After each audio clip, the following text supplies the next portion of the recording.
照する太陽の下でのカオスの巨大や暗いカフェから夜が暗くなると彼のソーベル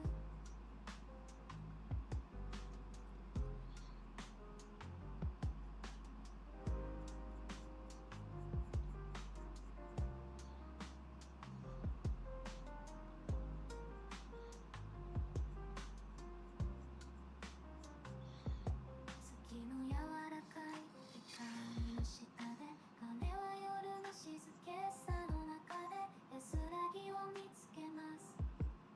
しかし夜明けが訪れるって彼の落ち着かない魂は彼を完全にするためにさらなるものを求めます。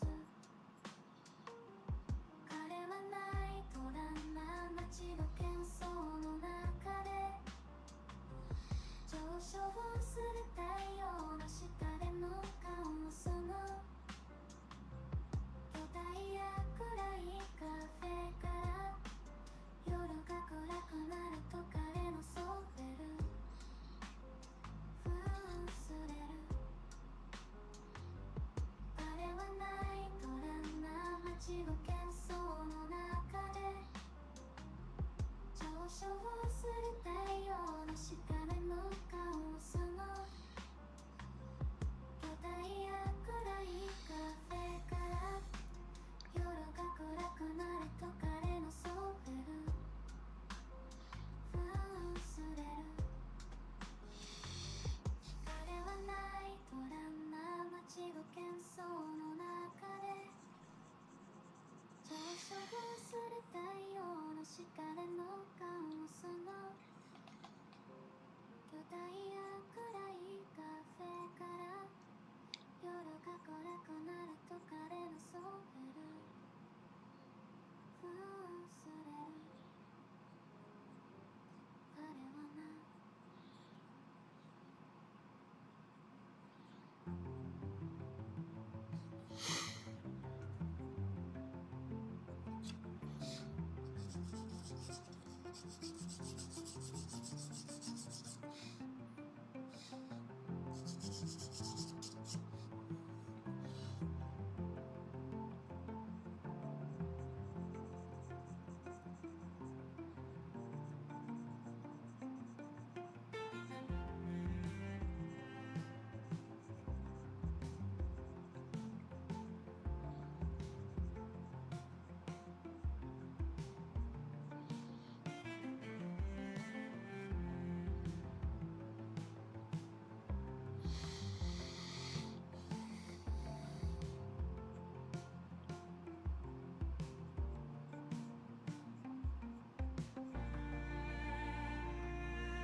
I'm gonna be right back in just 1 second.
Damn, wasn't even notified. How you doing, brother? Oh, that's weird.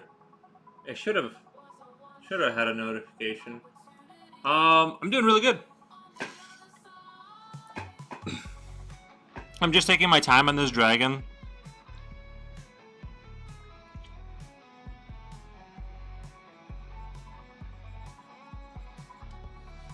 Do the Philippines have any like cool folklore creatures that I can draw?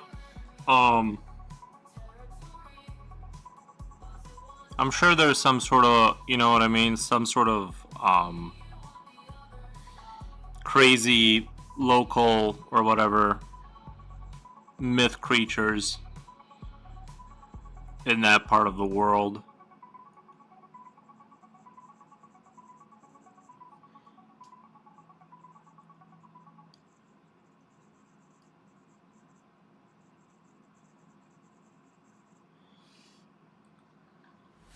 Yeah, man, there's a lot. What's a cool one to draw that's like got like, you know, cool claws and stuff?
Tikbalat, Tikbalang, Tianak, Baby Demon, Capri, half man, half horse,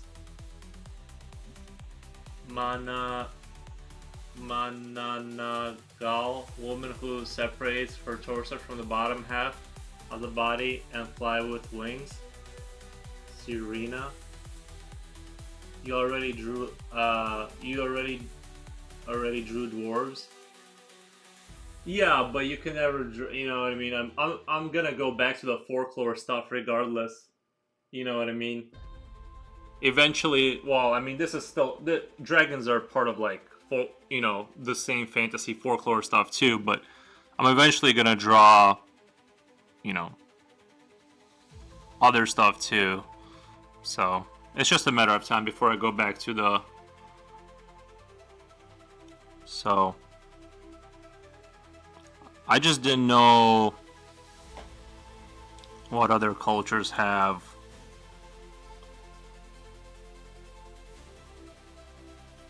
But yeah, we'll do a Filipino demon thing down the road. You know what I mean? I just gotta do, like, once I do a dragon or like something folklore, I kind of like to switch to like a completely different thing, like science fiction. So that's kind of the thing, and then I'll eventually circle back around to doing folklore and stuff. That's my kind of thing. I don't like to stay in one world for too long. I like to kind of move on to the next thing. And like I said, I still want to do like a cool astronaut.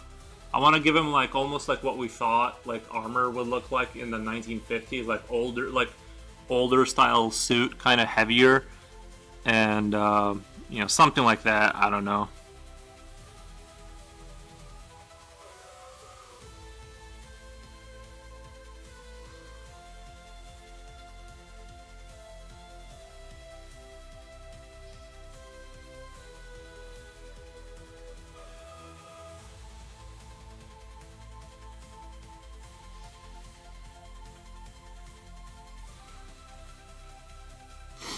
I'm also thinking about doing a video for like my Be Right Back video and like making something funny like that.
Tikbalang is half man, half horse. Mayan Capre is apparently human ape that lives on trees and stalks women while smoking.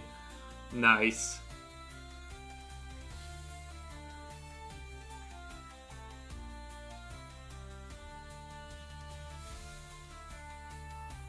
Did you see that there was a game from China that had like, I forget what it's called, but it's like something Wukong, and like he plays an ape person, and I didn't play it. Like those kind of games don't appeal to me. Like the Souls style like fighting games don't appeal to me. But I thought the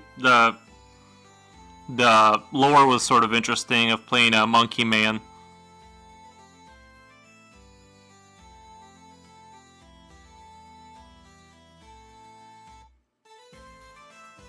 Do you guys have are there like monkeys in the Philippines, because I'm honestly like every time I watch one of those videos of like monkeys like grabbing people's purses and stuff like that and like their bags, like honestly I find it kind of terrifying.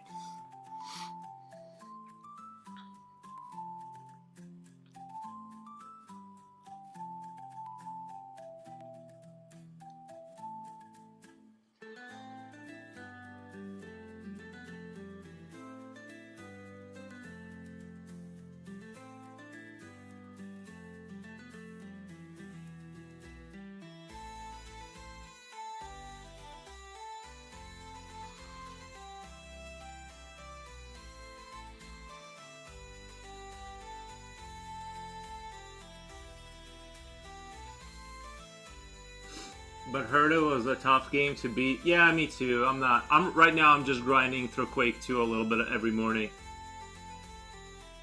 I'm sure there's monkeys out there. I just haven't explored that much. Yeah, I don't want to. Honestly, I'm a little bit terrified of the monkeys. I don't want to go towards like areas where like wildlife might kill you. I don't want to be in that environment. I'm very happy being safe and warm inside of my house. I don't need to explore that much. You know what I mean? Like, I'll watch all that stuff on the internet and then just stay home.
Yeah, some of them have unpredictable behavior, just like everyone else. Though I wouldn't go near one, well, because I wouldn't know how to act if they go crazy.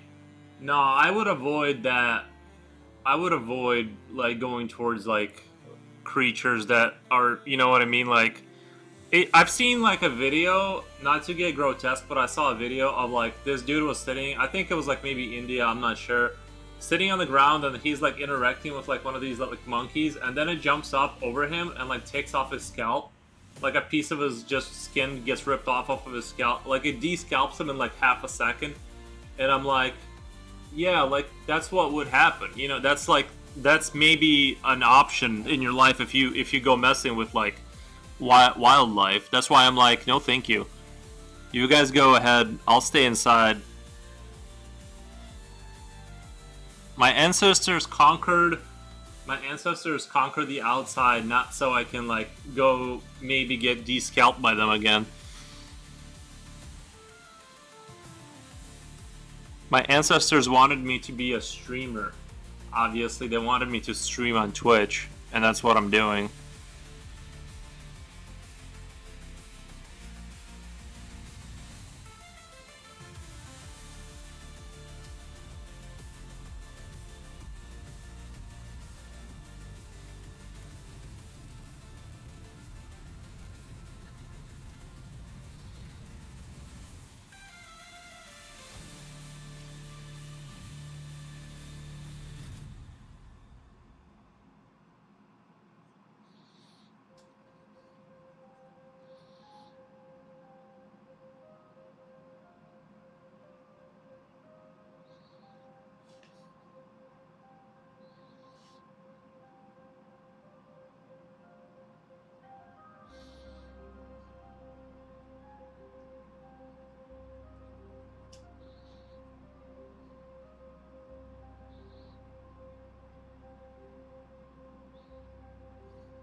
and I think my answers are lacking because I still haven't found the thing I want to do in life, lol. Yeah, there was a case of a chimp went wild and tore off a woman's face. She's still alive, but her face got reconstructed. Yeah, no thank you. I'm gonna stay inside. With lots of dormitories. And I think my ancestors are liking because I still haven't found a thing I wanted to do in life, lol. Maybe ancestors told me to become a Twitch chatter and support foros. That's a very reasonable. Let me turn on the music. I don't know why I feel like it's getting progressively louder for some reason.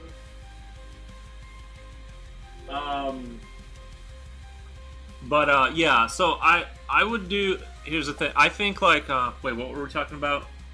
Yeah, I think like what I've always wanted to do is just sit around and draw all day. Like somehow find a way to make money just drawing random things. And I'm like maybe streaming is the way to do that, because like obviously I will do commission if people come to me and they're like, hey, can you do a commission? I'll do a commission, but I don't want to go I don't want to go the traditional route and try and make like the sell my art. I don't even know, like I honestly don't know how people sell their art. So I'm kind of looking more towards the streaming route. I'm just going to keep streaming daily and see if that works out in a few years. It seems like it's slowly growing, Seems like there's like a little bit of catching, and it's catching a little bit, and there's some growth going on Twitch and YouTube. So perhaps if my cost of living is low enough, I can kind of squeeze out enough money to exist. And like I said, I just want to sit here and draw. Like I don't really want to go anywhere. I don't want to really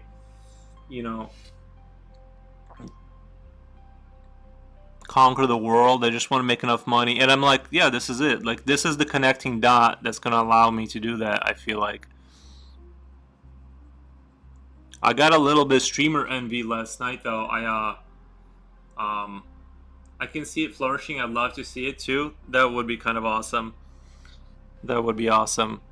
But yeah, I got streamer envy last night. I was watching Jane Art. I forget what her full name is as far as Twitch, but she streamed for like 9 hours. I only did a 9-hour stream one time, and I felt like I was like dead, basically.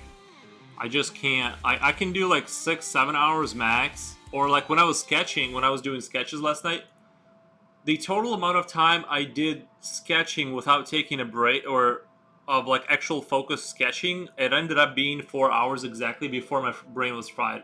Now I can do rendering for like 7 hours, but actual drawing, like it's actually like really taxing on the mind. And yeah, after doing 4 hours, now I did a 5-hour stream, but as far as like because I timed all my 15-minute increments, it was rather hard. That's the thing, is it's actually kind of hard to draw a lot. If every sketch is a new sketch every 15 minutes, you're kind of burning your brain out as quickly as possible, which is good for practice. But yeah, but she went for 9 hours straight, and I got a little envious. I'm like, I don't know, that's a lot. Joshua 2M, Joshua, welcome to the stream. Thank you for the hey. Yeah, I'm just doing some chatting about life and all that.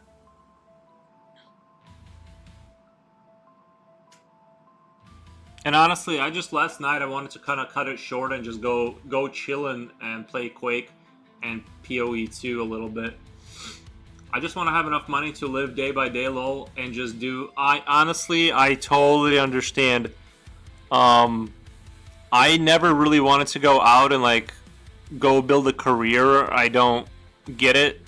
Why that's super like interesting. I want to exist and like not just have fun. Obviously, like you got to work, but I don't really have the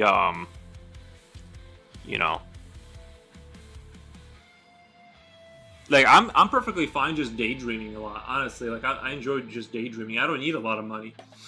I know I say that with all these monitors here, but I bought this over the course of years because I enjoy video games. I think you'll figure it out. Lol, some days you'll get tons of energy, some days you won't. Some days you might even feel like completing a 12-hour stream. I think you're right. I think the secret is being like, at least for like in terms of being like a streamer, you just have to be like consistent enough. Like, you know, I do daily streams and I try to do no less than 5 hours, and that's been working out for at least having some kind of growth. So yeah. And honestly, I think daydreaming is like really important for your brain, like in terms of coming up with new ideas. If you're just keeping yourself busy, it's not really productive. I think you do to have like a thought come into your mind that is sort of not revolutionary, but sort of is something above just maximizing your time efficiency. You need time to just stare at a wall sometimes. You know what I mean? It's good to just like kind of sit there and just stare at a wall, do nothing, you know, for a day. I think it's like really good for you. I'm exactly the same. I don't need much, but I also have 2 monitors and a decent PC. That's what I'm saying. Like, the things in life I've always wanted was obviously like food and a roof over my head and stuff like that.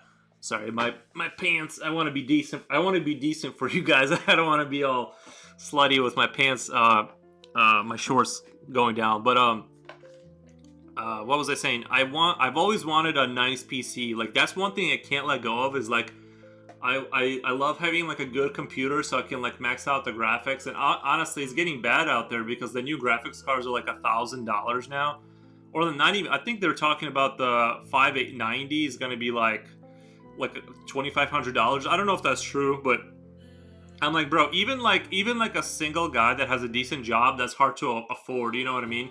But yeah, like having just having food and a nice PC and like I have another monitor here, but it's actually an old television that I hooked up through an HDMI. But yeah, like I don't need much. I just need a nice PC and some eggs that I can drink every morning like a reptile. You know what I mean? Like, I don't need to conquer the world. I don't even really want to leave my house. In fact, I haven't for like the last 4 days since I got groceries. Oh my god, building PC is getting too expensive. Yeah, you have to be like Bill Gates, you know what I mean? It's like, I just can't do it.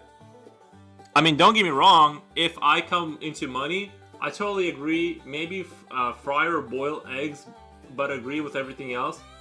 Honestly, it's just more efficient not to cook them. I know you can get salmonella, but I just moved on to just drinking them every morning. Like, what I do is, because I have a hard time gaining weight, so ever since I cut out my carbs, I've been losing weight. So what I'll do, I'll eat as much meat as I can in the morning, and then the only way I can eat enough to like gain weight or sustain, like I'm at 175 pounds right now, like butt naked at 6'2", so I'm kind of skinny. I want to get up to like 185 or something. And so what I do is I eat as much as I can, and then I just drink like 8 more eggs on top of that to like sustain my weight.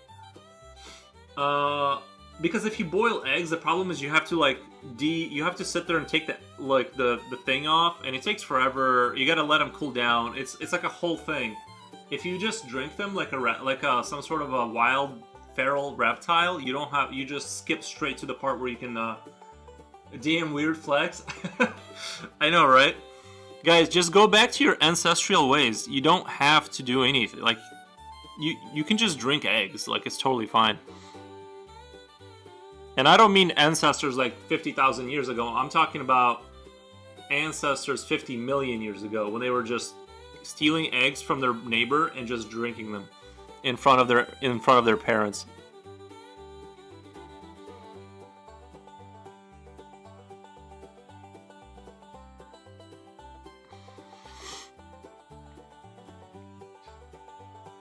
The further you go back, the more natural life was, I say.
Do you also eat steaks raw? I mean, I can't argue with the efficiency. I have a harder time with like meat texture. I've tried like raw.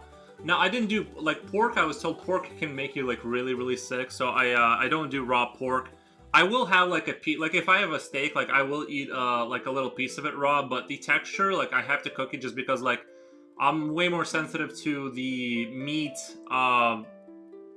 texture. Like it's way more disgusting to me for some reason. So with meat, I'll cook it. Like I try to go as light as possible. I've been like slowly decreasing. Like I want to kill the germs. I don't want to get sick, but I decrease the amount of time I do cook because I want to kill the germs, but I don't want to destroy the basically the meat. I want the meat to be somewhat you know what I mean? Like still like you want the fat. You want the fat. Your brain needs that animal fat to function properly. So I try to cook it as little as possible, but I'm still more towards the overcooking side, just because, like I said, I like when my meat is like cooked. You know what I mean? So, but I will sneak a little piece of raw steak. You know what I mean? Before I eat this, before I cook it. Damn, I hope not. TT saw meat under a microscope. I gagged. The ones from the market. It's hard to. Yeah, it's all like that. Anything you look at from a microscope is gonna look weird, but if you think about it, the only reason you cook things is to get rid of the germs. It's to disinfect it, right? If it wasn't for that, the best way to eat food is raw. Like meat raw is the best, period. But it's just you're getting rid of the risk of disease or whatever by cooking it. So yeah. If you know the butcher, if you know the farm and you know like they're not putting garbage in there, and you know that they're treating their animals, you know, like the way they're supposed to, you can take more risk. But yeah, obviously caution is advised. So like I said, but again, I'm not advocating for anything here because I don't want anyone to go get sick. I'm just telling you what I'm doing. I don't, you know what I mean.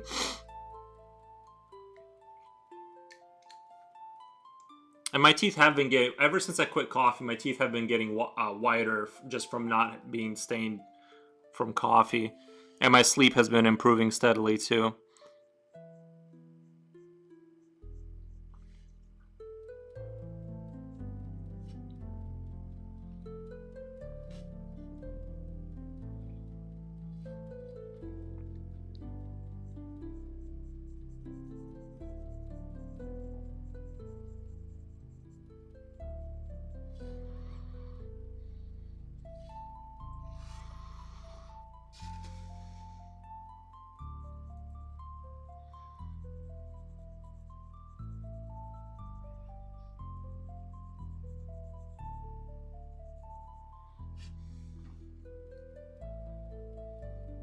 But yeah, I would love to get like a new. No, I don't really need a new PC honestly, but I do like to stay on top of like having like a newer PC. I'm always cooking my stuff thoroughly. Only time it gets close to raw is if it's messed up. If I mess up the cooking.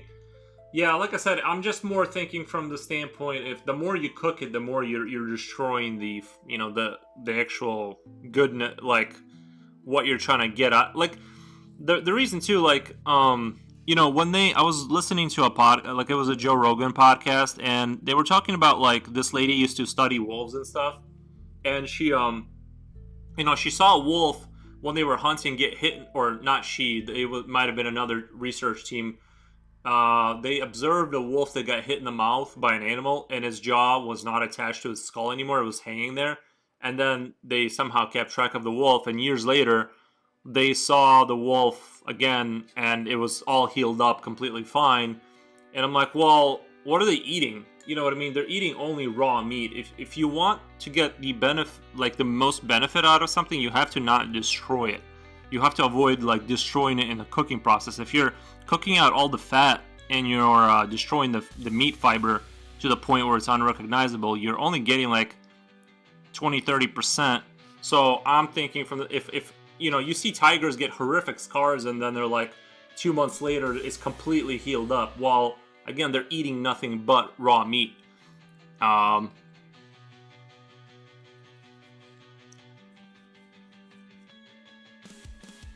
So that's why I lean more towards cooking it as little as possible while still disinfecting it with fire, you know, with the heat.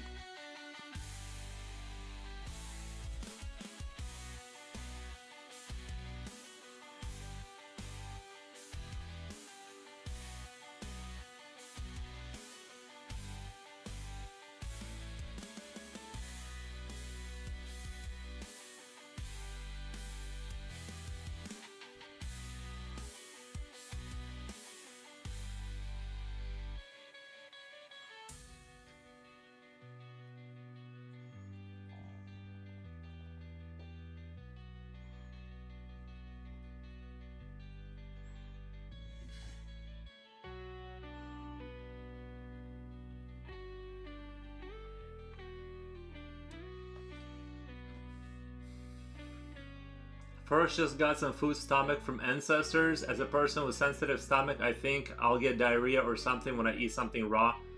You will get diarrhea at first, yeah.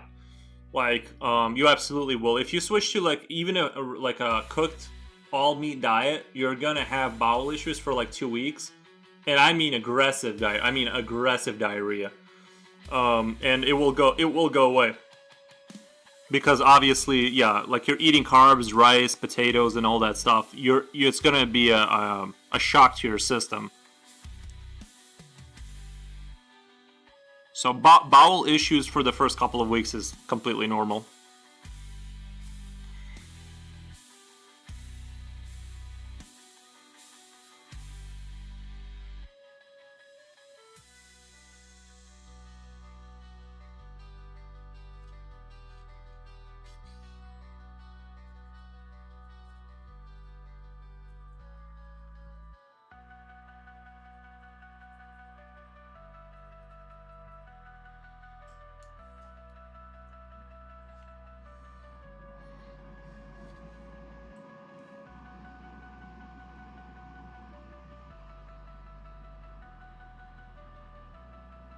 I kind of wanted to do more rendering on the head because it was starting to look like it was falling behind everything else.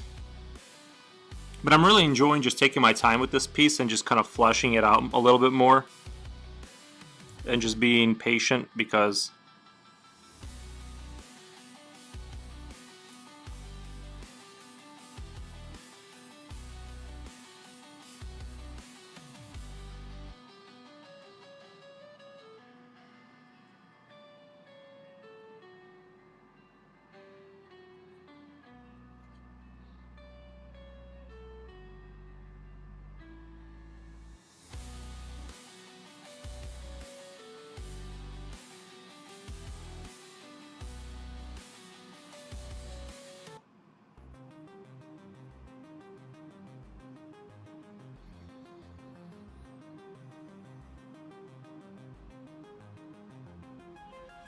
the Philippine toilets are, yeah, it can be like that. But you have, like, you know what I mean? I just go to my toilet. My toilet is, like, pretty close to me, so.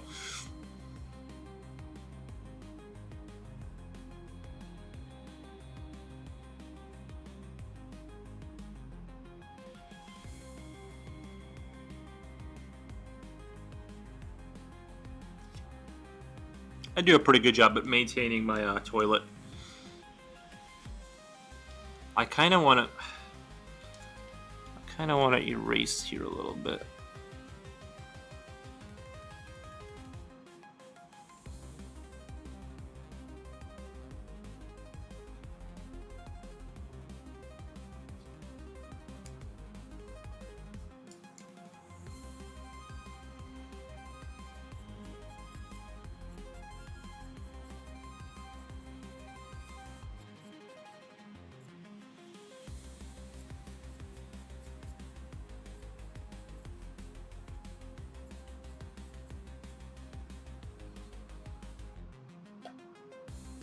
I do love a clean toilet, so I make mine pretty clean and sanitary. Yeah, I do. Like I said, kitchen and bathroom, very important for your sanity to kind of maintain. I think like once you let those go, it's not good for you. I can understand like a dirty like laundry or like if your I don't know bedroom like whatever, I don't care. However, I think like because the kitchen, it gets out of control so quickly that it's like you got to keep a tight lid on that, or at least I do. And I used to be a pretty messy person, you know what I mean? I think all creative people kind of have that tendency to kind of be like, I'm just gonna ignore this forever and just focus on me. So I definitely know, but I do think bathroom is important and the kitchen is important to kind of at least maintain to not let it get completely out of control.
Giant robots and God.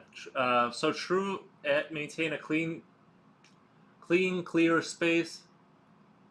Importance of, yeah. I mean, it's just good for, you know what I mean. Like, I get frustrated when I see my surroundings dirty, so that's when I get up and start cleaning.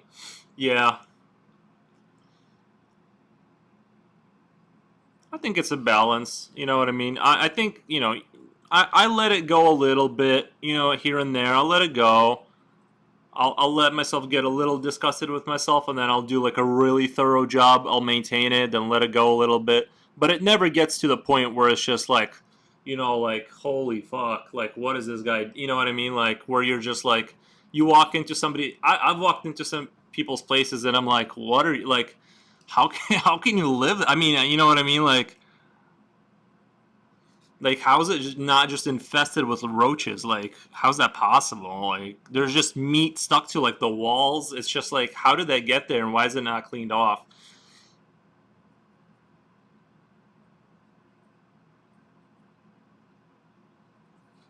Did the music stop? The music can't stop.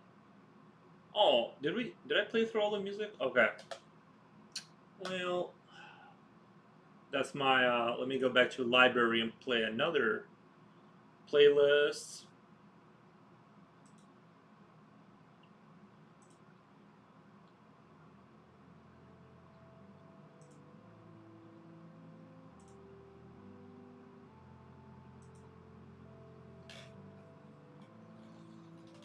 Facilitates my creative process. When the space is fully clean, it gives great feeling and really facilitate. Yeah, I do think so. I do think when you like really clean things up, it helps. But I also feel like having that creative, letting that creative chaos go out of control a little bit can be good for you, especially when you're like 3 days deep into a project. It's almost like taking a shower can be count because you're like washing off the germs that are now integrated with your body, and they're helping, like, it's helping the machine go. You know what I mean? Like, if you deactivate and go, I don't know, clean and take a shower and go clean your garage. It's almost like you're sort of destroying that focus barrier that you've been building up for a few days. So I think sometimes letting like the creative destruction kind of take over a little bit can be helpful, but just don't, you know what I mean? Don't let it get completely out of control. It's sort of what, my sort of argument.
Man, I love your mechanical work. I love how you mix fantasy and mecha stuff and are not afraid of diving into style or area of imagination. Yeah, I agree with what you're saying for sure.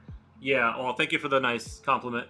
I see those minis too. I just set up my airbrush yesterday and am cutting some model pieces to paint.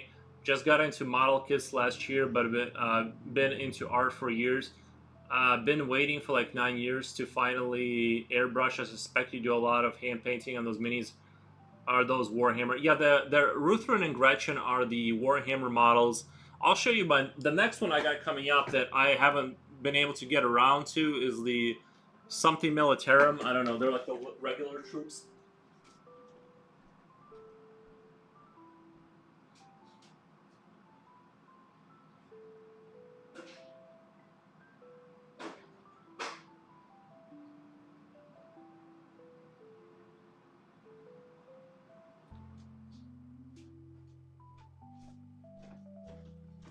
This is my next box I gotta do.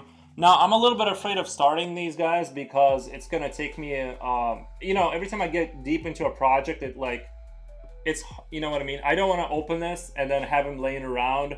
When I find like the true inspiration to like dig into these guys and actually paint them is when I'll do it.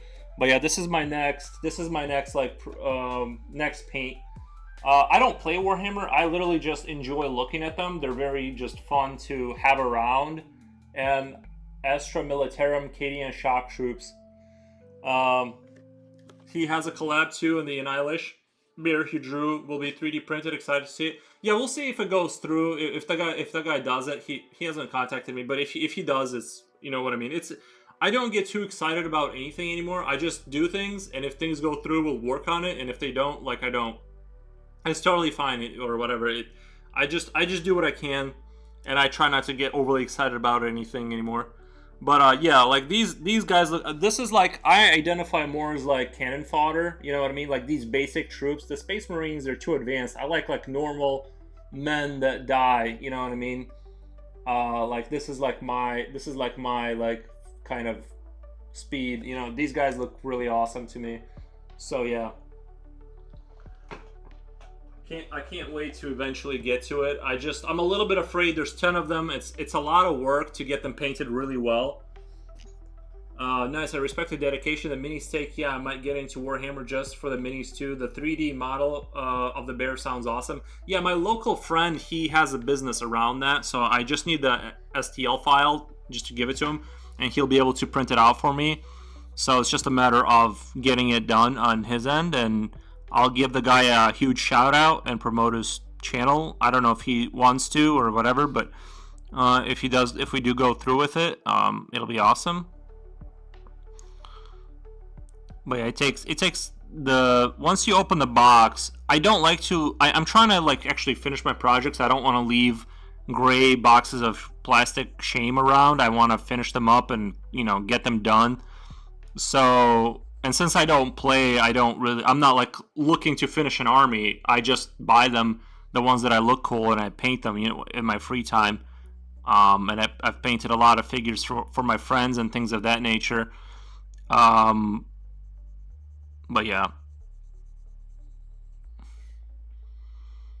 I'm trying to grow my YouTube I just want my YouTube to grow to a point where it pays for my hobbies, and that would be like pretty dope.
This YouTube will grow for sure.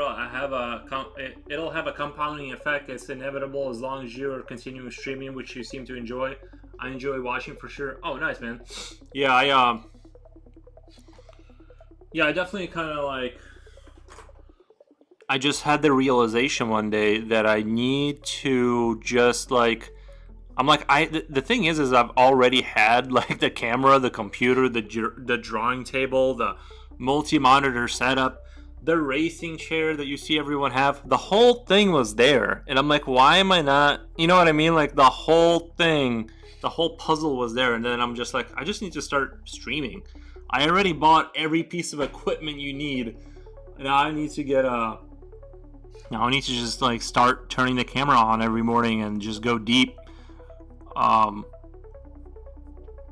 honestly, it's helped me improve a lot just because of like the amount of time I draw is so much more now that I feel like my skill has just like pushed through a lot quicker.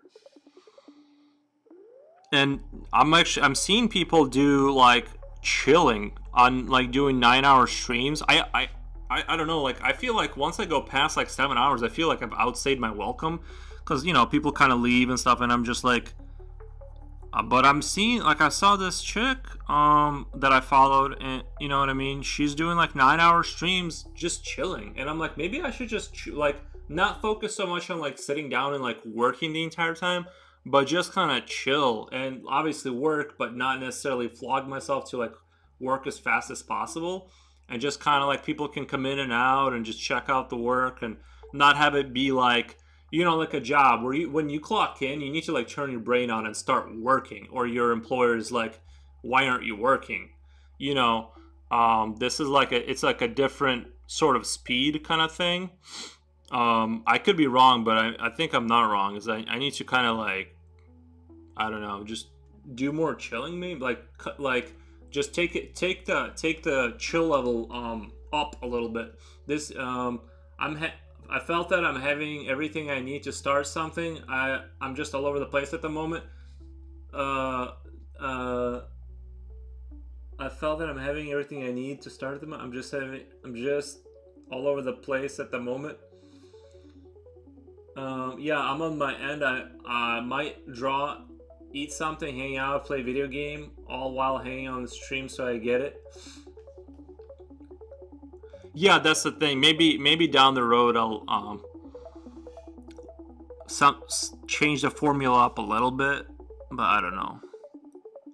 But I'm just gonna like not like, I think like my issue is like the more people that show up on stream, the more I have to like draw and work faster and like be more focused, instead of just like continuing to kind of enjoy the experience. You know what I mean? Like, I think that's my problem, is like I just need to kind of like not treat it as a, obviously it sort of is a job. You can't be like, you know, just incoherent, but I don't know.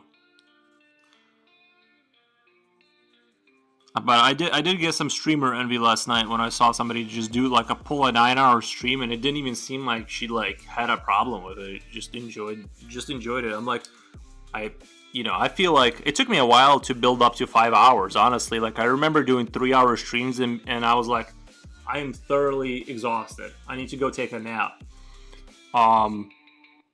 And now it's getting easier. So maybe eventually like my stream stamina will just, and my like ability to relax during the stream will just slowly build up over time. That's kind of what I'm hoping for.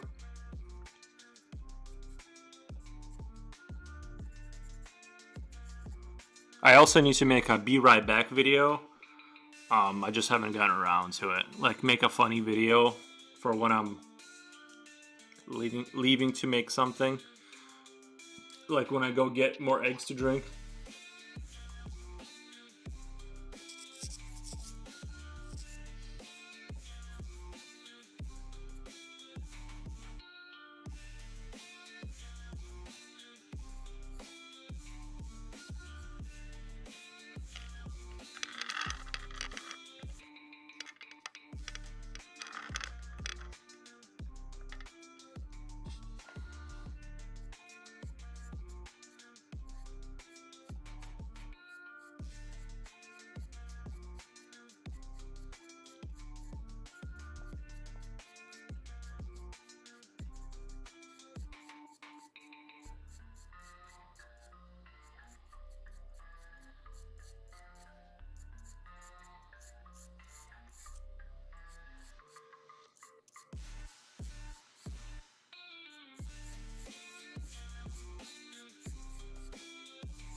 Drawing fire is always tricky. It either turns out really solid or it kind of doesn't turn out really solid and looks goofy.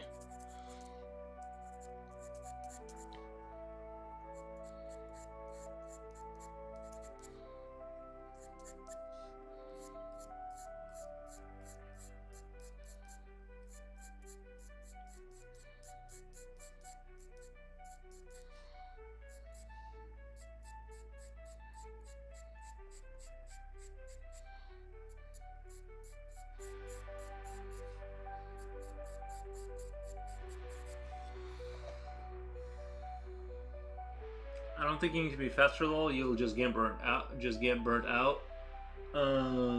Just let the viewers watch as the masterpiece be done in your own time, quality over quantity. Yeah. A be right back screen. Yeah, you were talking about that a while ago. Yeah, I need to make a be right back screen for sure. I was thinking longevity is the goal, at least what I'd hope for as a fan, something like a student. The fire looks so cool. Yeah, I need to yeah, like I said, sometimes I've been getting better at like certain effects, but it's still like I wish there was like a book, like an artist book of like effect kind of teaching, like how to draw certain effects better.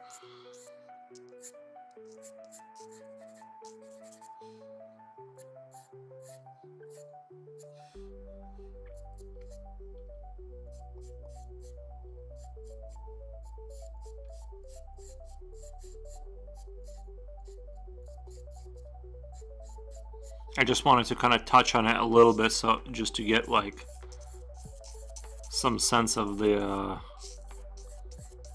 direction and all that.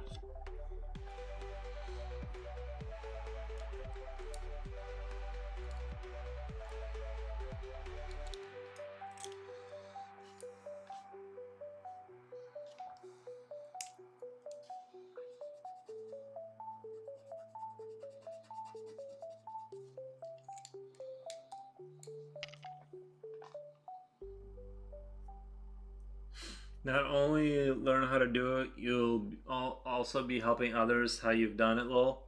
Plus the profits. Yeah, if I could just pay for my, if I could just like pay for my supplies, that would be neat. Just kind of cover the cost of the hobby and maybe pay the electric bill or something. Using spray paint as medium makes a lot of effect to easy to achieve with blending quality and opaqueness. Using spray paint as medium makes a lot of effect. I'd read your book on effects. No, I need a book. I need like a book on effects. Like I want to learn. Like I said, clouds is a difficult one to do. I want to get like good at drawing epic, sort of brooding clouds. That's something I've been sort of trying.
I think these rocks need a little bit of the reflection from the fire. This surface for sure would be reflecting a little bit of a...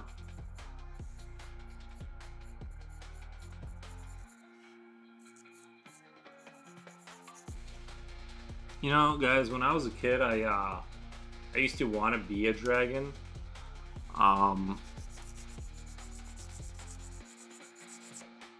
Which I thought would be super dope.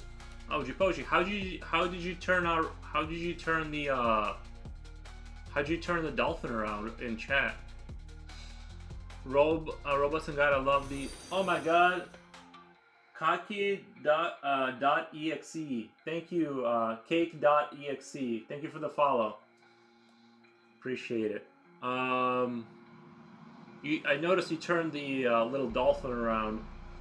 Also, I have no clue why spray paint artists burned the paint in the end. I was thinking it would make more paint stick to the canvas they sprayed on. I never tried the spray paint stuff. I've seen people do really cool, like, cosmic planets kind of stuff with spray paint. I'm just a pencil nerd, you know what I mean? I cannot get away from the pencil. I feel like every other medium is like, it's like I need to master the, like, you can go to other areas once you're a master of the pencil, you know what I mean? I think it helps cure it quickly before they touch it from the heat, and also just a cool spectacle for the viewers. But I don't know. Can you guys imagine me like setting my house on fire? 'Cause, like, I'll try doing the spray paint fire stuff, and then you guys get to watch me burn alive. At least it would go viral. You know what I mean? Like my stream would go viral if I like died for my artwork here. It made it turn around through channel points. Oh, nice. Some kid want to be superheroes, some want to be mermaids. For us here, I think I would rather be a dragon at the end of the day if I had a choice. But that's me.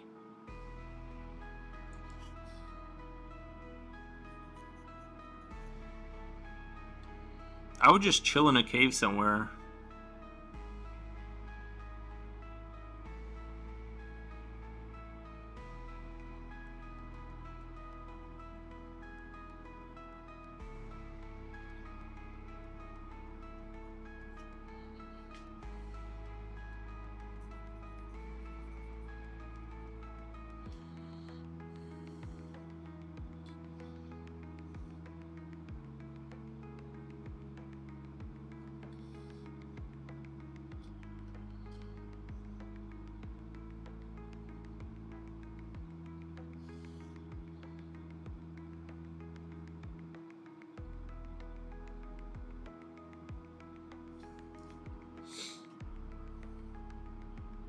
You'll be on that forbidden side with creepy stuff. Oh, what is it called? Like, those videos that, like, where people die. Like, I forget what the name is for that. You'll be on the top 15 videos of Twitch streaming gone wrong or something. Yeah, at least that'll get some views, you know what I mean?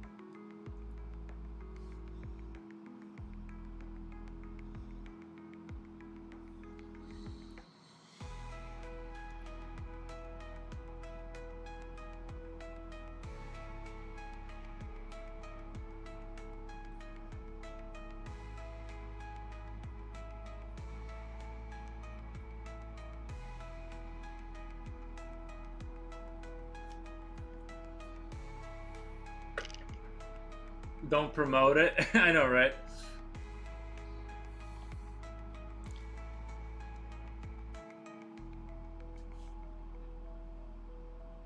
I just have I have a dark sense of humor. I like to like casually suggest, you know what I mean? I can't let some dark humor not out a little bit sometimes. I mean, you can kind of see it in my artwork too. A lot of my artwork has like this sort of You know what I mean? It has like this aura of darkness to it. So I think it's just in me by nature. I can't, you know what I mean?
Mises Crafts, hey up for us. Thank you for stopping by, Mises.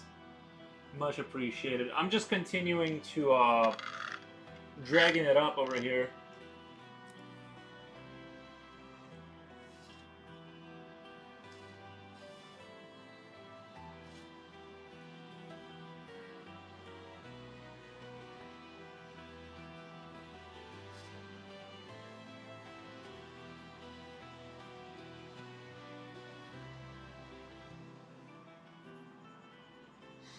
I woke up extraordinarily early this morning, and I felt really good. Like I slept enough, but I really wish to have slept a little bit longer. Like another 2 hours would have been like fantastic. But I woke up at like 4 in the morning, and I already knew I'm too well rested to like go back to sleep, which was unfortunate. But like and then I just kind of started playing Quake. I started kind of living my life. Made some food for my dog. I cooked him some meat. Then I started doing my stuff. But yeah, I do enjoy sleeping. It's good. It's going good, dude. Hope you're doing good. I am doing good. Thank you. Thank you.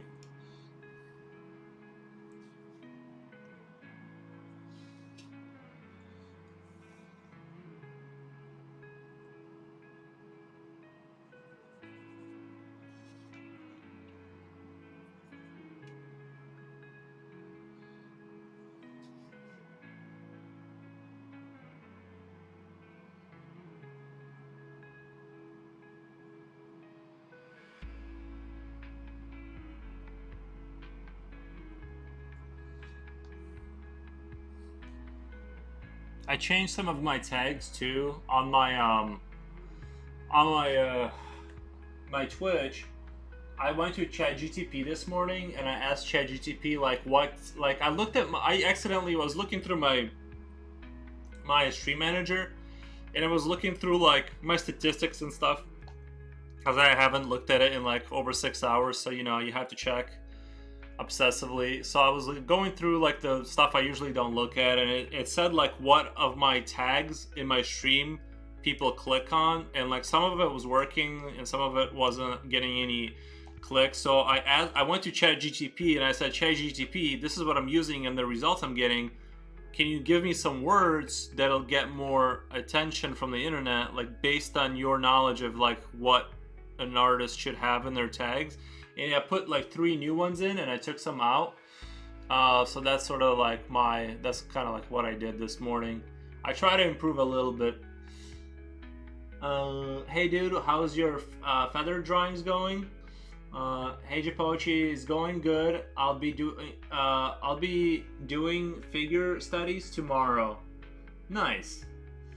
Yeah, I need to hit up I've been taking pictures of my hand lately, like, cause I feel like I have very dynamic hands. So, but I've been taking pictures of my hands and practicing off of that. Cause I have like bony hands. Like you can see like you know what I mean? Like you can see like a lot of detail in my hands. So like I just use my own hands. Sometimes.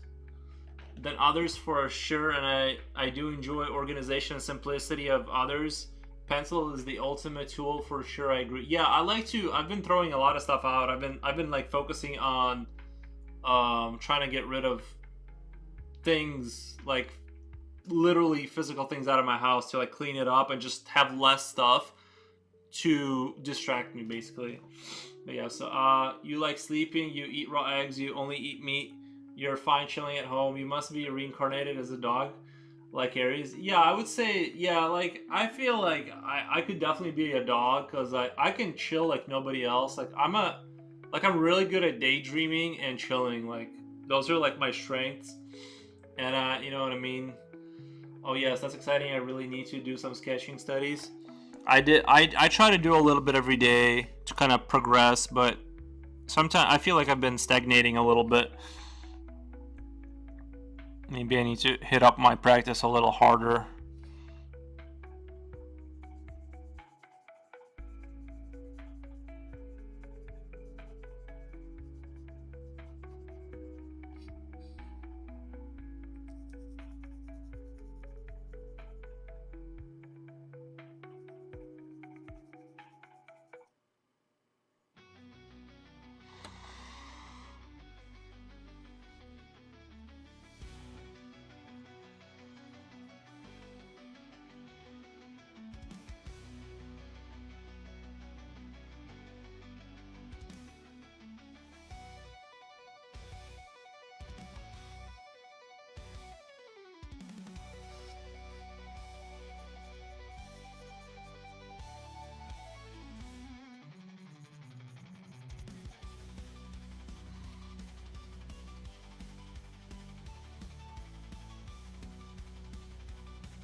Oh my god, Dere ni Zigigato.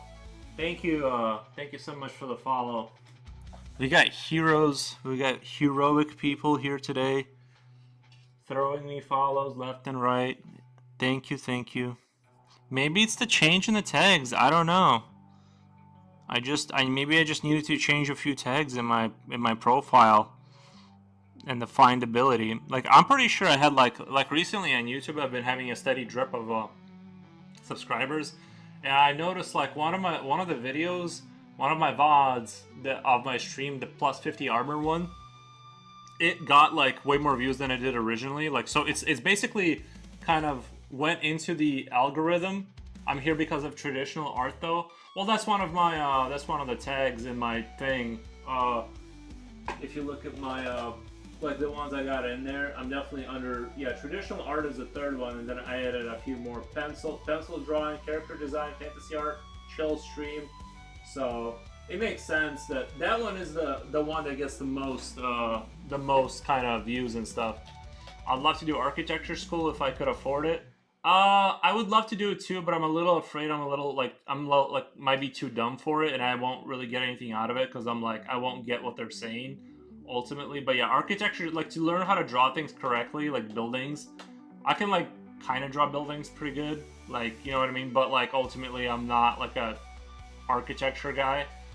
I just sort of simulate, you know, kind of cool buildings I think are cool. But yeah, but I'm afraid that I would put a bunch of time into it and then not get it. That's awesome, man. Now I'm inspired. I'll try to draw when I drink my coffee later on. I'd rather you go to art school. Lol. The world in construction industry is exhausting. I would not, dude. Like I said, I'm not a huge fan of art school. Like, I don't like to show up places. I'm like, I don't like to. I don't want to. Like, I just want to sit at home and draw. Like, I don't want to go to school. It's the opposite of what I'm trying to do. Nice, dude. Keep going. If it's something you want to draw, is great skill to achieve.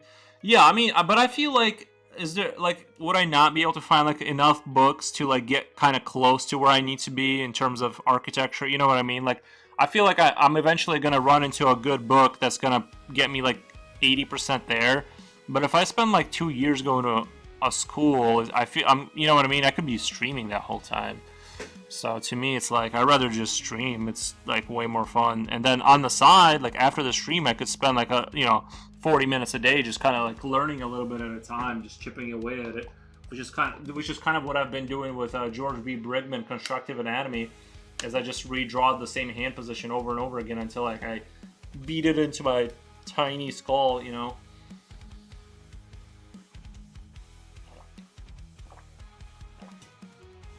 Yeah, man, I'm trying to draw photos here and I keep missing some details.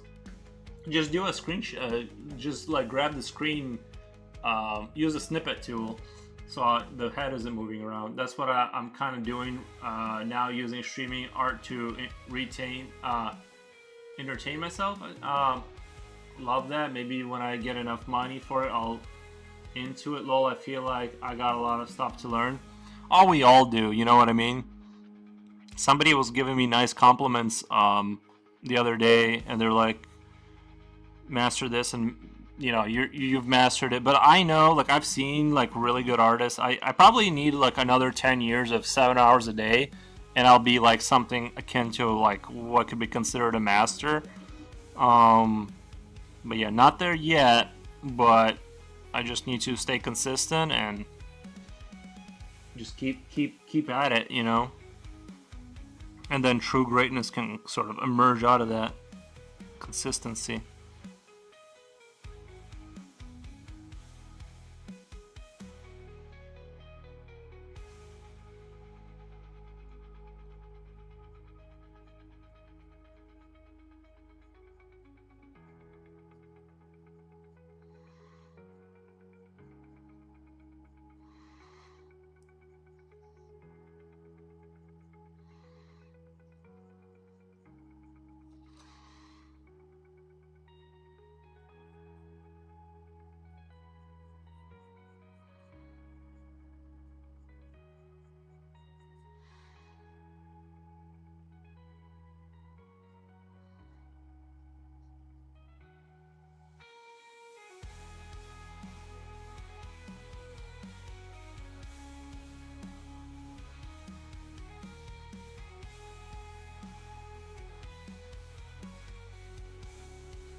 it's a great experience. If it's not for you, you have teachers to you get on with. You have teachers you get on with. Oh, like in school.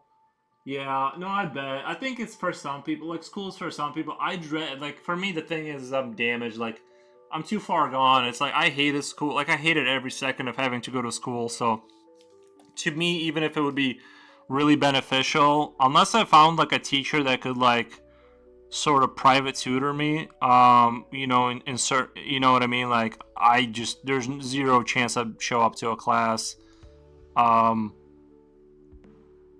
I'm trying to disconnect from having to show up places. Like my goal in life is to kind of be as free as possible and like obviously like you have to be I don't want to say disciplined to stream every day, but like you do have to do it.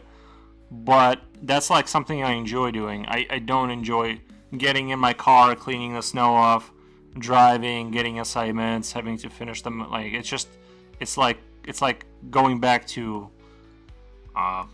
not enjoying stuff.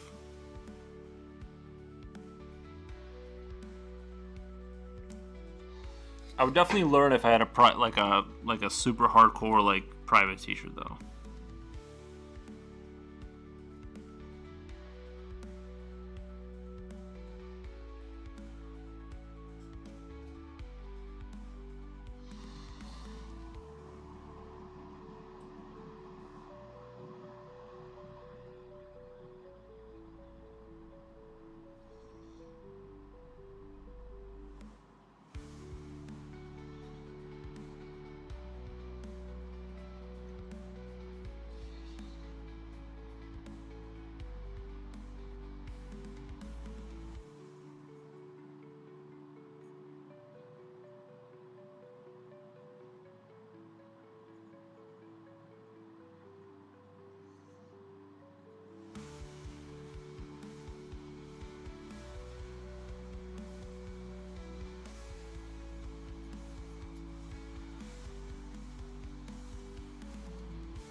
Maybe a private teacher you're looking for will be here in Chatlol. Maybe, right? Yeah, like if you become a big enough thing, you could. It's not inconceivable. And even I just like I would need to become a little richer to like pay someone a decent amount of money to like teach me. You know what I mean? Like right now, the idea of giving somebody money, like I'm slowly progressing regardless. So right now, I'm not in a situation where I would pay somebody, but sorry, down the road, it's not outside of the, it's not outside of reality that I would pay like a somebody that's a real master in like something. Have you guys seen that movie where the guy learns to do the drumming? I forget what it's called, but the guy like literally sits there and slaps him when he messes up. And I feel like that's like kind of like what I would need is like the drill sergeant art kind of study. Cause I'll start daydreaming as you're talking to me. Whiplash, yeah. That level of teaching is kind of like what I would need because like I said, I'm so good at daydreaming. Even as you're talking to me, I'll start daydreaming in the middle of it and then be like, right. I respect your self-awareness. I relate a lot, and it's inspiring to hear the focus on your true ambitions and aims in life. Oh yeah. I've done enough things. I've done combat sports. I've worked in manufacturing. I did enough things where I know what I want. You know what I mean? I'll know what I know exactly what I want, and it's not what, and it's not, you know, like it's not be growing a corporate career or whatever, whatever it is that people are trying to do out there. It's definitely not that. I don't need I just need to scrap enough money together to to maintain having a nice PC and just feed myself through drawing somehow. And that's it. Like as soon as I can stabilize that, nothing else really matters to me. That's my only goal. Although I will say manufacturing taught me Manufacturing taught me the valuable lesson of being able to suffer for a long time without complaining. Interesting. What's your medium? Oh, he's asking. Pretty much insane making stuff art. Pretty much same making. Yeah. Exactly. A mentor of mine had a mentor like that. His last lesson to my mentor was gifting him a multi-million-dollar DuPont circle in Washington D.C. home. My friend sold it and donated it. What? Hold on. I need to reread that because a mentor of mine had a mentor like that. His last lesson to my mentor was giving him his multi-million-dollar DuPont circle in Washington D.C. home. My friend sold it and donated the money. He passed away in my mentor's arms.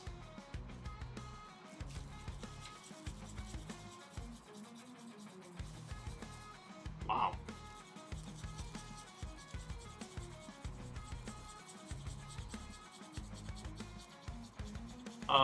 Darren Zigiagato, Incliner artist pen like Faber-Castell Polychromosto. Oh, they're having their own conversation. Okay.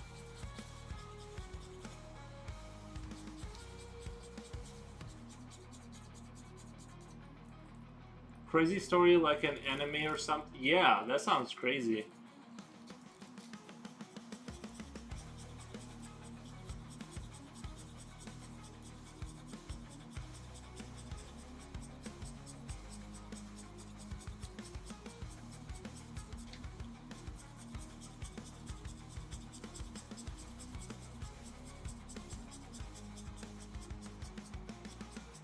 I'm gonna need to get a new blade here pretty soon.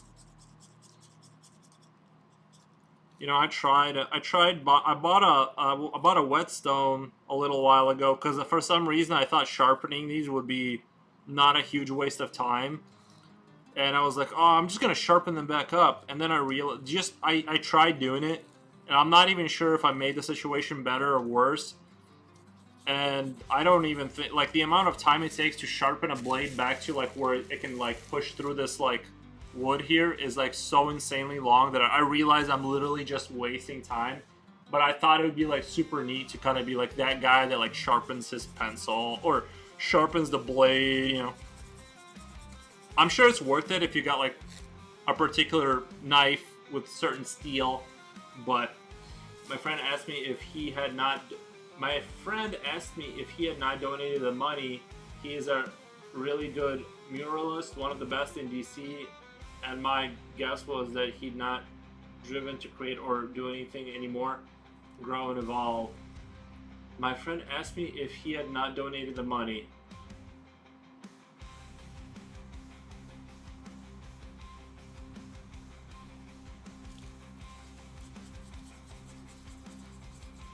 Dude, I'm gonna be honest. If someone gave me like a few mil, I would just live off the interest rate and chill.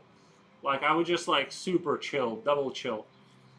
I would just sit inside my house and I would still stream. Like I would still stream for sure. I would play Quake, kind of like the way I live now. I just would never think about money. And he said exactly. He was very serious, but also very great human being. Was in a war as a child in his country before moving to America as a kid and going to the same high school a couple decades before me. Sorry, I typed that out kind of weird. No, I get it. I sometimes when I go and read the things I type to people, I'm like, did you even look at what you were writing? You know what I mean? I'm a terrible writer. I share the same feeling with school. I hated every second. I felt like a waste of time, like standing around at work doing nothing. At least you're getting paid at work to do nothing. You know what I mean? You know what I mean? I dislike get on forced to stay at places I don't see any reason for. It's the worst, dude. It's the worst. Yeah. At least at work, like you're getting, paid for it. But yeah, school is just, man, that was rough. it wasn't even like the kids or the work, although not I wasn't particularly good. I put zero effort and it showed. Um, but I wasn't like rebellious or did bad things. I just hated being there. Um, so yeah, I don't know.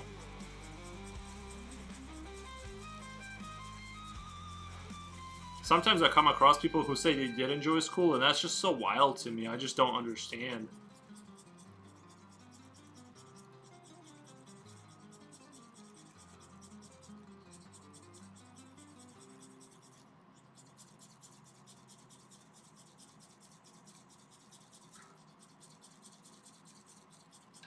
Alright, this pencil is sharp enough. Worse if people say at least you get paid for it. I'd rather get less money, spend my time doing stuff I like, or get me further. Well, that's why I quit manufacturing. I quit my one job and I went to a much higher paying job in the same field. And then 3 months later, I quit and became a streamer. Basically, like I'm like, nope, this is not worth the.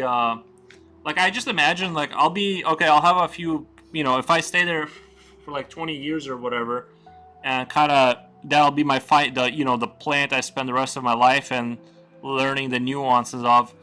And I decided, you know what? I rather just not. I rather just go all out and just try the artist thing because it's not.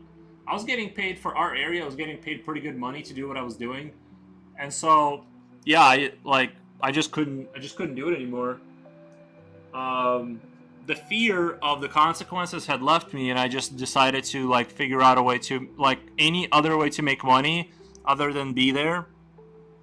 So I'm on the same boat right now. Like I make very little money, but I'm as happy as a clam, just chilling and drawing all day, and playing a little Quake in the morning, drinking a few eggs.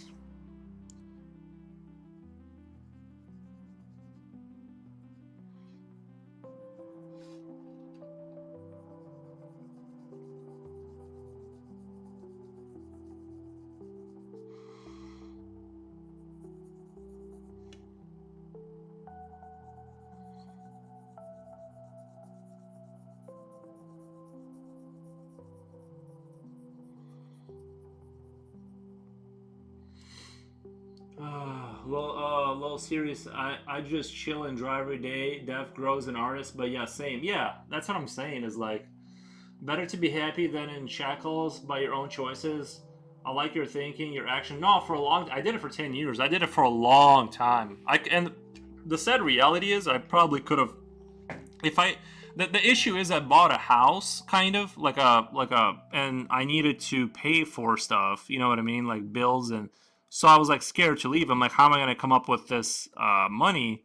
So I saved and saved and saved, and then one day, well, I it was a cheap house. I had to fix the foundation and stuff like that. So because I kind of kept myself out of debt and stuff like that, I was able to pivot and have the time I need to figure things out.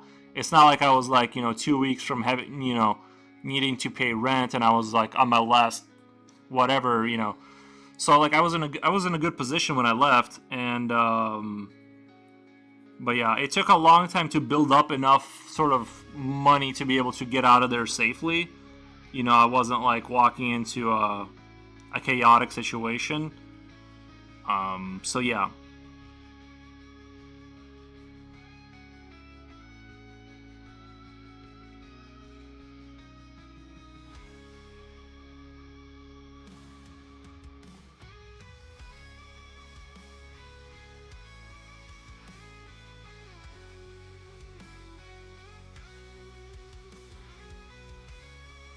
You guys have no idea how good the first couple of weeks. I mean, I was still a little nervous. I'm like, well, if this thing kind of doesn't work out, it's gonna really suck. But I didn't care anymore. And if the first few weeks of just chilling in my house, you know what I mean, that I paid bills for, and I was just with my dog, just sitting there with my dog, just watching movies, and it was great. It was just such a before I didn't do anything for the first couple of weeks. Just sat there.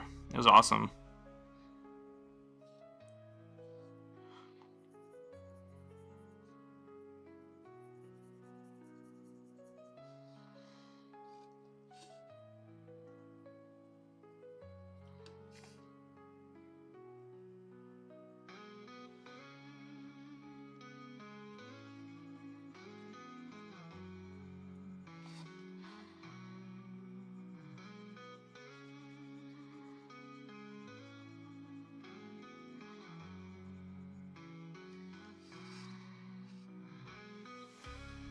But yeah, I need to go to my Instagram. I need to turn on my, well, not turn on, but say that I am accepting commissions or something.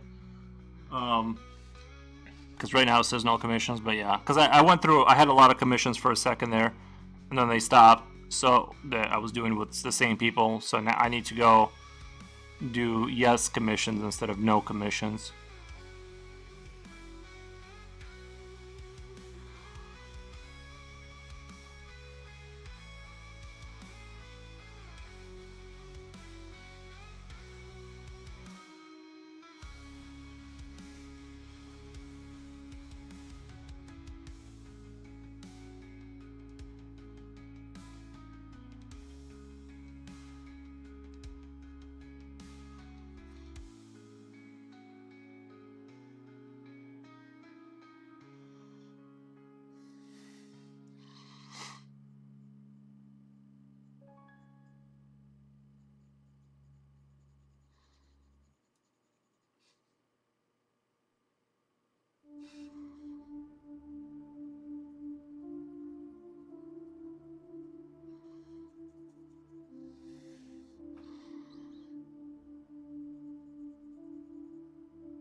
A friend puts commissions open in her bio sometimes until this date, or even reopening on this date.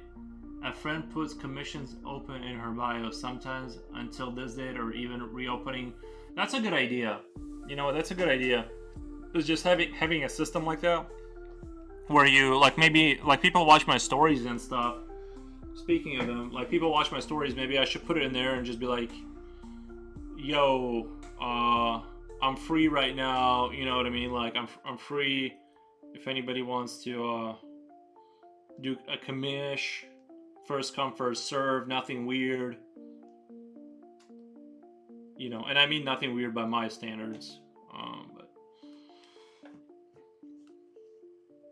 I just don't want to do like super sexual stuff, you know what I mean?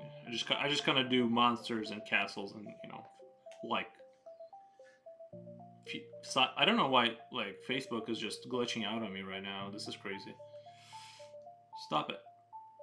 Okay.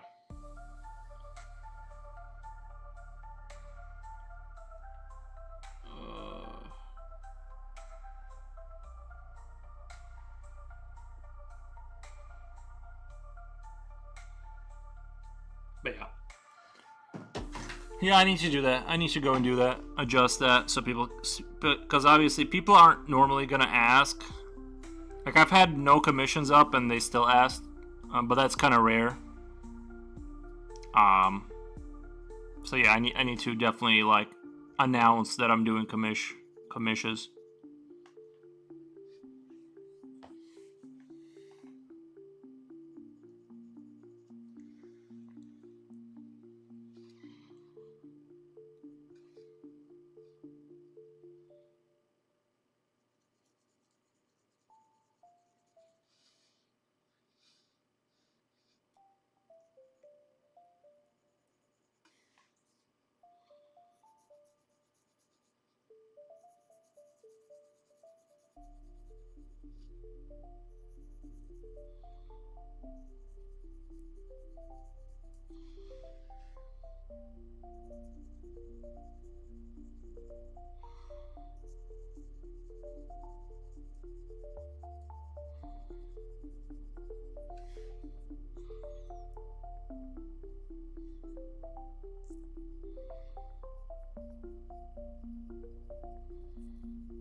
Oh yeah, I was watching a super awesome episode of Joe Rogan last night. He was talking to this dude that had a white beard, and he was basically full on seriously talking about how reality is a simulation, and that he could explain it with like physics and quantum physics and all this kind of stuff. Like he said he could draw every line. You could ask him about how it correlates with existing in a simulation, which I found intensely interesting because I sort of also suspect that we exist in a simulation. Reality is computed somewhere. I find that theory compelling and interesting. So, although I can't say that I fully understood exactly what he was saying all the time, because he was using science terms that I don't really understand, like what he's referring to, I still found it, seems like he knows what he's talking about. And he was saying, like, some people, like, remote viewing has been tested enough to where it is viable. You can't, some people can sometimes extract information from, I don't know how you would describe it, not the universe, but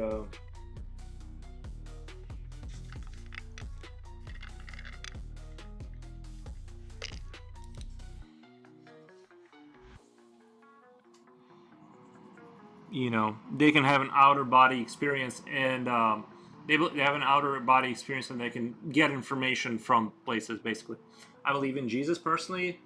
I crave life itself. There is more to it than we know. The video on my page is nuts. Will be warned, but I love this sort of thing too. If you want to, on the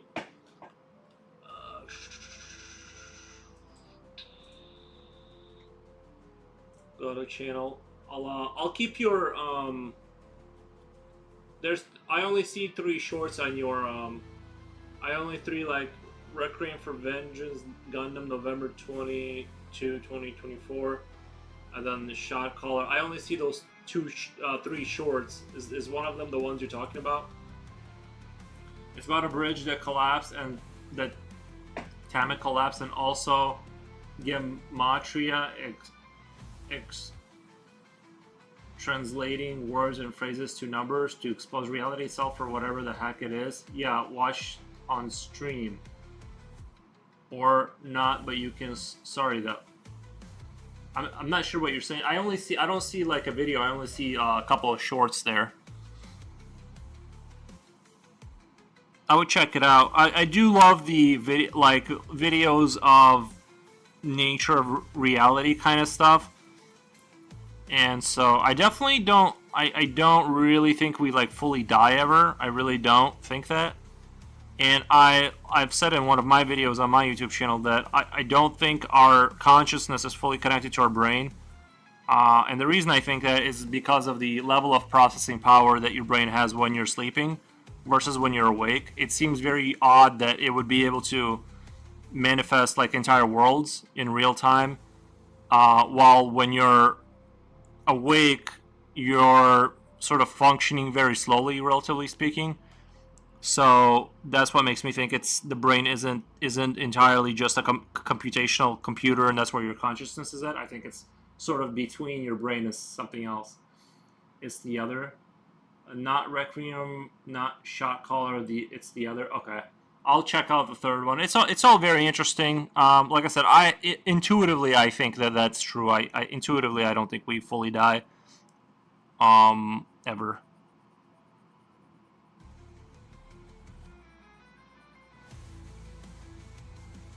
It's not something that not that long ago I wouldn't have even considered that kind of thing, but I just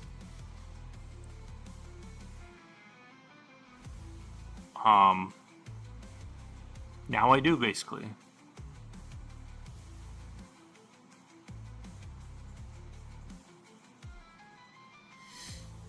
Okay, cool. Yeah, it's 58 seconds long, and it's crazy. I don't know what it says about reality, but it would be cool to see a reaction to someone watching it.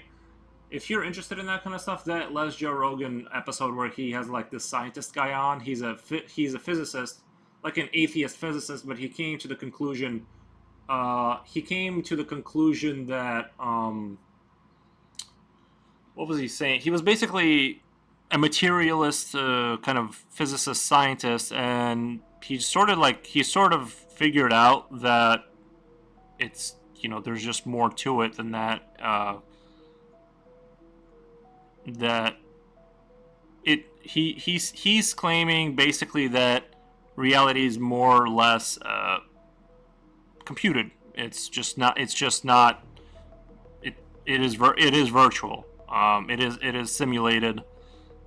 He goes into a little bit about this. So I thought it was a really interesting episode, and his conclusive sort of definition of what he's saying sort of fits the religious and the atheistic materialist worldview, because it fits all the criteria for the scientific answers, and at the same time it sort of touches on the God question. So I thought it was really interesting. So it kind of goes into both areas.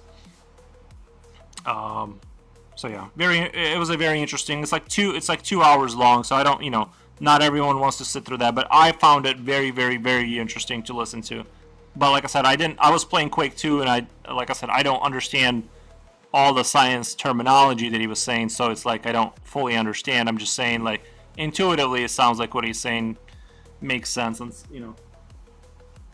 I stumbled into some deep convo. Yeah, we do that. I like to rant about deep convos. Like I said, I don't know, but on some level I do kind of suspect that there's more going on than meets the eye.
Would have to check that. I watched a lot of Joe Rogan and always would watch ones like that.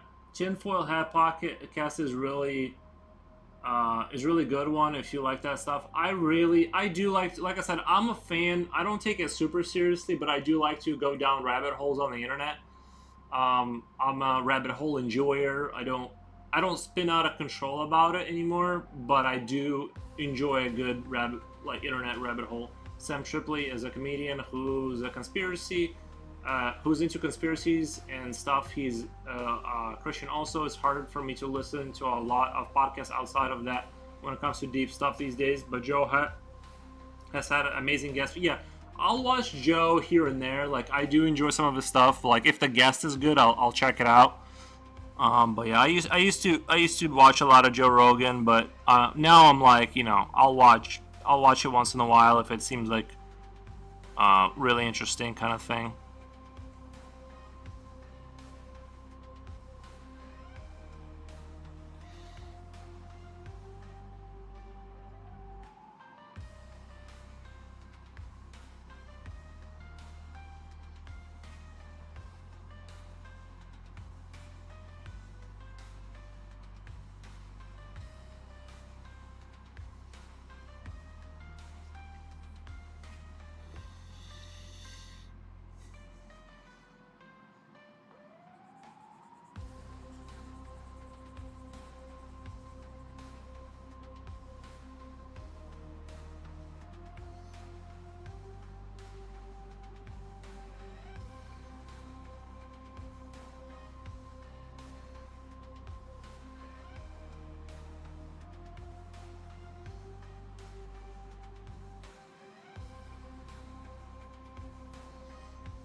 Saying, would you ever consider doing critiques that would help build a channel?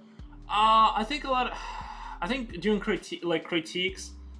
On what exactly? I'm afraid of doing like the commentary stuff because like it creates like drama and controversy. I feel like if you have somebody pulled up and you're like, and plus I'm not that. I have my intuition and like my thoughts, but I don't really specifically want to say anything because I'm not like that smart to be like then getting into debates about it. You know what I mean? I just like to kind of dive in and check stuff out. But there are movies I thought about doing critiques of. But yeah.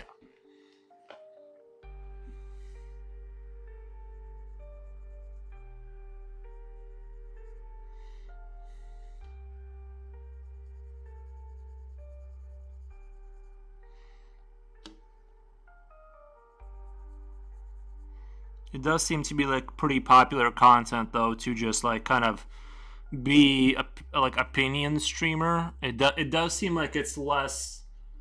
It's like easier, you know what I mean? Like to just kind of, do like the opinion stuff.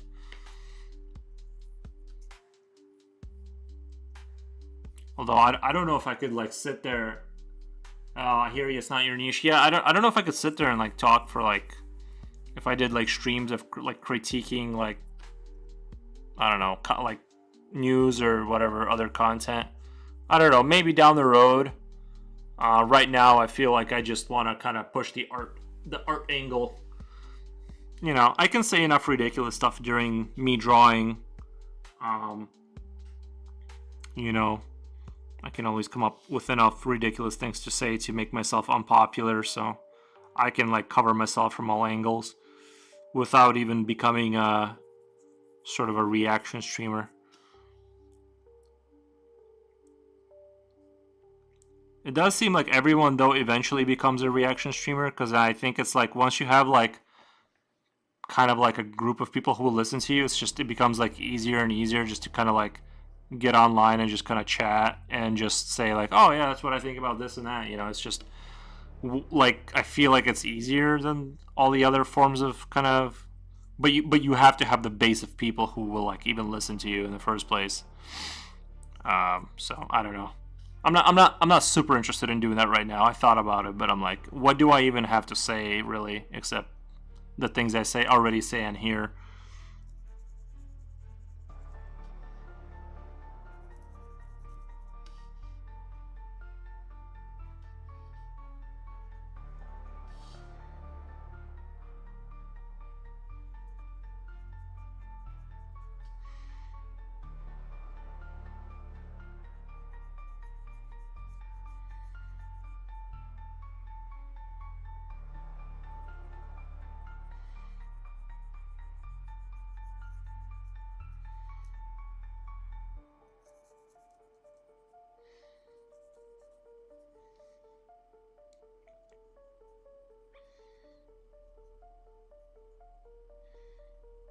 But I will, like I said before, I do think manufacturing has taught me the sort of the skill of being able to work for a really long time without, just being consistent and working, and that's something I really lacked. I had like the talent, but it didn't matter. I wouldn't have been able to stream every day had I not gone through the intensity of working 12 hours a day every day. The anatomy of this dragon is so cool though. Love this piece so much. Thank you. Yeah, I thought this it like turned out really strong. It just kind of did. To be honest, I just wanted you to critique my own art to help me improve those selfish reasons. Thought I did notice a lot of artists do that thing, but yeah, I'm not there yet. I really feel like I need another 10 years. Like I need to spend another 10 years learning before I go. I can kind of help newer people. I really don't like to critique stuff. You know what I mean? I would not feel comfortable with doing that. When you said do critique videos, I thought you meant like do sort of like the hot take farmer, doing reactions to like YouTube videos kind of reaction. Yeah, I respect a long time working. I also picked that up from working hard outside of art in my past. It's a cool part of our character. Yeah, I would definitely it doesn't seem like it, but it really helps to go through long durations of suffering, because it's always there to remind you of how bad it could be. So now that I stream a lot, it's like it's always like when I get a little bit tired, I just remember how bad it was in a factory, and I'm like, this is not bad at all ever, basically, you know.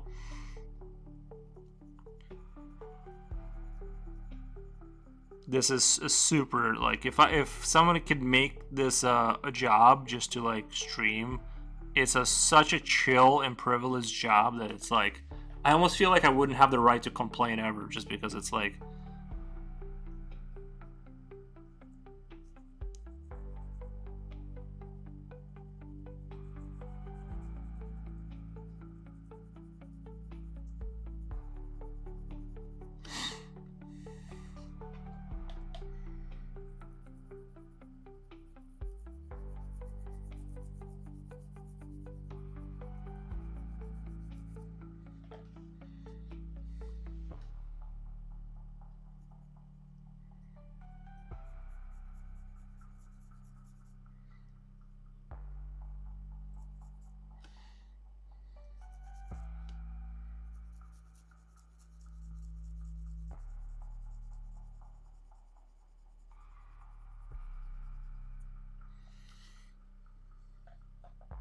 now I understand why you smoked when you worked.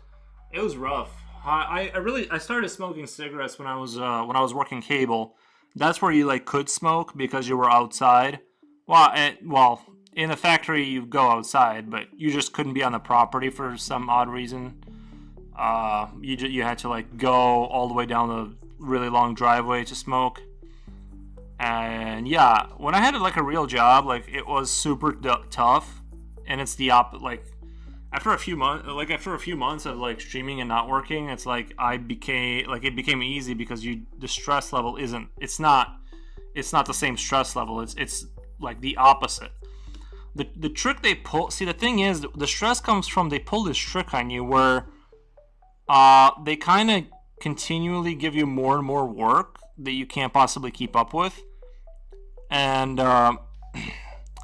it's sort of like they'll speed up the line, right? And they'll speed up the line, but the extent to which like the problems start happening at a faster rate, if you speed up the line 25%, it doesn't have 25% more problems. It has 4 times the problems. It gets exponentially worse the more you speed it up a little bit, but that's not taken into account. So when you have 2 lines, let's say you're running, and you have to teach a new person and like go pull piece of equipment, like you get like, so many tasks. It's not really possible to accomplish all that. You cannot do it without cutting corners, but you can't say that because nobody is saying that they're cutting corners, and if you say it, then you're the only one cutting corners, right? So they put you in the situation where you're under extreme stress to get all the things done that they just the pile of work that keeps growing. They just keep piling it on, and the only way to get it done is to like not really get it done. You're like you can only dedicate so much time to each thing. And so you really can't know if your line is running good because you're not checking it, because you're teaching a new person while helping somebody else like three lines down away from your lines. And so you really can't and so like, right, that's the trick, is like the intensity of the stress comes from they just keep piling on the work.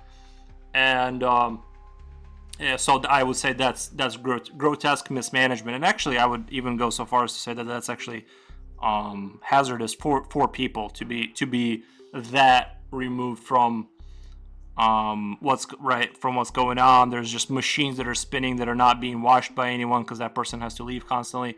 So this will develop all kinds of stress related issues after years of that. So yeah, that's how they kind of get you, is like you think the job is like this and that, but then you end up doing like 4,000 things. And you're still responsible for all of the things. You know what I mean? So yeah, you will if you're doing a job, you will end up smoking if you're trying hard enough. Are you drawing on a slant or tilted easel thing? It's the whole table here is the it's like a drawing table with the glass thing. I like it.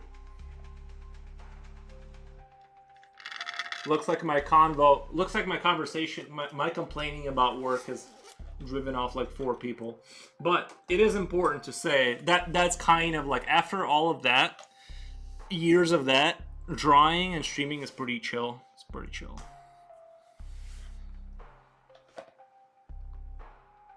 I gotta take off one hoodie. It's getting hot in here.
Do what you love and you'll never work a day in your life. That's absolutely true.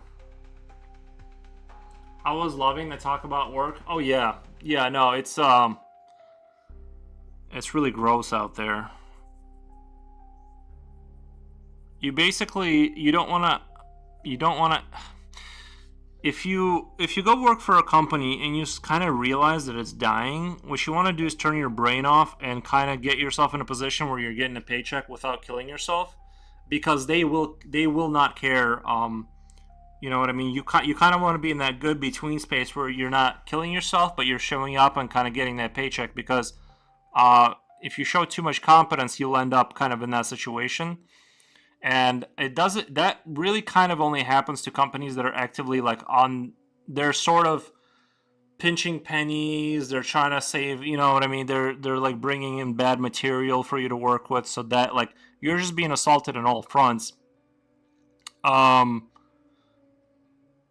In terms of, you know what I mean? Like the machines are old, they won't update them. The material they're giving you is like not kind of top industry standards. So between all these like little factors, it's you're kind of existing in like this weird nightmare.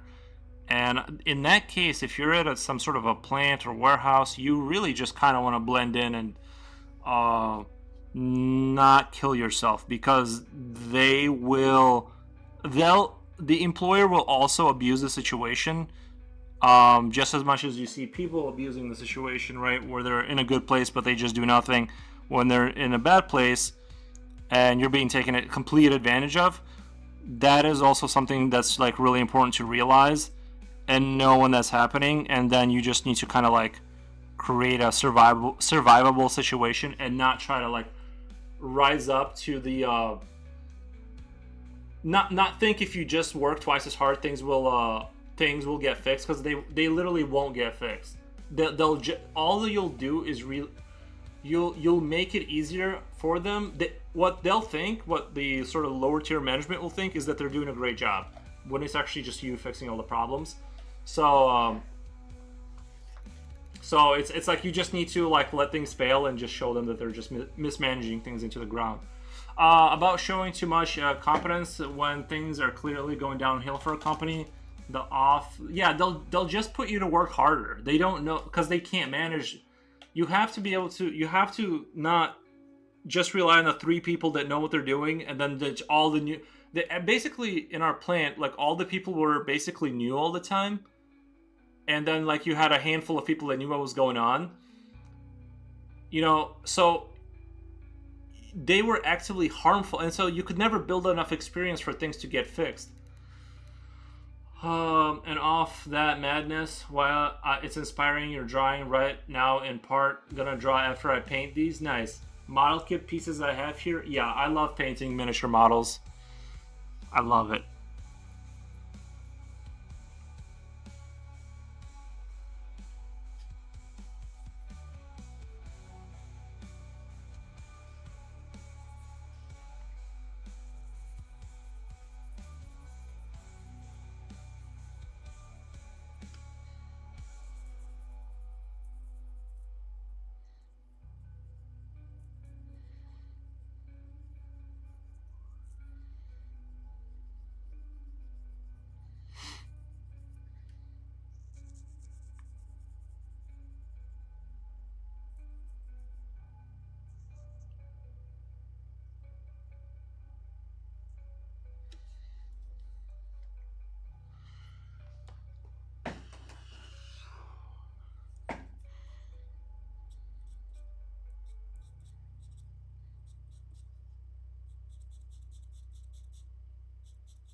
But yeah, I'm gonna get eventually started on my Cadian troops. Eventually I'll do that. Where did I put them? I know I have them somewhere here. I know I just took them out. Oh yeah, there they are. My this is the Warhammer guys I'm gonna work on next when I get some time. Astra Militarum Cadian Shock Troops. I just think they're really cool. I like painting them. I like just looking at them. They just bring me joy. I don't play. I like to just look at them, and they just bring me like joy to have around, you know.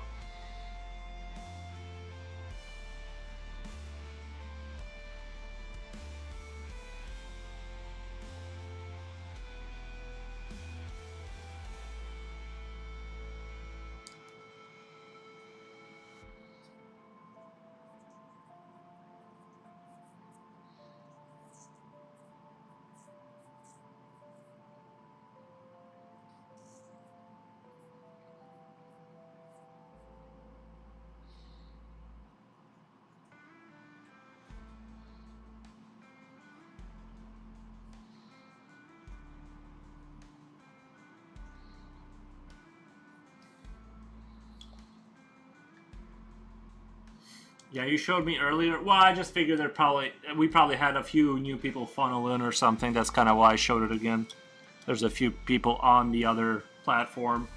I'm sure it's hard to keep up with that sort of thing between platforms and random people clicking on. Yeah, like I said, I'll do them on stream sometimes. Like I do like to paint models once in a while on stream, but I don't want people to think the channel is like a weird do whatever I want channel. So the model painting will basically be done on my own time for the most part, but once in a while, like when I'm just feeling burnt out on art, I'll do a stream of where I'm just painting like soldiers and stuff.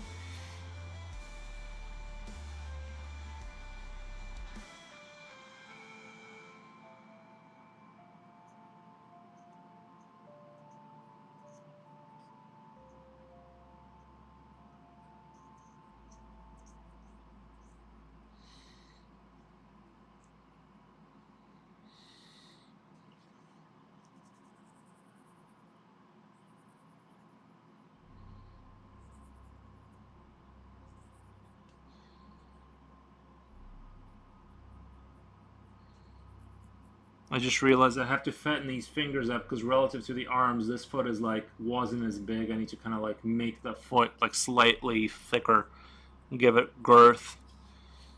I didn't really notice how the hands were like basically the same size, and the foot should be slightly larger, at least.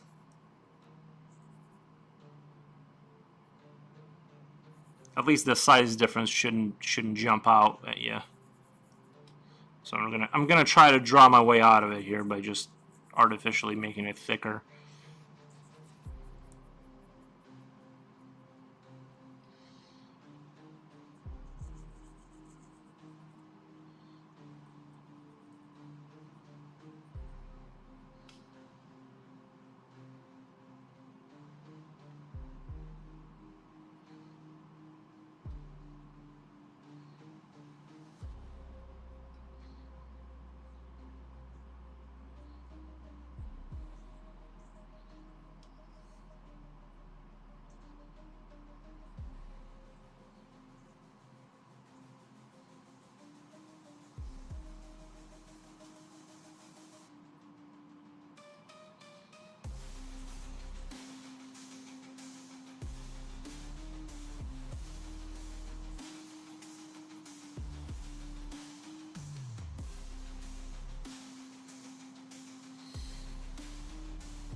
Oh yeah, true that.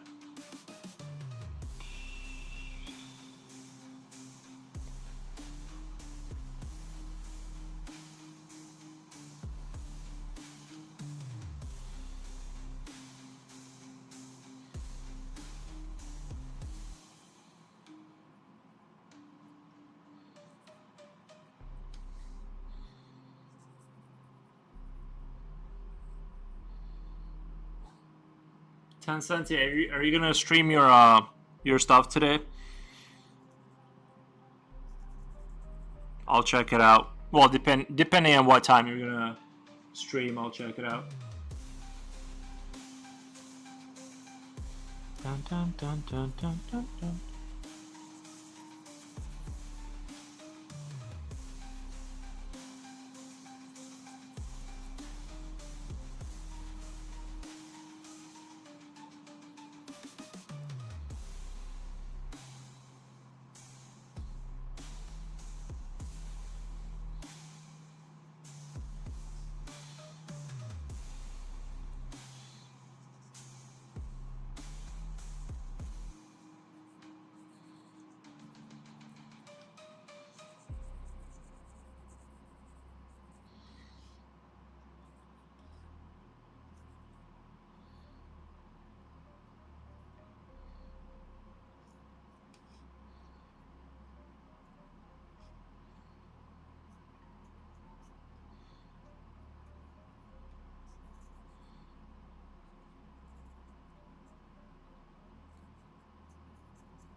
Yeah, yeah, I was thinking maybe later. Nice.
I'll probably finish today, actually, so that's exciting for me, lol. Nice.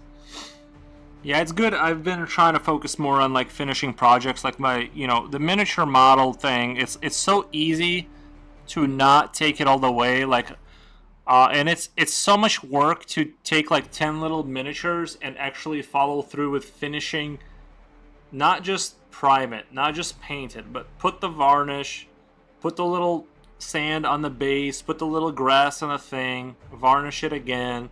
To take it to from zero to finished, fully, fully complete every single like little pixel you can possibly, of quality you can possibly squeeze out and finish a project. It feels 1,000 times better than not just letting just gray plastic sit around. It's hard to explain just how much more better it is.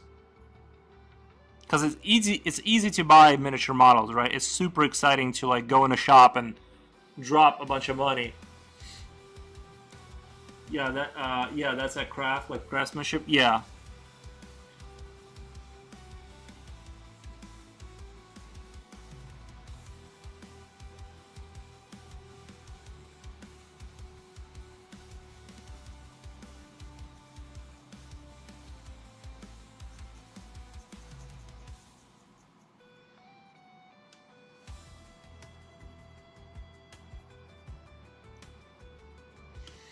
Maybe if I do a 9-hour stream, I can finish this dragon. It's actually like slowing down a lot because I'm trying to like really clean. I'm trying to go back and clean stuff up, and it might take a little bit longer, but you know, I'm thinking maybe I should just push through and do like a 9 hour stream. Like I saw Nina. I forget her full channel name, but she's a great artist. She was doing an armored ferret, and then she just sat for 9 hours and did it. And I'm still building up my stream stamina to go that hard. Honestly, after like 7 hours, I'm toast. I want to go play video games. I miss mini painting. I haven't painted in years. Something I'm looking forward to doing occasionally. It's so good. It's hard to explain. Like you would think the most interesting thing for me to discover when I was miniature painting was like I thought honestly I thought I was gonna be like really good at it off the cuff. Like I didn't even understand how it could. Like it didn't even occur to me that I could not be not good at it. I just thought I would just be like, you know what I mean, like the best painter ever. And I could not see an alternative to that reality. And it took me a good amount of like time before I could not paint well, but spend enough time rendering out the little details to where it, you know, I like force through quality just by spending like a crap load of time on it. I struggle to keep my energy up for after 5 hours of streaming. Yeah, and some days, like especially like I'm doing daily, so it's like so yeah, like some days it's like you just like it's hard to squeeze. You know what I mean? Some days you just want to chill and stare at a wall. I have a bunch of model kits, and once they're all built and painted, I feel a million times better. I agree. Once I get through my backlog, it'll be easier to focus on drawing and studying art. Yeah, my big weakness in life is books. I have so many books I've bought that like I just cannot pick up at the end of the day. And the thing is when I do pick them up, I do enjoy. I'm an enjoyer of reading when I do read. But once I set it down, I don't go back to it for like another 2 months. And then, you know, I get another urge to like become a reader, and I do it for a little bit and then I stop again. So for me, the reading is like where I kind of can't. Because I just like to veg out and play video games at the end of the day. I don't really want to like focus deeply on stuff anymore. Yeah, I took, as far as like energy and streaming, it took me a good amount of time to like get my, it's like riding a motorcycle. When you first start, you spend so much energy because you're like holding onto the bars too tight and like, you know, you're thinking really hard. But then like when when you've been on a motorcycle for like 6 months, you learn your motorcycle stamina goes up because you're more relaxed on the motorcycle. You know what I mean? You're not thinking about every little thing, how to shift gears and stuff like that. All of that has been refined into instinctive kind of thing.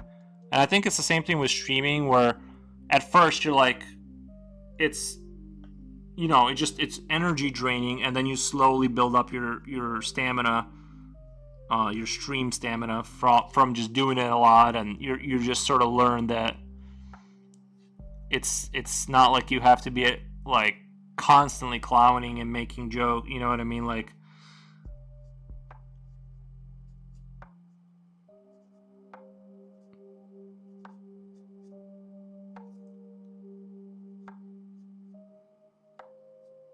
I had the weirdest dream too. I can't remember what it was. I just remember that it was weird. I get that ready is choir for me is my dyslexia. I get that ready is chore for me with my dyslexia. Not spelled that. Oh yeah. No, I'm pretty sure I have dyslexia too. Like, I'm not claiming it 100%, but like I do think like when I look at a word quickly, I will misread it, and then when I go back and reread it, sometimes I've read things that I thought were pretty clear, and then I reread it and I realize that not only did I read it wrong, but like I didn't understand the basics of what it was trying to say to me. So yeah, I think I do have dyslexia. I've never been tested for it. But just the amount of like mental energy it takes for me to like really get through any amount of yeah, you do, lol, I noticed that. It's all good when I get what you mean. Yeah, I just the amount of mental energy it takes for me to read for like 30 minutes is just insane. It's sort of like it sort of feels like you're trying to read things that are like, and the letters are sort of floating around and the words change meaning. So you're trying to read a cloud basically while it's moving really fast. That's kind of how it feels. It's exhausting, and I've never really enjoyed reading. You know, I've only probably had like one time when I was trying to read a lot where I sort of stopped reading and I was actually experiencing I got good enough at it to where I was experiencing the book like you would watch a movie. You're just taking in the information, but you're not noticing yourself like try to read. You're not like reading the word after word. You're just like your mind turns off and you're good enough to where the information is just flowing in. That only happened once. That only happened once to me in all the years that I've tried reading. So it's utterly exhausting and borderline hopeless. I don't know that there is a way to fix it. I'm not super motivated to fix it. I don't really care, but like it would be nice to be able to read without like exhausting every neuron in like 30-minute, 40-minute period. Where I'm just like, I don't even think, have I been reading? Like, I'll just notice suddenly that I haven't actually been reading for like last two pages, and I've just kind of sort of shifted into daydream mode again. And that's when I set the book down and don't come back to it for like another 2 months.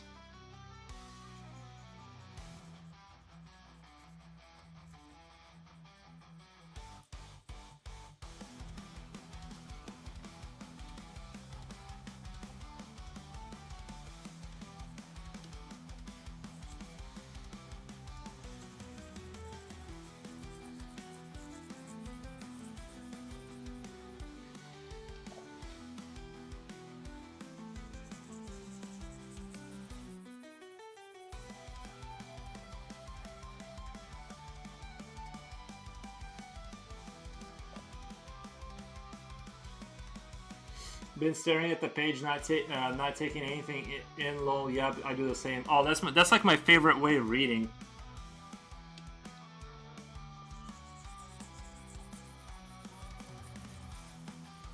What's worse is when when I do try to read and my mind starts to come up with like a better storyline in the background, and I'm like, I don't even like where the story is going, let alone suffering through more of it. You know what I mean? It's like, I already don't like how this is going, and I have to read more of this. What if it gets more boring than it already is? Reading poser, basically like a reading. I'm like a reading version of like those kids that would scratch up the bottom of their skateboard to make it look like they're more experienced. You know what I mean? Like they didn't want to skate a lot, but they did want to have that look of like having sort of the baggy pants, the destroyed skateboard. You know what I mean? Like I'm like that. Like I have books around me somewhere. There's books. I have books. I promise. They're around, and I try to hit them up once in a while, and I never enjoy the experience.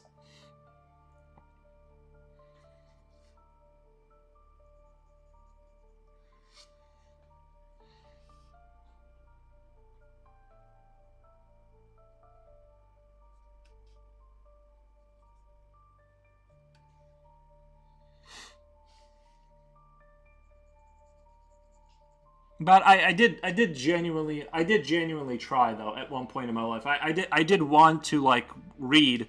It's just it's so unenjoyable. It's unbelievably like and I feel like I don't really retain any of the information in a meaningful way enough to make it worth it. So even if I did reread every page like 4 times, that's what it would take. I would just have to reread every page like 4 times to have like a solidified picture of what I just read. Otherwise, it's just like these vague sort of things that are like floating around, kind of, it's never all formulated enough for it to even matter. Renato Souza, welcome to the stream, man. Thank you for stopping by. I'm still working on the dragon. I'm actually trying to slow down and kind of like really polish it. So I'm trying to do the opposite of where usually the closer I get to the end, I speed up and I just try to like get through it. But I'm trying to like slow down and just kind of clean things up and just kind of go slow.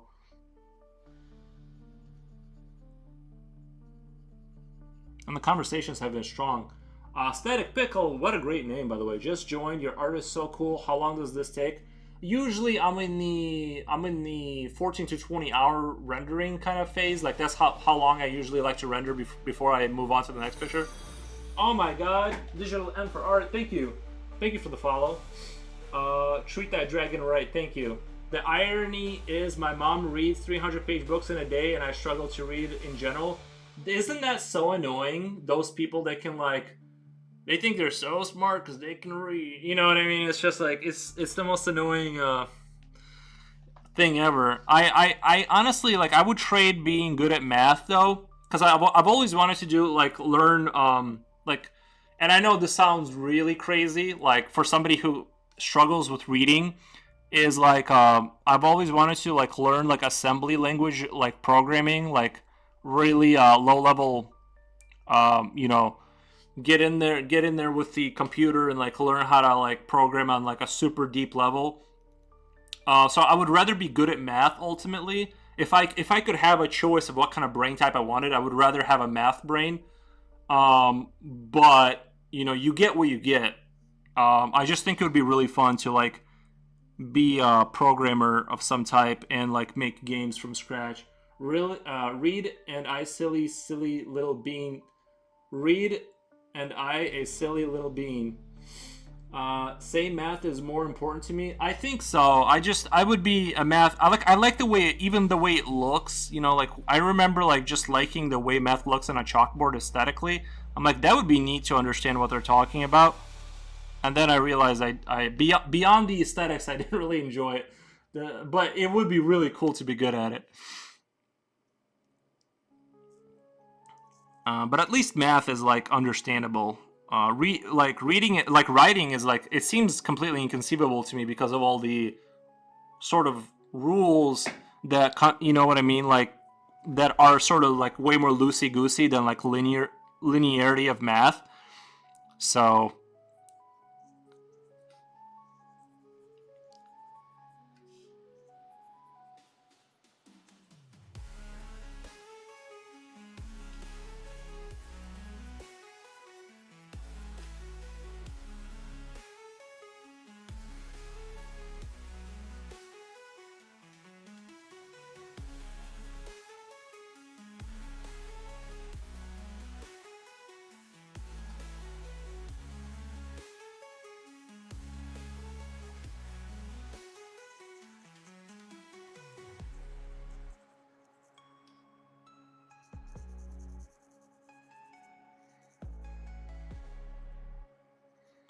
but yeah, I would have for those of you who like to go down rabbit holes on the internet. That last Joe Rogan episode where he talks to this like physicist, really interesting conversation because he kind of says a lot. You know, I understood about 30% of it, but it was really interesting because he basically claims a simulation existence. Yeah, I like writing. It's just kind of up to interpretation. It's clear yes or no for math. I hate math lol because I'm bad at it too. Yeah, I'm bad at I'm basically bad at. I'm really good at. I'm not. You know, I'm really good at physical like sports stuff. Like you know what I mean. And I'm good at drawing. I'm not very good at things that are like highly logically inclined. Although I feel like I should be. I have people in my family who were literally. I had somebody that was in the space program, but on the Soviet side. Like, but so basically, I have good brain genetics in my family, and my grandfather and my grandmother on my mother's side were both engineers. So like, and they went to universities and all this, and I didn't get any of that. I didn't get any of the like the you know, all the book smart genetics. I got my father's orc genetics. I can hit things. I can catch a ball. I can draw like things that are more instinctive and animalistic. You're not dumb or anything, just different. that's how I cope too. That's how I cope with it too. It's kind of like street smart versus book smart. Yeah, except I don't have street. I stay away from the streets. I was looking up art streams and I had to scroll way down to find this. The rest were just naked girl. Yeah, I noticed a lot. Like people, they try to like climb the ladder of the stream world. Orc genetics. Yeah, basically. Yeah. I was just kidding, but yeah. Yeah, I noticed a lot of people try to climb their way. That's why I try to stay away from the hypersexual, drawing hypersexual stuff, because I feel like, and I don't want to offend anyone or hurt anyone's feelings, but it is like a cheaper way to climb the ladder. You will make money faster and sort of get attention, I guess, right? But if I'm being completely honest, I don't want to go down that road. You know what I mean? Of drawing like half naked girls, like anime girls and stuff like that. I'm sure there's like money to be made there and stuff like that. I would rather draw dragons. That's what my heart calls for. And gnomes and rocket ships and, you know, space marines, you know, that kind of thing.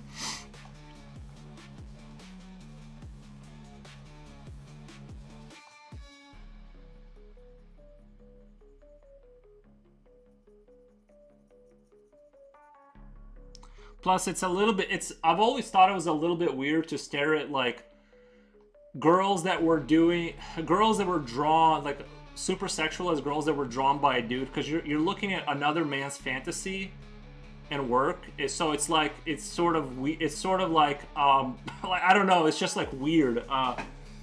As a girl, it makes me uncomfortable. I that's kind of like what I'm saying is it's like even if like I don't understand who buys it. Because like if you're a dude buying it from a dude, you're still buying dude's work of a drawn girl. Like you're still looking at another man's imagination, if you know what I'm saying. So it's like it's super weird. It's like double weird. And so I don't know. I always like stayed away from like I'll draw women, but I'm just saying like I don't like the hypersexual stuff. Art in your underwear? No, I'm gonna stay away from. I don't want to speed run getting banned.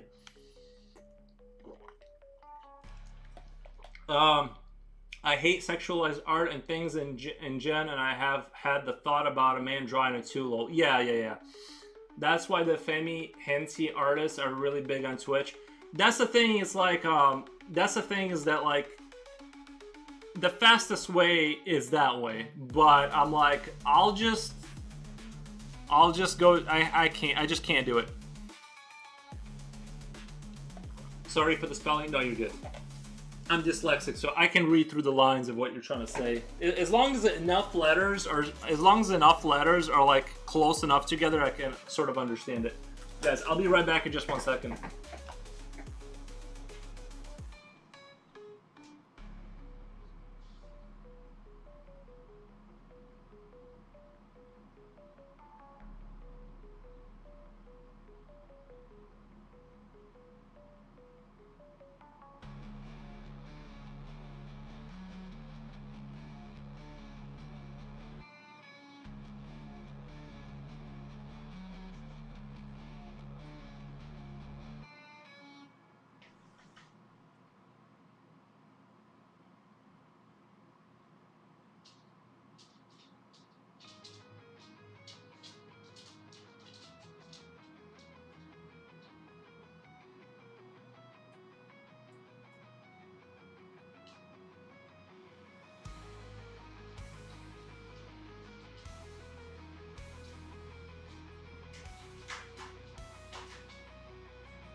Alright, I had to let my dog out. I had to let him out. And I got a bottle of water here. I hate sexual speed running, getting banned. Lol, you're pretty funny, low key. If you watch long enough, you made some clever jokes. I try to slip in a joke that isn't, you know.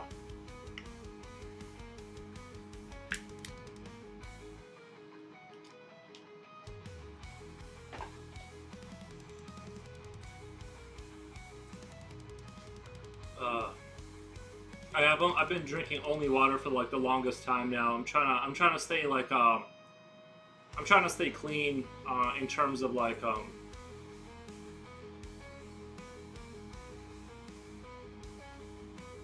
my diet, and my sleep has been improving ever since I cut out coffee.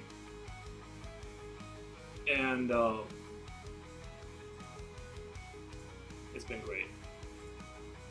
But it was rough for like a few weeks. It was rough.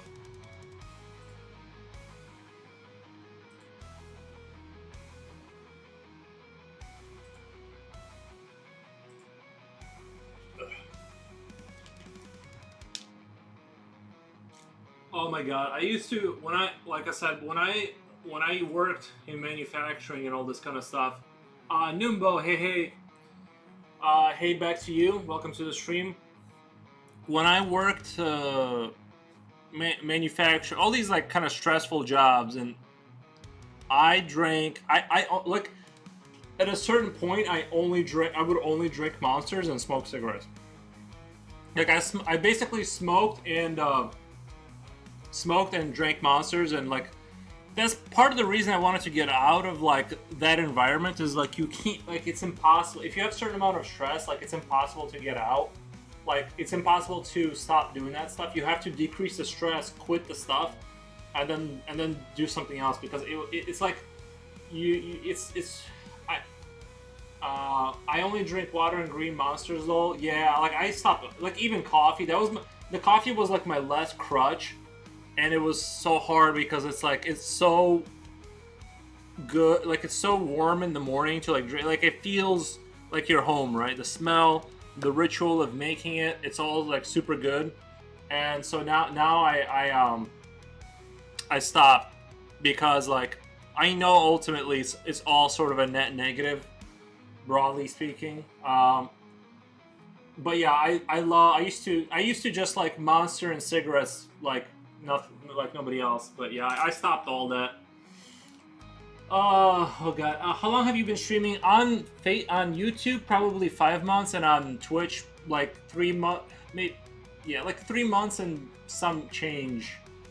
Same, I stopped with the tech cigs. Yeah. Oh yeah. I forgot about that. My trick to quitting cigarettes or the vapes and all that, was I switched to, and I tell everybody this trick. I don't know if it'll work for everybody. I'm not encouraging it, but stop. I haven't joined the stream for a couple of days. Oh, you don't have to be sorry. It's no biggie. It's no biggie. The trick to quitting cigarettes is I switched to chewing tobacco, because it has a crazy amount of nicotine, right? And then for some reason, quitting chewing tobacco is like really easy for me. Like like I just stopped and I didn't even think like, because I got used to dipping, right? I stopped thinking about cigarettes as the norm to go for, and then because it was like killing my throat too. So I switched to dip, and then I dipped for a while until like I normalized that that's what normal was, and then once I stopped thinking about cigarettes as what I go to for nicotine, I just quit the dip and I wasn't thinking about cigarettes, so I just suffered through the, getting out of the, the withdrawal, and that was it. Like, it was super easy. But with coffee, like, especially when you're down to your last crutch, like, when you're down to your last bad thing and you want to quit, it's super hard because you have nothing else to go towards. And so you're just sitting there suffering actively. Just watching the suffering happen, and it's the worst thing to go through. So yeah, but now that I'm sort of free, I'm going to try and not ever go back to, because I'm just tired of thinking of this, of all that stuff.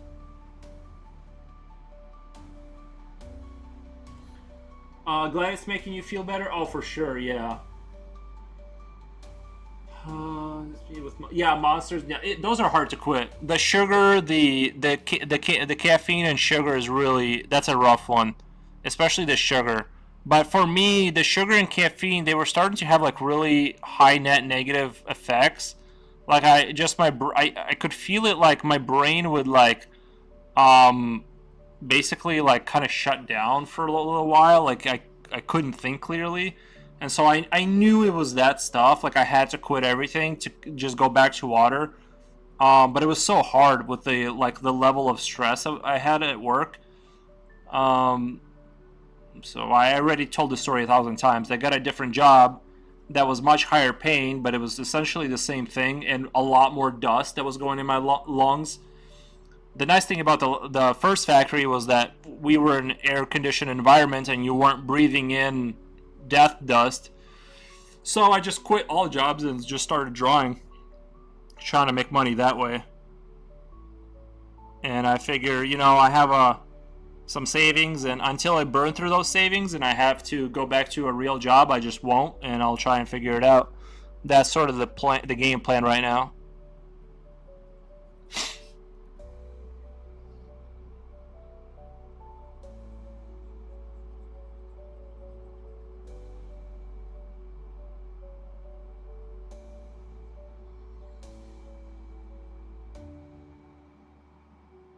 When you get a little older, start affecting you differently. Oh, for sure. Oh, that's so true. Like I used to be invincible. Like complete, like nothing would affect me, and then like I actively feel, you know what I mean? Like if I eat something wrong, it's just like, well, even sleeping. Like I went to bed one time and I woke up like injured, like crazy. Like for 2 weeks, I couldn't move my head. Like I slept wrong and I was injured for 2 weeks. It's the craziest thing. Yeah, once you start crawling towards your mid 30s, you just fall apart. You have to save yourself. You have to start eating right, because like the rate at which you fall apart increases exponentially, and your brain like is basic. It can't process out all the garbage you're putting in there. It's at a certain point, and you start dying. You watch yourself die. So you're either gonna go back to water and sleeping normally, or you know what I mean. You feel it in your body how you just can't go on. It's the worst.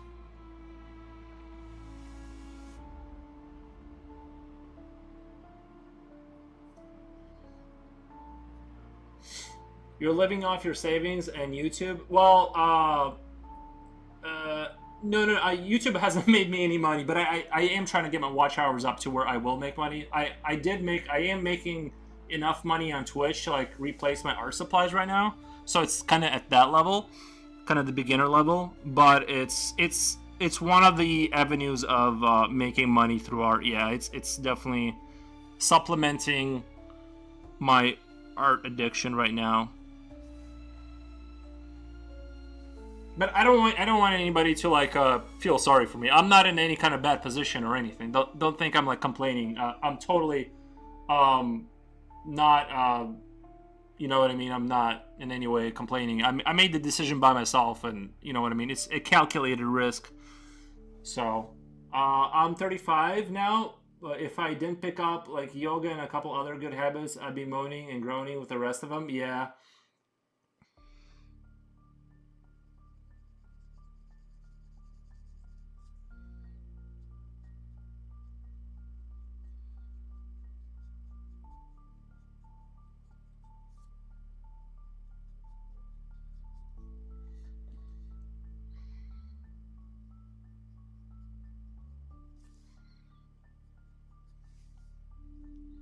Yeah, I'm 34. 34 years old.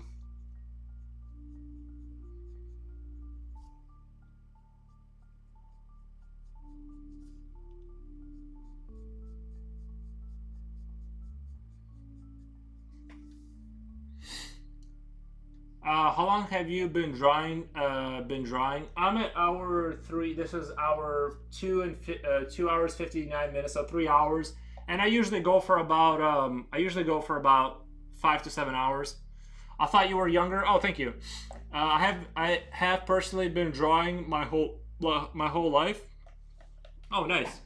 Let me. Do you post stuff on your YouTube? I can follow you there. If you want me to check out your YouTube, just let me know.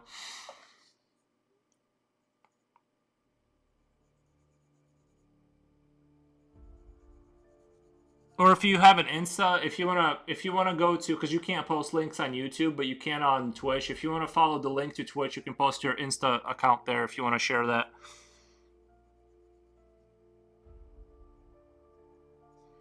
Or whatever, you don't have to. I'm just saying.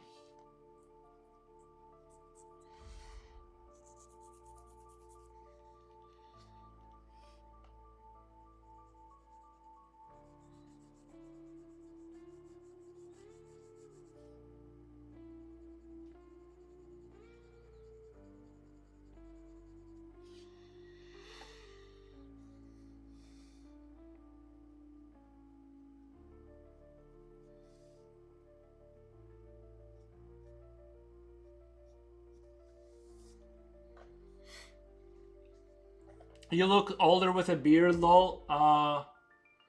Yeah, the beard helps to look older. especially like when I had the beard and I like would have a dip in, I definitely like, and like if I shaved my head or something or cut like my hair super short, I definitely looked a lot older with a beard and a dip in my redneck days. I mean, I still identify spiritually as a redneck, but I'm just not in that world as much anymore. I mean, I'll still cut tree. You know what I mean? I'm not gonna say no to a good tree cutting day, but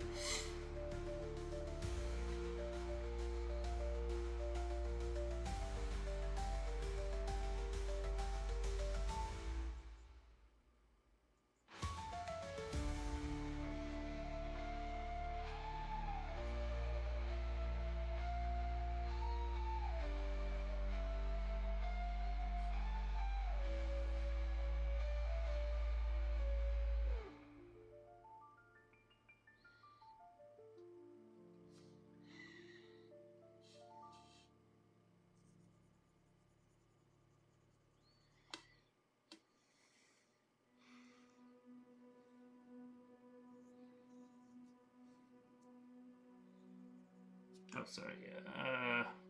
I don't want to forget where I don't want to forget where the camera's at, so I'm not drawing off on my own little territory somewhere where you guys can't see. Noise slow. Yeah, I've been drawing. Yeah, I've been drawing like sort of hobby-ish my whole life. I've only been seriously drawing like the last 4 months because like that's the direction I decided to go. Obviously, I got all day to like do nothing else but draw. So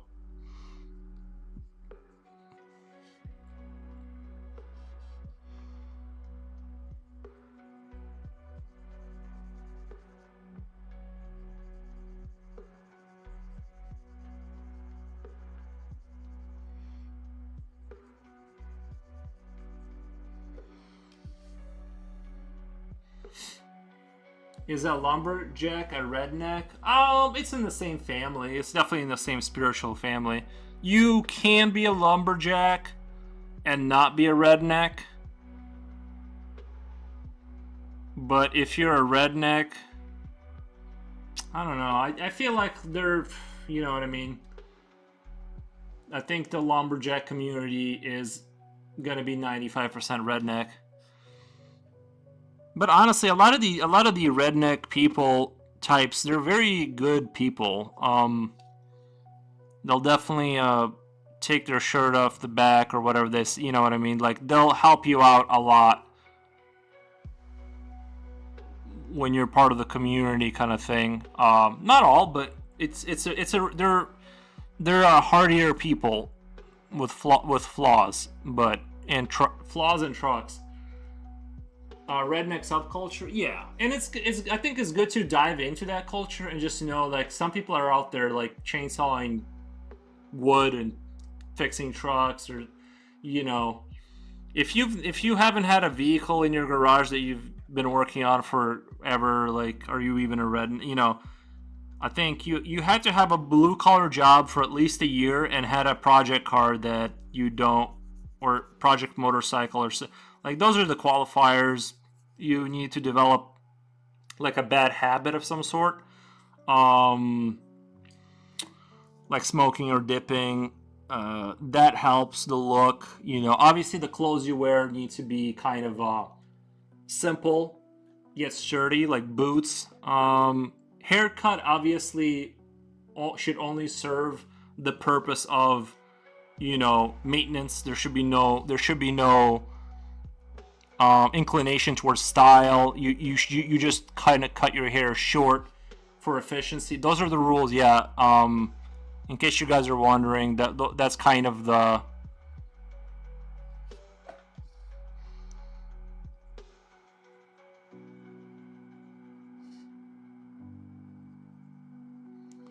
qualifiers for a redneck. Once you went around in that circle, you can kind of consider yourself a blue collar redneck type.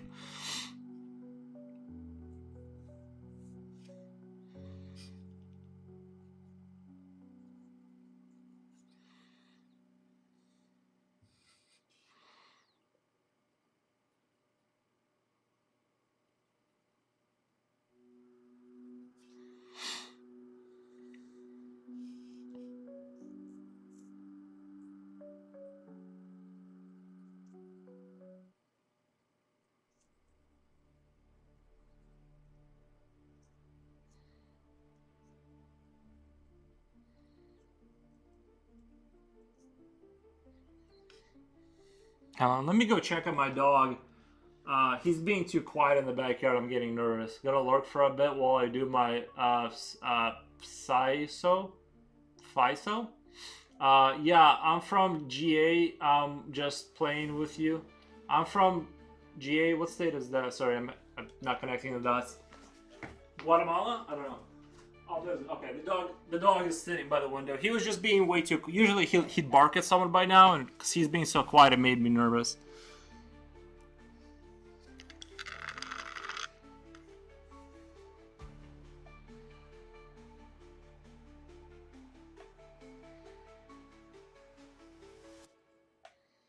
I'm from GA.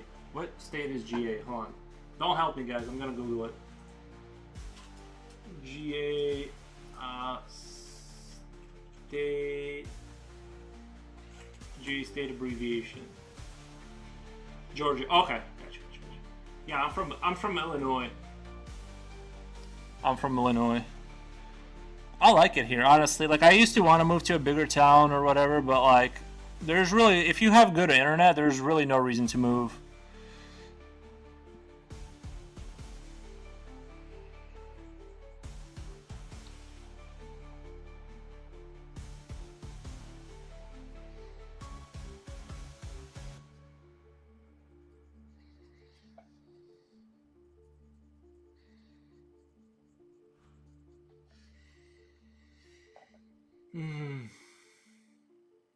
What was your biggest art phase?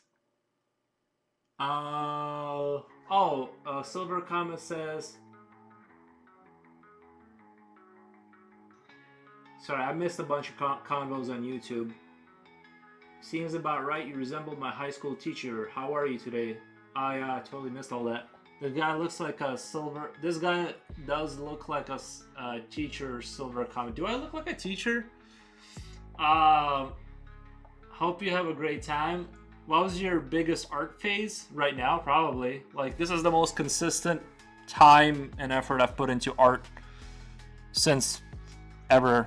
So I would say now I'm in my biggest art phase, comparatively speaking. Like, I literally just draw 7 hours a day every single day. And because I don't have travel time to get to work, I just stream and do commissions. It's way more efficient. I still have time to play video games. I still have time for, you know, all the things I want to do with my day. But if I had a job that I had to travel to, 7 hours would be terrible, because then you got to travel for 40 minutes one way than the other. So yeah, this is by far the best version of life. Like, my job is like 20 feet from my bed, basically. It's awesome.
Favorite game right now? My favorite game is, I'm playing through Quake 2, kind of going back to the older games and just kind of beating them that I never beat. So right now, I'd say it's hard to say like what my ultimate favorite game is, because I kind of dwell in every genre a little bit. Mostly the first-person shooter and the real-time strategy game kind of world is like, that's where I feel most at home at. I don't really do RPGs too much, unless unless we're talking about Monster Slayer like Diablo or Path of Exile. But yeah, I dabble in everything. But right now I'm playing PoE 2 and I'm grinding through Quake 2 a little bit. So that's kind of where I'm at.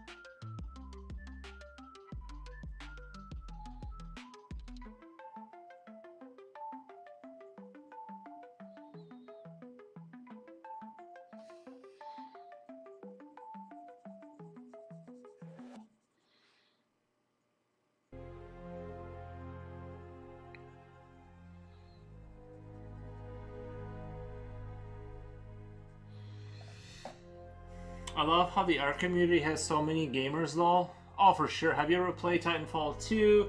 That's my favorite game. Yeah, Titanfall 2 is a really good one. I'm really shocked.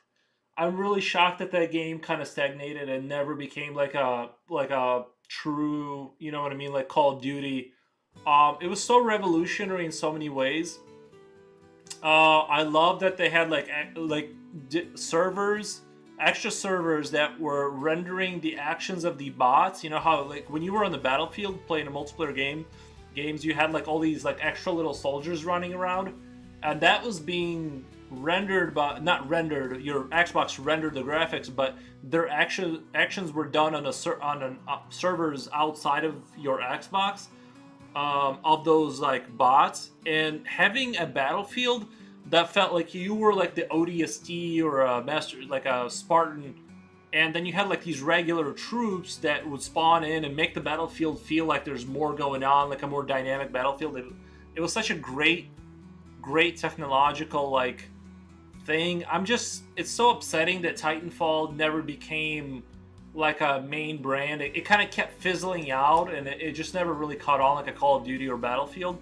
So I hope they give it another chance, and if they can kind of like, I'm not really even sure honestly like what they need to or what they can do to like make the game like a true household name.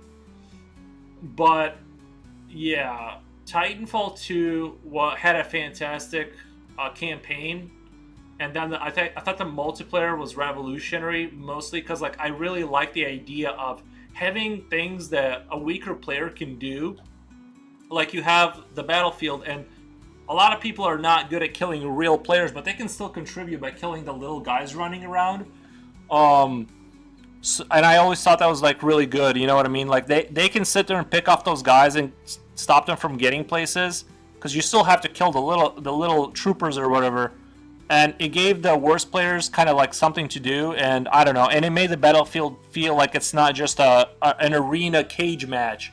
It made it feel like there's all these like troopers everywhere, So yeah, I thought Titanfall 2 was an amazing title. I don't really fully understand why it didn't catch on, and I don't know what you would need to change for it to catch on. I really don't. I don't know why it failed, because I thought it was amazing also. I love how the art community, our community does. Yeah, Titanfall, amazing game. Oh, my dog is barking. I gotta let him back in.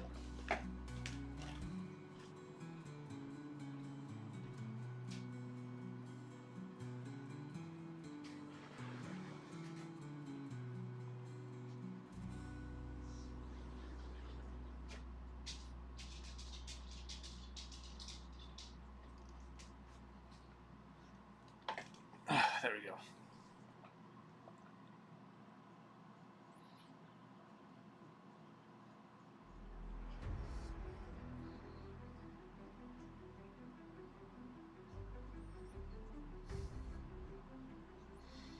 Actually, now that you're talking about that game, I wouldn't mind running through the campaign against it again, if I'm being honest, because I remember it being phenomenal.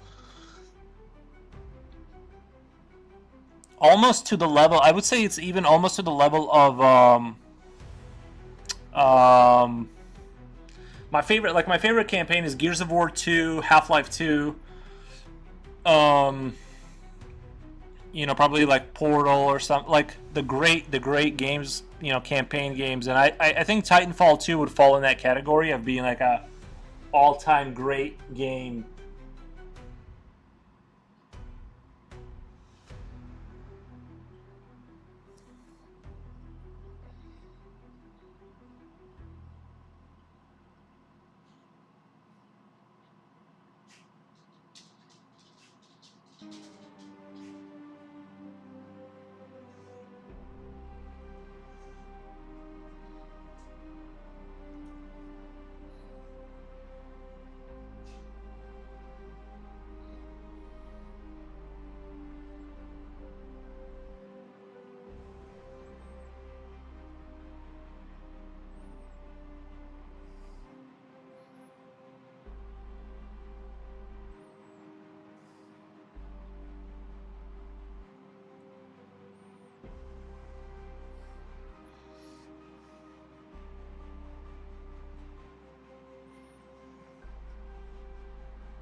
Are you sure it's one of my favorite campaigns ever? Only like 7 8 hours. Yeah, it's a really good tight 7 hours though. It's like a really fantastic one.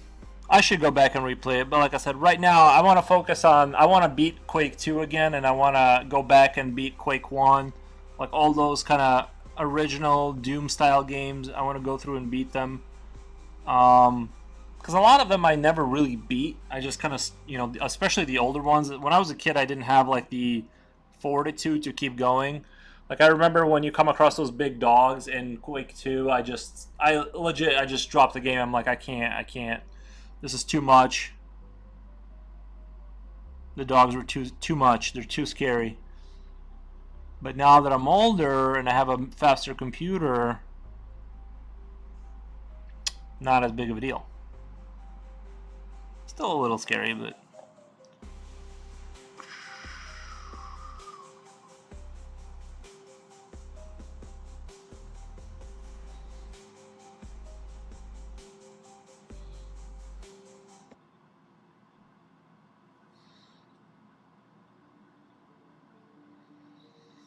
I had a lot of great games I never actually beat as a kid. Too now I now intend to finish. Yeah, I think Quake. They're challenging enough, and actually the game looks phenomenal. Like they remastered Quake 2 on Steam, and actually the game looks really good. Um, I really don't even necessarily know that we needed to graphically go beyond Quake 2 level of graphics. The game just looks good.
kind of want to go back to this rock and feet here that I was kind of working on earlier.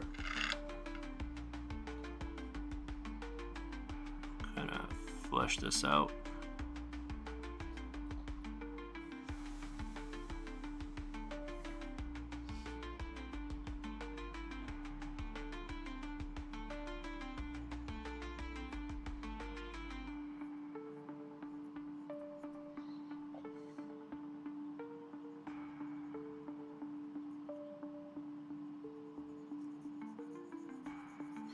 Yeah, I was doing a Friday sketch day on Friday, and I think it's important to do just raw drawing for like I was doing 15-minute intervals, and I was basically like speed running, kind of getting my exhausting my brain, because like rendering this is just a lot of work, and there's like not a lot of I don't have to put a lot of processing power into figuring out where to lay down the shading. I kind of done it a lot.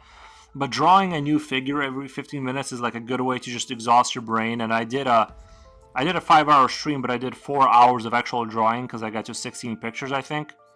So 16 times 15 minutes, it was like 4 hours of actual drawing. And my brain was fried. And so next time I'm gonna try and go up 15 minutes every Friday to kind of like go further, how much I can focus and draw. I was taking requests, but it's, because I figured out, because the amount of drawing I'm doing here is low, right? I'm rendering out the detail, like the sort of the shading, but I'm not thinking about the 3D object. That's where your brain gets really exhausted, when you're trying to invent something and hold a 3D object in your mind while you're sort of drawing. It's exhausting, right? So that process is like will very quickly kind of burn your brain out, and it's important to. That's why I started doing Sketch Fridays, is to kind of really push myself as hard as I can for as long as I can. I thought for me, actual drawing, I got about 4 hours in me before I just kind of like my brain is kind of fried, and I start to just kind of get exhausted. But this rendering I can do for about 5 to 7 hours. It's like it's not too much of an issue, and I usually do, unless there's some new game I want to go play, I'll usually stream for that long.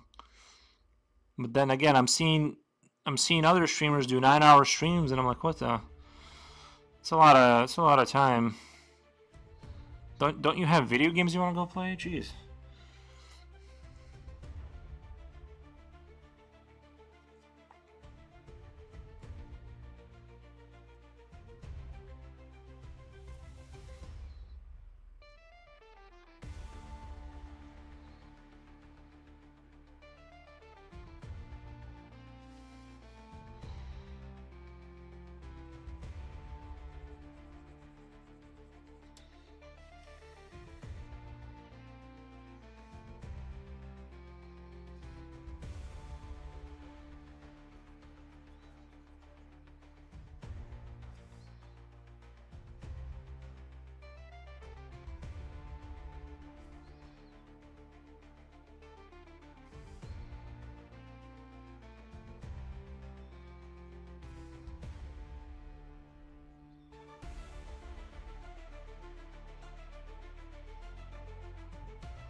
Heck yeah, build those brain muscles, yeah. Idea Farm Friday, yeah, I call it the farm. What did I call it? The farmhouse or something, or Idea Farm? Yeah, Idea Farm. That's exactly what it is. When you sketch like that too, it'd probably even be more challenging to do like 8-minute intervals or something, where you literally don't have any time to render. You're just getting the concept basically down and moving on to the next concept. That would be even harder. Because I do find, like, when I draw something little, I can't start going into rendering that's when my brain can kind of sleep a little bit. It gives me a little bit of time to rest, so I think it's good to, create the conditions where you're, like, solely focused on actually pushing yourself to draw.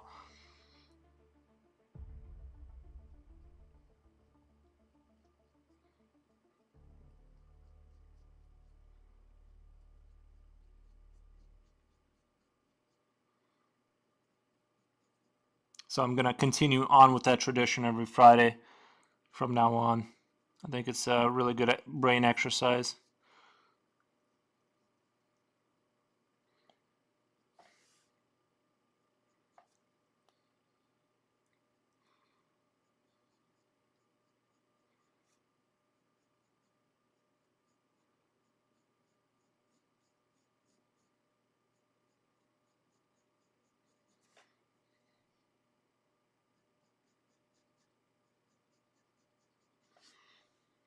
Let me change the music.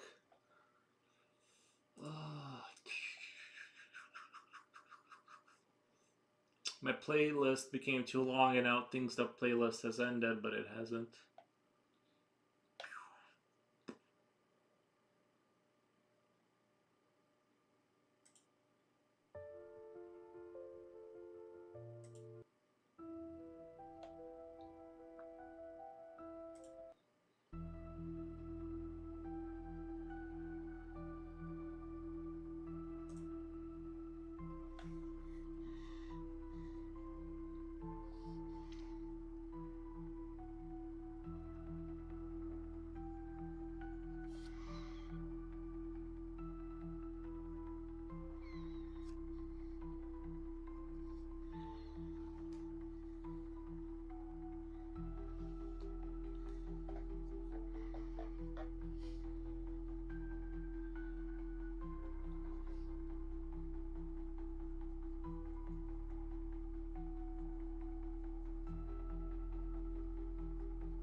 Kiddo B, hey Tall King, how's everything going? Oh, thank you for stopping by. It's going really good. We are doing awesome. Just continuing the rendering of the dragon. I want to push the envelope of the rendering on it.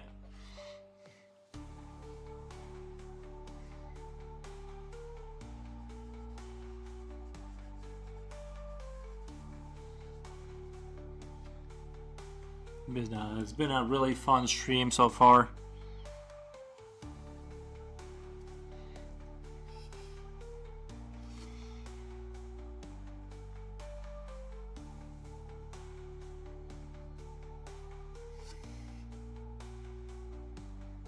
I might just stay on and just push through.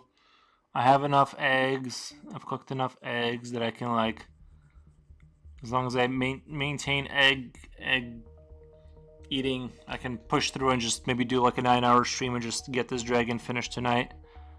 Just so I can kind of be done with it, you know.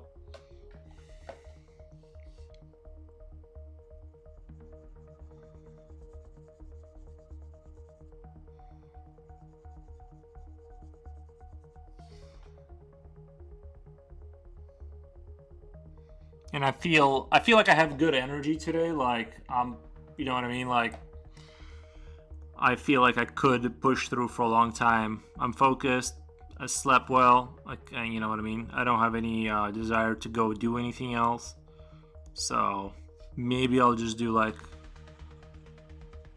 well, for me, 9 hours is like kind of like the extreme end of the spectrum for streaming. So we'll see kind of how I feel. But right now I feel really good.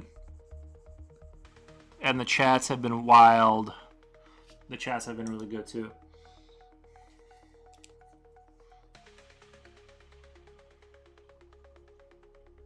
Did you see any new movies, Kiddo B?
I'm kind of debating on whether I should start kind of moving towards the wings. Kind of working on the wings, but I gotta really move the camera high. Gotta really move that camera.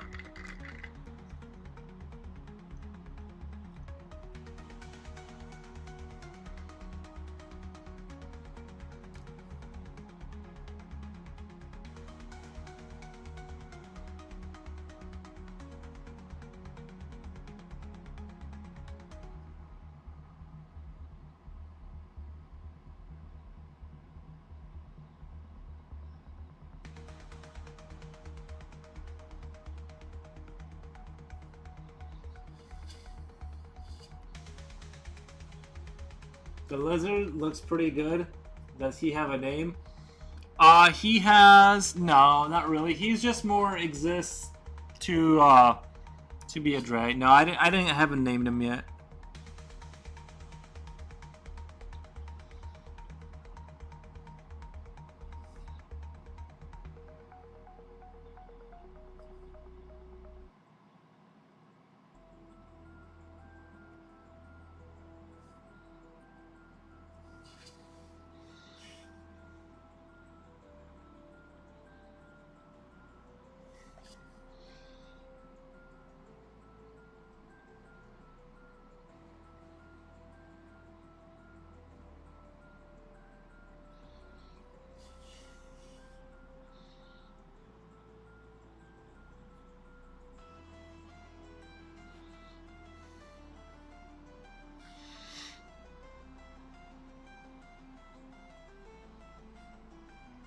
Oh no, Sad Lizard needs cool name.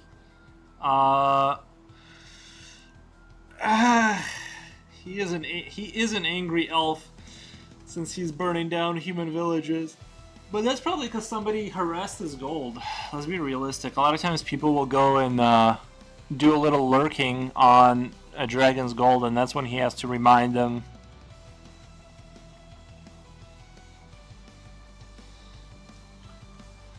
Why they shouldn't do that.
What name could I don't know what name I could give him.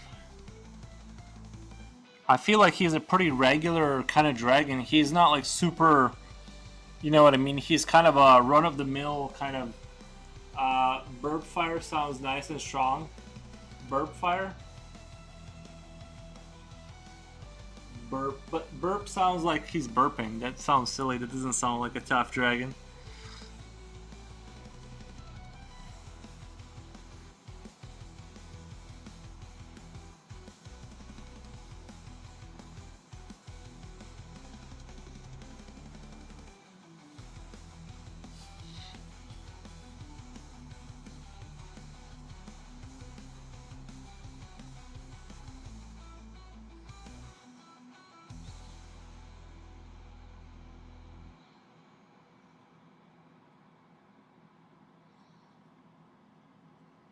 But I wanted him to be not like a super crazy, size of a mountain dragon.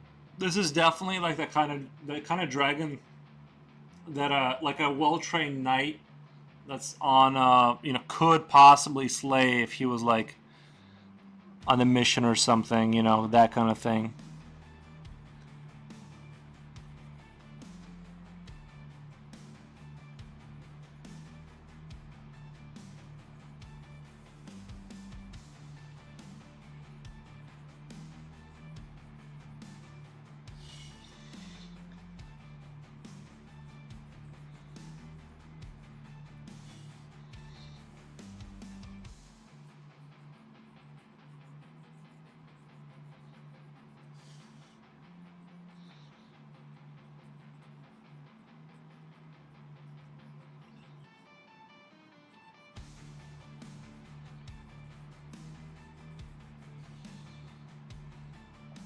Tickle torch.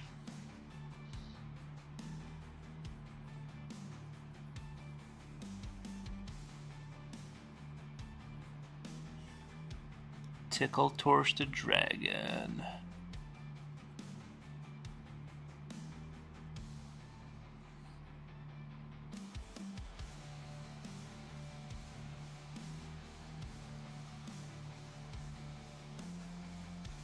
You guys think he would be green? If I had color, should he be green? Would a red dragon or a green dragon be like stronger? I feel like a red dragon would be slightly stronger than a green dragon. So it's hard to say, right? But that's kind of how like my perception is. I don't know. I can't like decide. I didn't really think about the name thing. It's hard for me to like decide on the name. I was just more trying to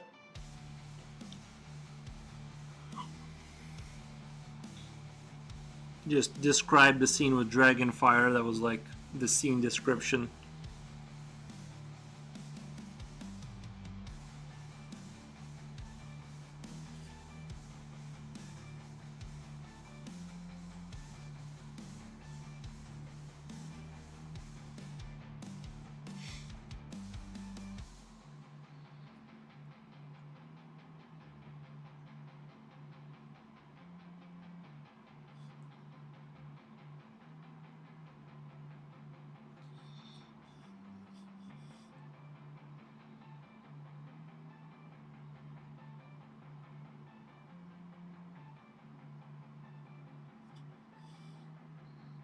I think red orange would look stronger, but blue one would look cool too.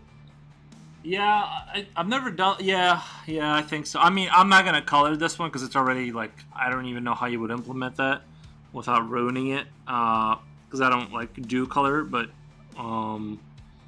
yeah, maybe I should like next time I do a dragon, like pick a color and like stick with it. But I'm just not because I don't never implement colors with pencils. I don't know how you would like get that color in there, you know. Um,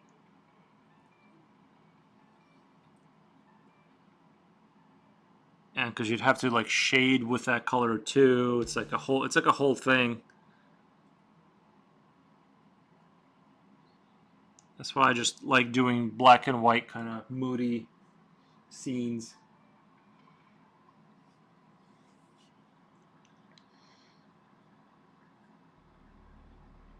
I just like to focus on the form of things.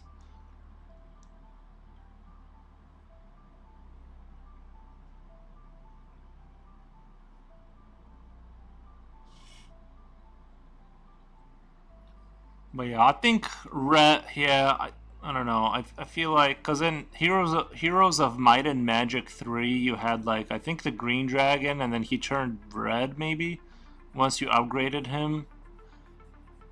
Um,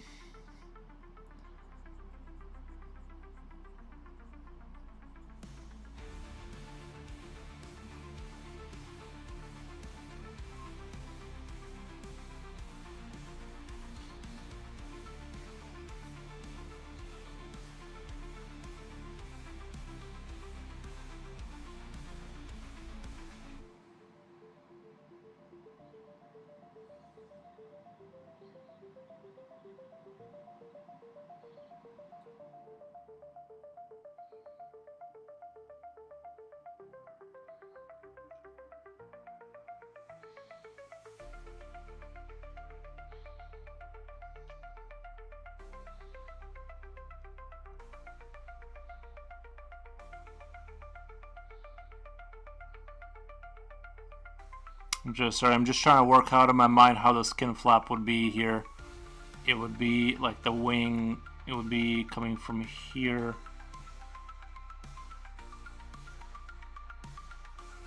Then it would go over there, then back for that part of it. I'm just trying to math out the how the wings would look.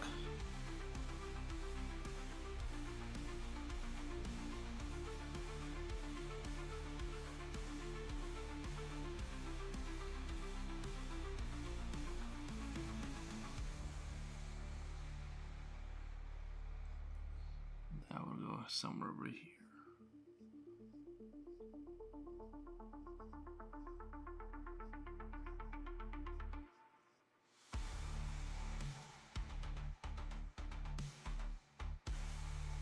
Unless the wing, well, I guess, never mind. I guess if the wing's pointed that way, you wouldn't see that here. You could do a special sketch Friday, all sketches in color. Yeah, Japochi was suggesting that I do a cloud practice. Like, I was thinking about doing like a 5-hour cloud practice kind of thing, which isn't a bad idea because I do want to get like figure out a set of rules to drawing dramatic sort of clouds. So that's something I was thinking. But yeah, I could do a special tricolor. But I think what I like about Sketch Friday is to kind of push my brain to like exhaustion, and the only way to do that is to draw a new concept. You know, go from one concept to the next very quickly. So that's kind of the intent, is to just train, like basically train, you know, emphasize like pushing your brain to like the limit kind of thing on Friday. That way I actually get to drawing new forms, you know, kind of. For me, that's the most exhausting thing, right? Drawing a new concept every 15 minutes.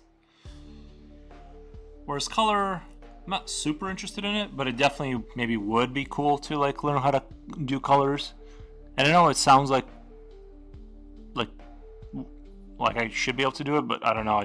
I can probably, but I don't want to mess up hours of work to experiment.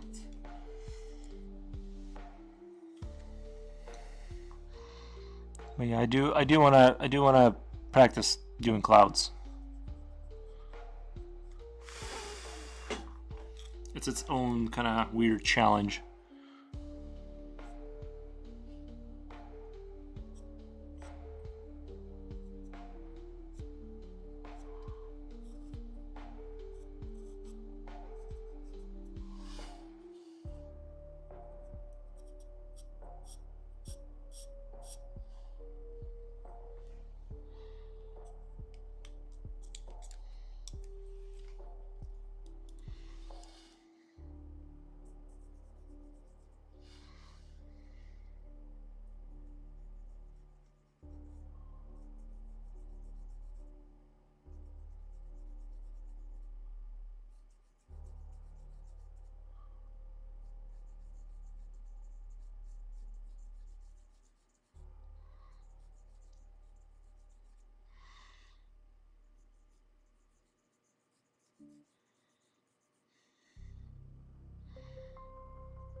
I want to do we'll just lay out the bone structure there before I get really heavy with the shading.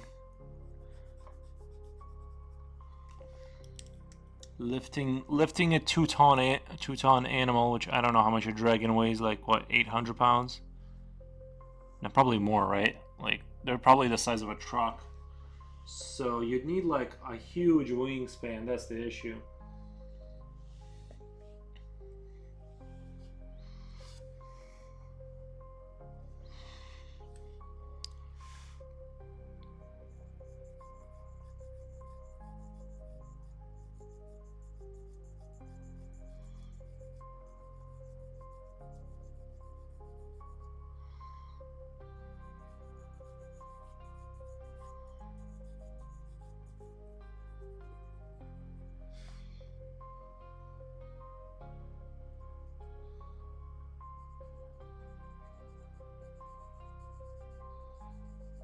I want to show a little bit of shadow on the other side to show that skin right there is translucent, kind of.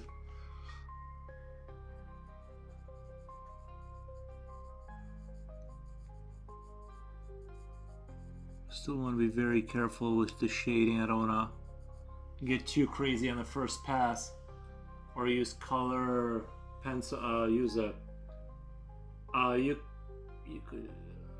you could do or use a color pencil lead. Color pencil lead? Yeah, I have pencils that have color.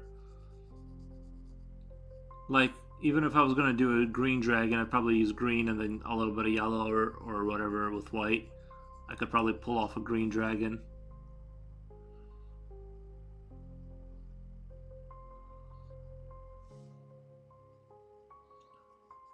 I'm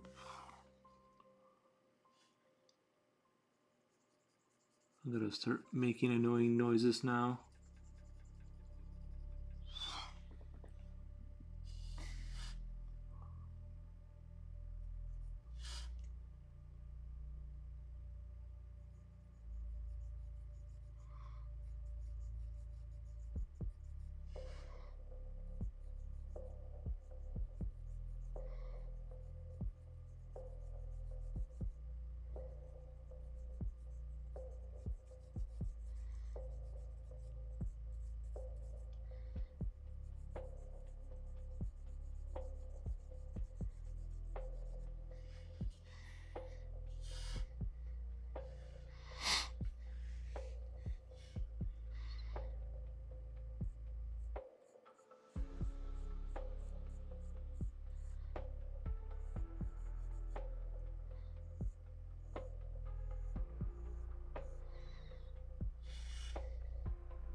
Dragon noises.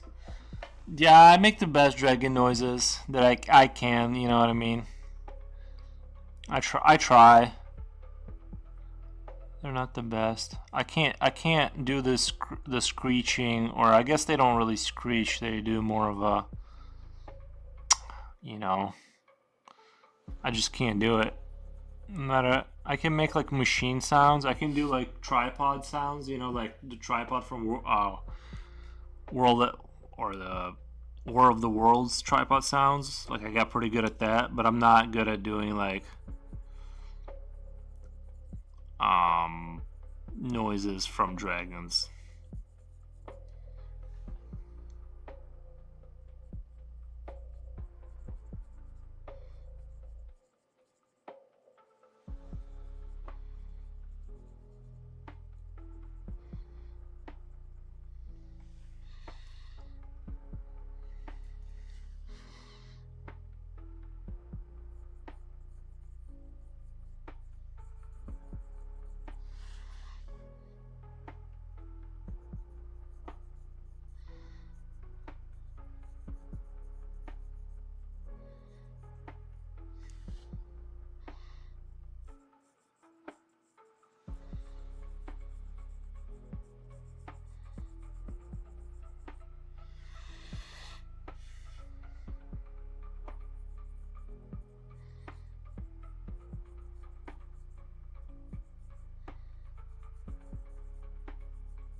Any raids so far? No raids.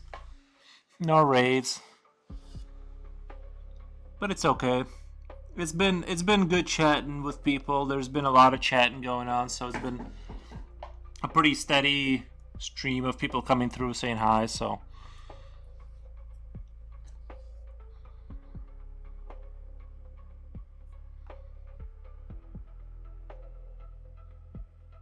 Jipochi was here, but I think he fell asleep. I think Jipochi went ahead and fell asleep, which is okay. He was here earlier with his entertaining self.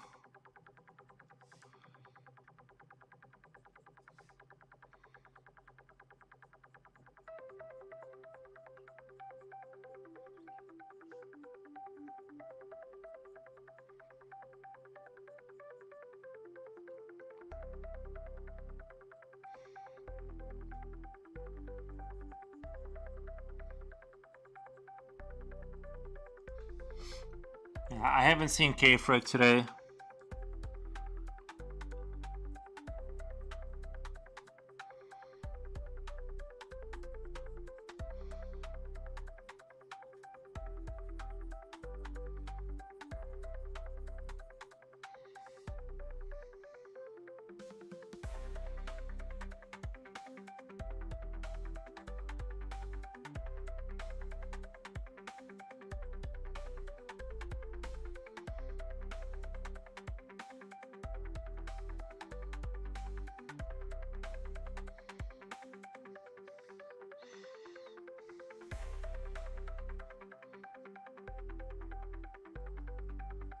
This might be like my most rendered piece yet. I don't know.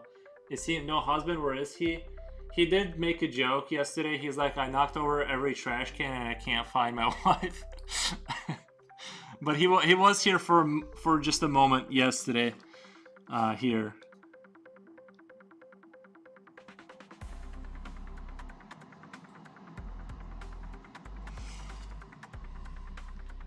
But he hasn't been here today. He stopped in for a moment yesterday. One day you guys will meet.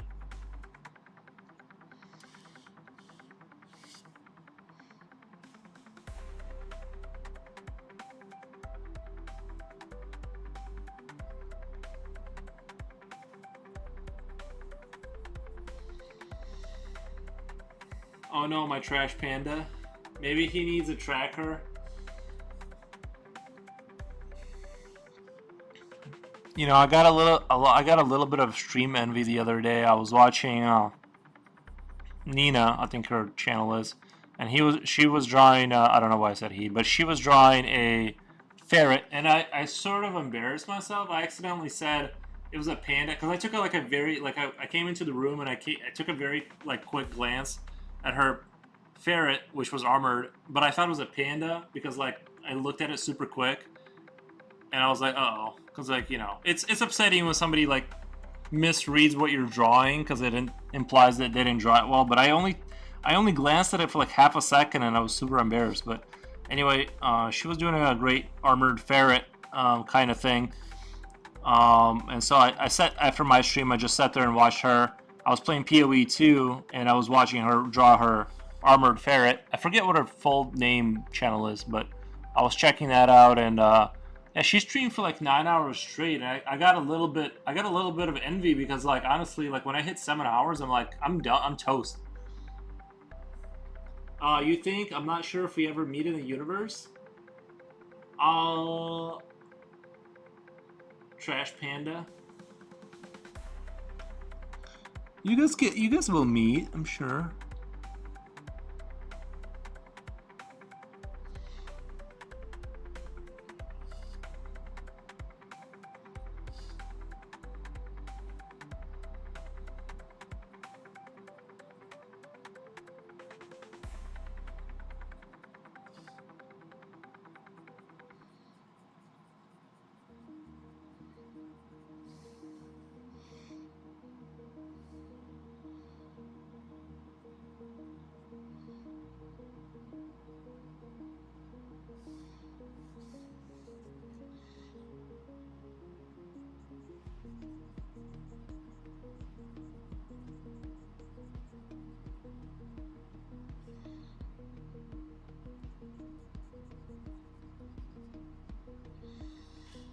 Oh, Slinkmaster, hey, nice. Dragon is looking amazing. Thank you. Thank you for stopping by. Yeah, I think this dragon is like my most highly rendered one. It's a lizard. It's a lizard with wings and it shoots out fire. I've always had a theory that I've been propagating. I've been a history revisionist, and I've been propagating the idea that dinosaurs have existed. And I don't see like why, if cows can make methane, that there isn't a lizard that can produce a gas that is flammable that it could use to spit out fire. I just don't see like why that can't coordinate. You know what I mean? Like those elements should be able to come together. And I think we're being lied to by our governments when they try and lie and say that flying reptiles that shot fire didn't exist. I think we're all just coping. I think that's why people get sad when they get older in life, because there isn't anything to look forward to. Because like once you realize dragons weren't real, and they're actually propagating the false idea that they weren't, which I think they were.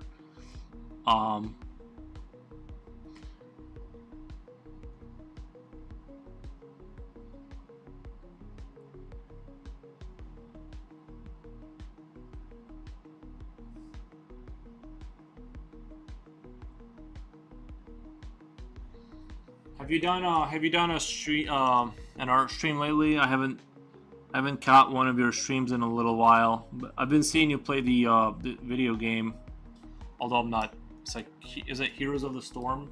It's like one of those ones where you click and the little people move. I'm playing PoE 2 right now, but I don't know what those games are called, but they're their own kind of game. I play similar games, but like against bots, basically. Thousands of little bots. PoE 2 is an excellent game.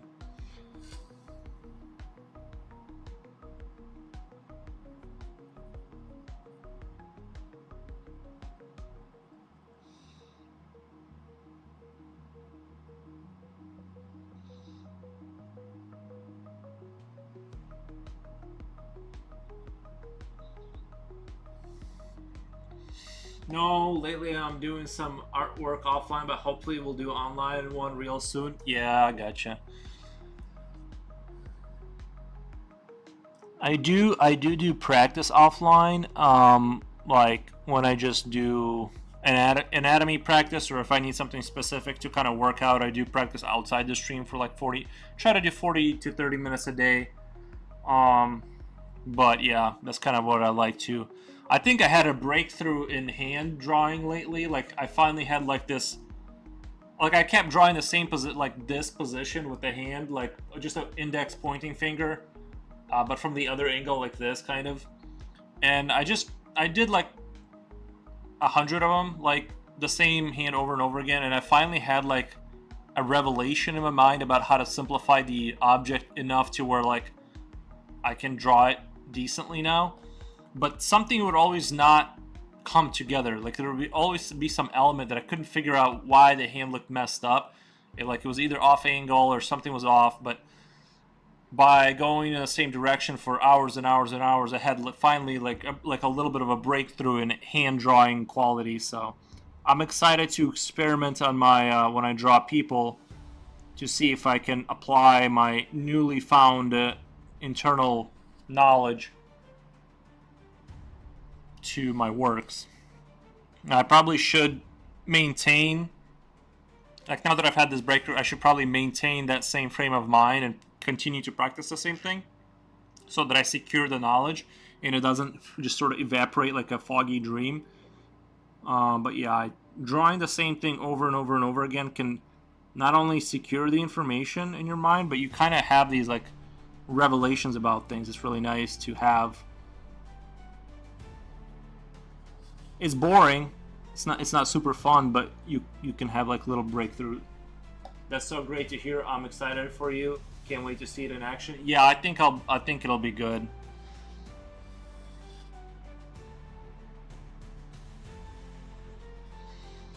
I'm trying to be really patient with this dragon and like render it out to the maximum. Kind of slow down and just keep, just render it, and because I have a tendency to kind of get to a certain point, like 80%, and then just kind of speed up and try and finish it. But I kind of want to go in the other direction and just let myself slow down and just kind of clean things up and take my time.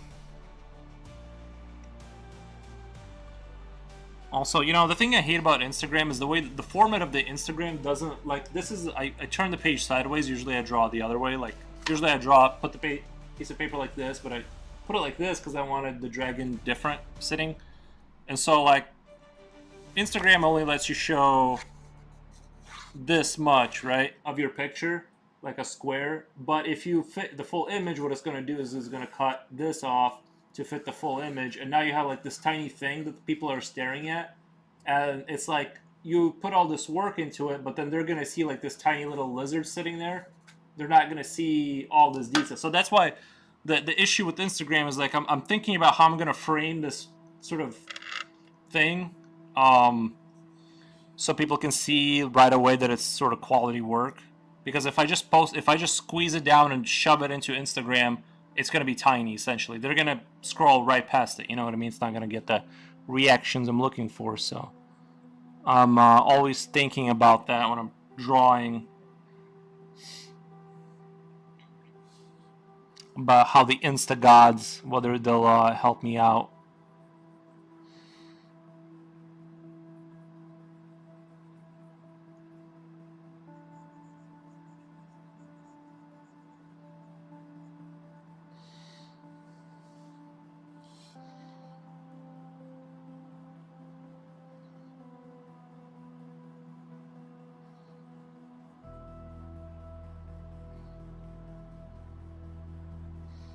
That's something I kind of learned throughout time, is it's better to kind of upload your picture on Instagram and cut off the full picture sometimes and just put in half the picture, but you zoom in and you show the detail. They'll still get that there's more picture, but if you zoom it out and they're staring at a tiny little thing, they're not going to get the, it just doesn't look as good.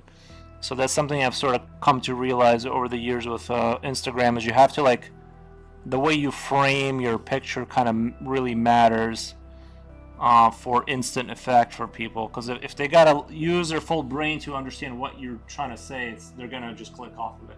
Yeah, IG is annoying that way. One thing you can do, though, is post that full image zoomed out, but include close-up shots of the detail in the next few slides. Yeah, I'm probably going to do the zoomed-in shot first to get the attention, and then if they want to scroll through, they can see the full image, because if they see the full image right away, they're going to, I feel like it's going to be too small to have like that wow effect. But if I zoom in and show all the scales, they're going to be like, oh, let's scroll through the, you know what I mean? So I'm going to go the reverse route. But yeah, I think you're right. Using the slides is, sometimes I just don't use it because it's very annoying and unintuitive. Like, but yeah, that's definitely a good way to do it. One way to do it is doing the slides.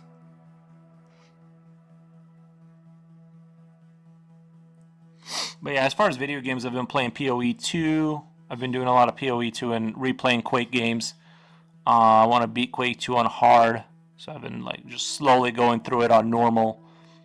And I figure, you know, instead of inventing reasons to spend money that I don't need to be spending, I'm just gonna go beat like every old boomer shooter game that I have, and yeah, just do that for a good long while.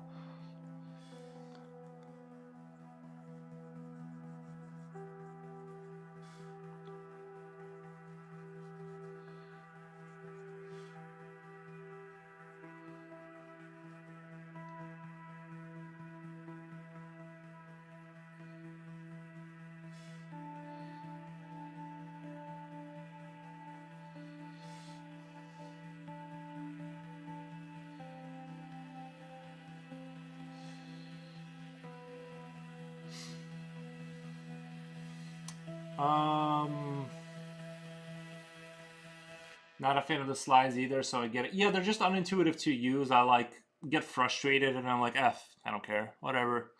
Nice. How have you made it far in PoE to grind? I just made it to the beginning of the third act. I know that doesn't sound like really far, but my gaming like capacity has gotten a lot less as I've gotten older. Like I game for like 30-40 minutes and then I'm like done. I need a break. So like I've been just like super chilling, like kind of just going through it at my own pace. So yeah, I just made it. I just finished the final boss on the desert level, and honestly, I think the game is great. Like I really think PoE 2 is just a fantastically made game. It's sort of like a natural. It's what D2 should have. It's what Diablo 3 should have been after D2. Like that's how it feels. It feels like an older game with like weight to it and things matter. So I'm definitely not an expert. Like I don't really fully understand like what all the stats do with regarding gear. I just put on, you know, the more flashing lights there is when you look at the gear stats, the more I know it's probably good for me, and I put it on. I mean, like there's a few that I understand basically, but yeah, if it's a super rare, like not the gold but the red or whatever, like I'll put that on immediately. And I figured out how to like look at your character screen to like see like the stats, like when.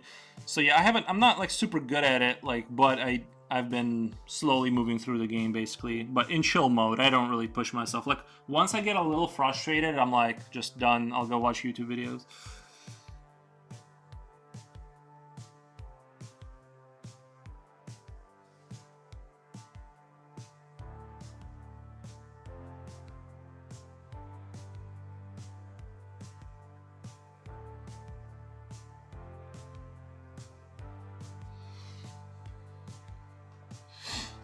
I think I have a really healthy relationship with games now, because I just don't put. That's understandable for sure. Yeah, I play to chill. Like even Call of Duty, I love basic Call of Duty. I don't play like the hardcore stuff. I just run and gun for 40 minutes or so, throw some grenades at people. I've been running the SVD rifle because it's got like that one shot kill sort of ability, and it's so much fun because it's so annoying when you get one framed. That's I love doing it to people. It's just like just getting deleted on the battlefield is so much fun when you're not the one getting deleted. And so I put because you can zoom it in a lot faster when you take the scope off of it. I just run the SVD with a bunch of like random attachments I don't remember. But the most important thing is to take off the scope so you can zoom in a lot faster.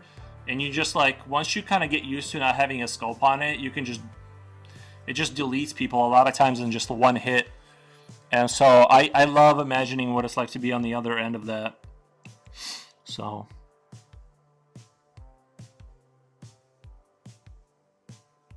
not that I'm the greatest player at all, but I do enjoy a couple rounds of Call of Duty now and again.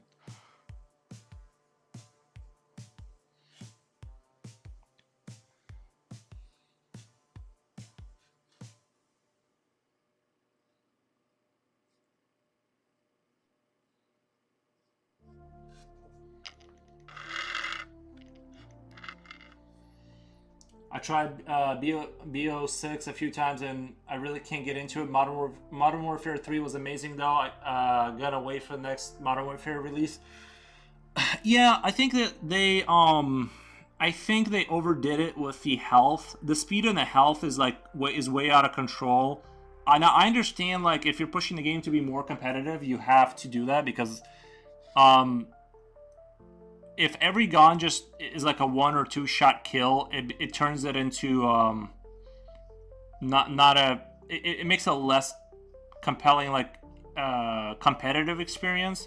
Whereas like if you have if you need a lot of hit markers, you gotta stay on them. So it does separate skill levels better.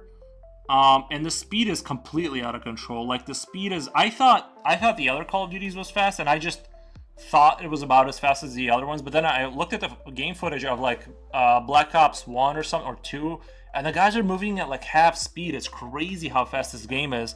So I understand for people who are turned off by it because it's out of control completely. Like they're moving at like Quake speeds almost. Like it's so intense. But I think you just kind of have to. Well, for me, I just kind of came to terms with this is what it is. I'm just gonna get used to it. But yeah, it almost feels like a Quake game and not a Call of Duty game because it's so far removed from like the infantry experience. Like you're basically like a missile, and but yeah, it's still a lot of fun. But I get what they're trying to do with it. But yeah, I enjoy the sort of the Modern Warfare series a little bit more overall with a faster TTK. But that's me, that's just me though. But I still really enjoyed Black Ops. But it did take some getting used to. Like when you're firing an AK into a person, it shouldn't take more than 4 shots. Like if it's an AK, it's an AK-47, right? It's got super heavy rounds. It's 4 rounds is max.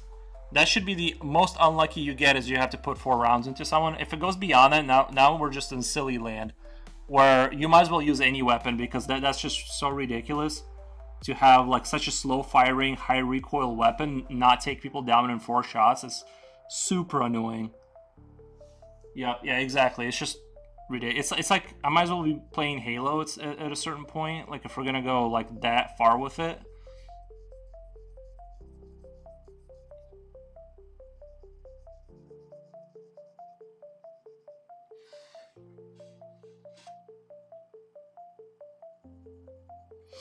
But yeah, my gaming has been, I'm just kind of going back to Quake 2, and I want to beat those old boomer shooters that I have on my Steam account that I bought and never really played.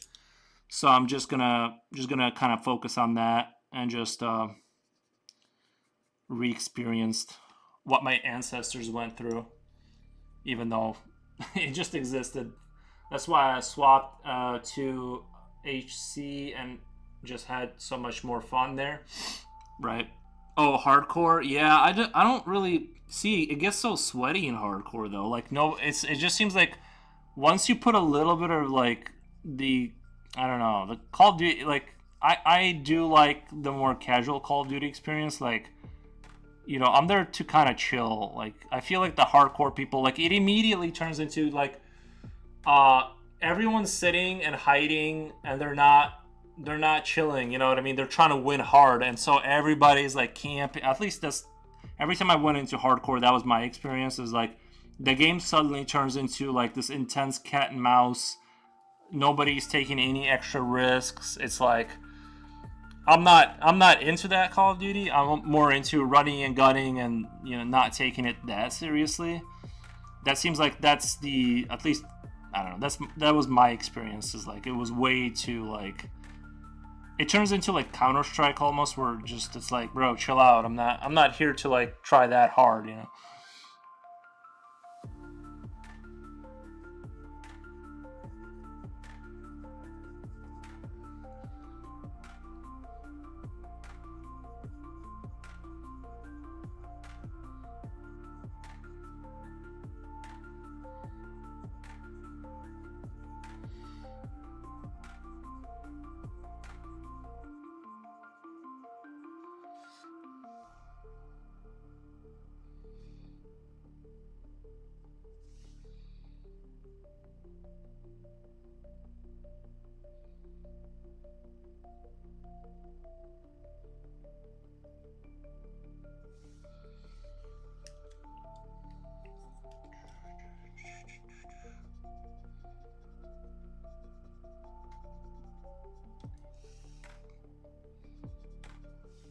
But yeah, I'm just more of a I'm just more of a casual now, I guess.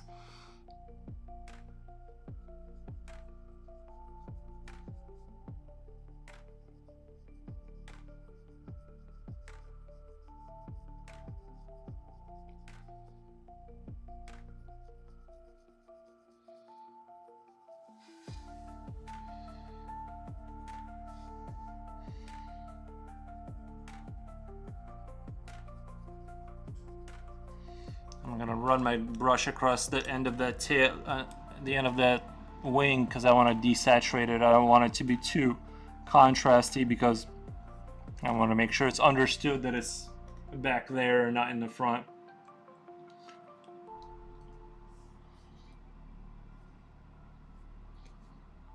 Yeah, I've been taking my battle in life as my art. Like I want to get as good as this as possible. Gaming for me has been exclusively for fun. You know what I mean? I'm just chilling. I use that as the sort of turn off the my brain kind of thing on video games. The other dragon on the castle drawing you did looks amazing. Just saw it in your slideshow. Oh, thank you. Yeah, that was a commission for the Dromaria stuff. That was a much bigger dragon. Like that piece of paper was like non-standard, like larger than normal size, and it took me forever to render out. But it did really good on YouTube for some reason. It blew everything else. I still haven't had a stream that did as well as that one. I don't know why. I don't remember what the title of it was, and I can't explain why sometimes like certain titling certain streams certain way. Like I thought this dragon, the reason I started just randomly drawing another dragon is I was gonna see if the algorithm, and I named it Dragonfire. I'm like, this is typical, right? Like this could be searched online or something. Like it's like simple and Dungeons and Dragony sounding. So I'm like, maybe I'll have another stream that blows everything out of the water in terms of like just the algorithm picking it up, and it's like it's been just flat. So I don't know. I think just sometimes the gods just like help you, and sometimes they just don't. I don't know.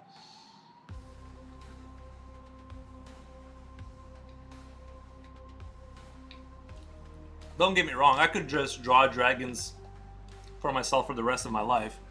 But I did want to see if I just drew another dragon, if the magic would be replicated on YouTube, or if it would just, nothing would happen.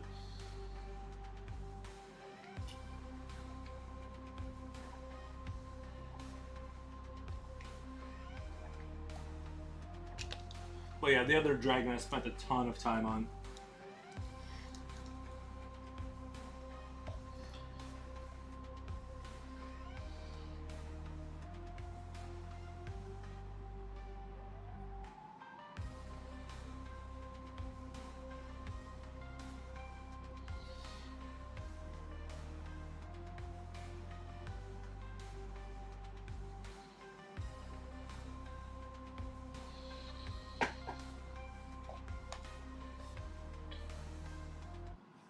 I'm just gonna lightly pencil in the sort of the translucent skin. I don't want to go too heavy with it. I just want to go kind of just enough to remind myself where things are at there, and kind of let that rest for now, and come back to it later and refine it a little bit.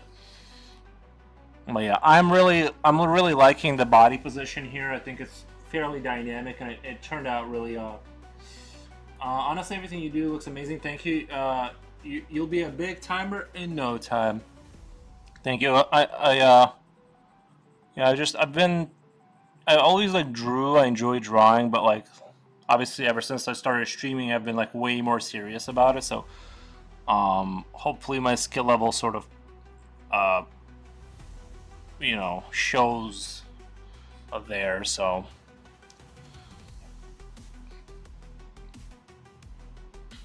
I've been maintaining a daily stream, so I feel like it's definitely sustainable, because I was also a little bit afraid that like I would get burnt out and like, right, but like I found that just I'm not getting burnt out on it. You know, I can definitely sustain this level of daily drawing, like even 7 hours if I don't have anything else to do that day. It's, you know, thank you, definitely should thank you. If I don't have anything to do, there's like no reason why I wouldn't be able to draw for 7 hours. You know, it's just not an issue. So I'm really glad too, because like a lot of things as I've gotten older, like movies and stuff, like I can't watch movies anymore. Like I'm so bored to death. But like you would think like drawing and stuff would go away too, but like I absolutely do not feel bored when I draw, or like I rarely feel like I'm like, okay, I'm done, you know. So I got really lucky in that way, that this is like something I just always have and always will enjoy doing. Hopefully, it's never been a thing that I don't. So being a professional daydreamer is kind of like my dream, is just to sort of just sit there and kind of make stuff up and just doodle.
Sometimes when I have a big wingspan thing going on, it's really hard to math out like where the wings are gonna go. You gotta like really turn. I gotta really turn my brain on to like kind of think through the wing issue. When you have like, you know, wings that are large enough to lift a several ton animal, you end up having to just get ridiculous with the wingspan.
Me and my buddy are gonna be playing. He bought a game called Dark Ages Final Stand or something like that, which I really love those like city builder defend against zombie games, and it's like all medieval and stuff. So I'm excited to play a co-op version of that, because it's made by the same people who made They Are Billions, which was a super challenging sort of town builder with zombies. So I'm super looking forward to that as far as video games go. And that's gonna be my next get good at game. I'm gonna start laying down a little bit of highlight. Highlight always really helps to kind of pop the image a little bit and freshen things up. Like putting like little highlights down immediately makes you look like you know what you're doing. So I like to just shoehorn that everywhere I can.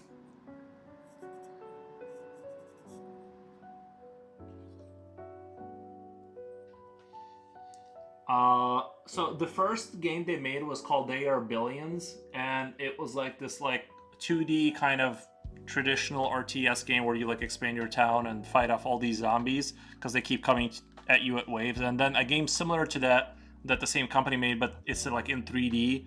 It's like this medieval, I think it's Dark Age Final Stand. I know I have it. Is it Dark Age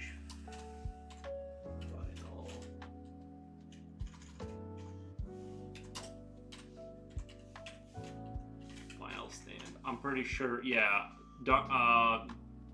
Age of Darkness Final Stand. That's what it's called. Age of Darkness Final Stand. That's the newer title. I like the zombie one a little bit more, but they never made a co-op for it, so I'm making a compromise. This is the one we're going to have to play, but it's a similar concept where you slowly build your town, but the zombies can infect and destroy it like really, really fast. So if you have any gaps in your defenses, you have to be like really, really, really cautious about how you approach expansion of your town. And there's bosses around. Your main guy, he like levels up. It's kind of like the games you play where like your main guy like levels up slowly, and you can kind of get more intense with the abilities. And so your main guy that you march around the map, he's like, you can build armies like in a traditional RTS, but he also has like his own abilities, so he like levels up throughout the game.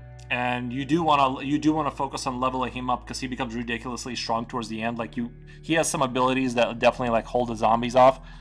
And yeah, so it's like a super intense sort of city builder / hero level. It's basically it's not unlike the game that I was watching you play with the hero kind of stuff, because it's like I said, throughout the game you're slowly edging over your opponent by leveling up and building your town and all this kind of stuff. So having your hero at the right moment at the right time can really save the situation, because zombies, they come in waves and all that kind of stuff. It's a really, really good game, I think. It's just I prefer the steampunk zombie one and not the medieval one. It just grew on me from just playing it so much.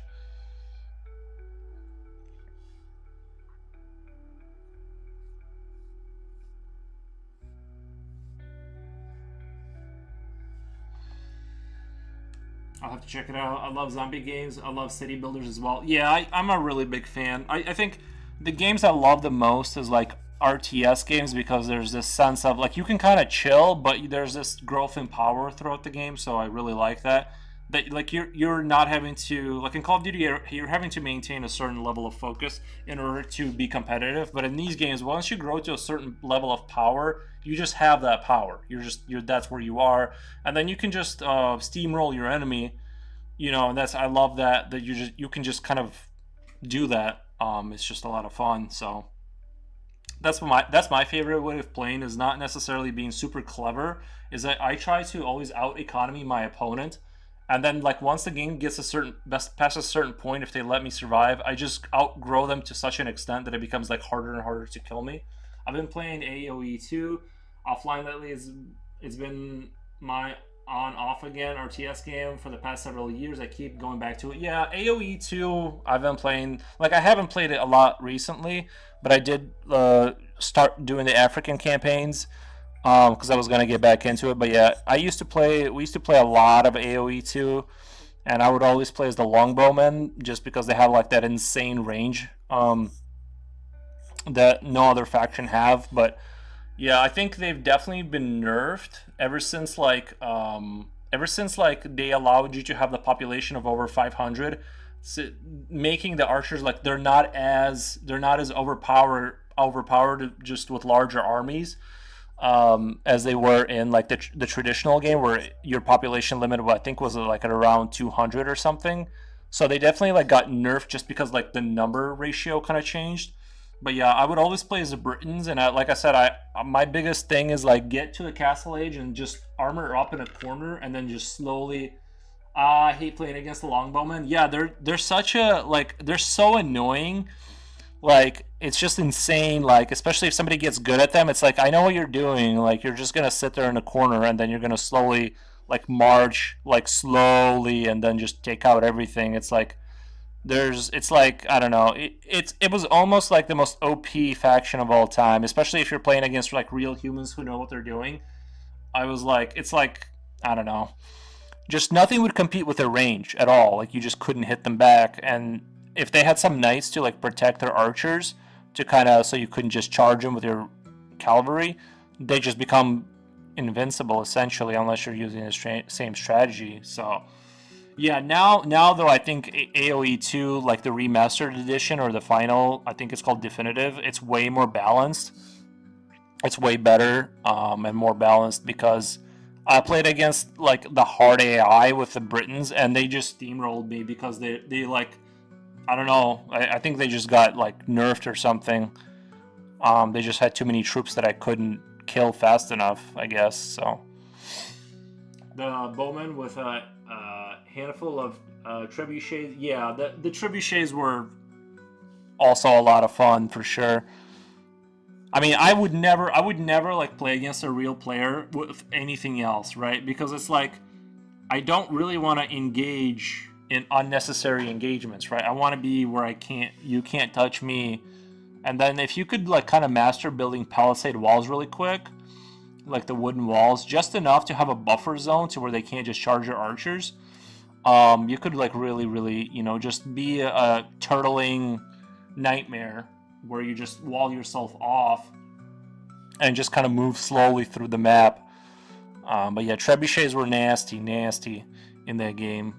Like it would be so upsetting if someone just like puts one or two there and they just slowly like down your castle in front of you.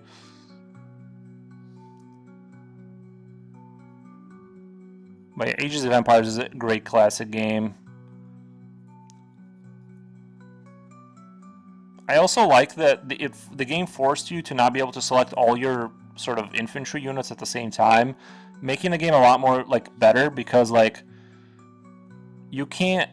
It's like the games that let you select all your units. It's great for convenience, but like it kills a certain amount of sort of mental flexibility you have to select your different battalions under different keys. Like you control F1, control F2, your infantry, so you have like these like little different units for your armies, and you have to remember which ones are which and where they're going. When you can just drag across the screen and select everything, it like kills that having that ability to have that level of control. Yeah, me either. I've only ever played against AI lately. My friend and I, 2v2 hardest AI. Once we get comfortable against that, we're gonna move up to extreme AI. Yeah, that's kind of what we do. Is we play against AI. I think you can also set it to turbo. There's like an economy mode, like it's called turbo or something, and it's literally like once they start attacking, it's almost like you're playing one of those like wave attack games where you will eventually lose. And we played against Mongolians, and it's like I literally couldn't do anything. Like all they did was just come and come and come and come, and it's like it was just like completely out of control, completely just demented gameplay that like you couldn't possibly fight off just the amount they were throwing at you. But it was super. I thought it was. I don't know about everyone else, but I was having fun just like trying to figure out how would you crack this AI, this insane AI. The only way I can think of cheesing it is like the only way you could cheese it is if you built a map with a narrow pathway to your base where they would like the AI would get confused and stuck there. That's the only way you could cheese the AI. If they have like two paths to your base, it's over. Like they just out economy you to such an extent that you can't really fight them meaningfully. So I'm just trying to map out these wings so they don't look silly.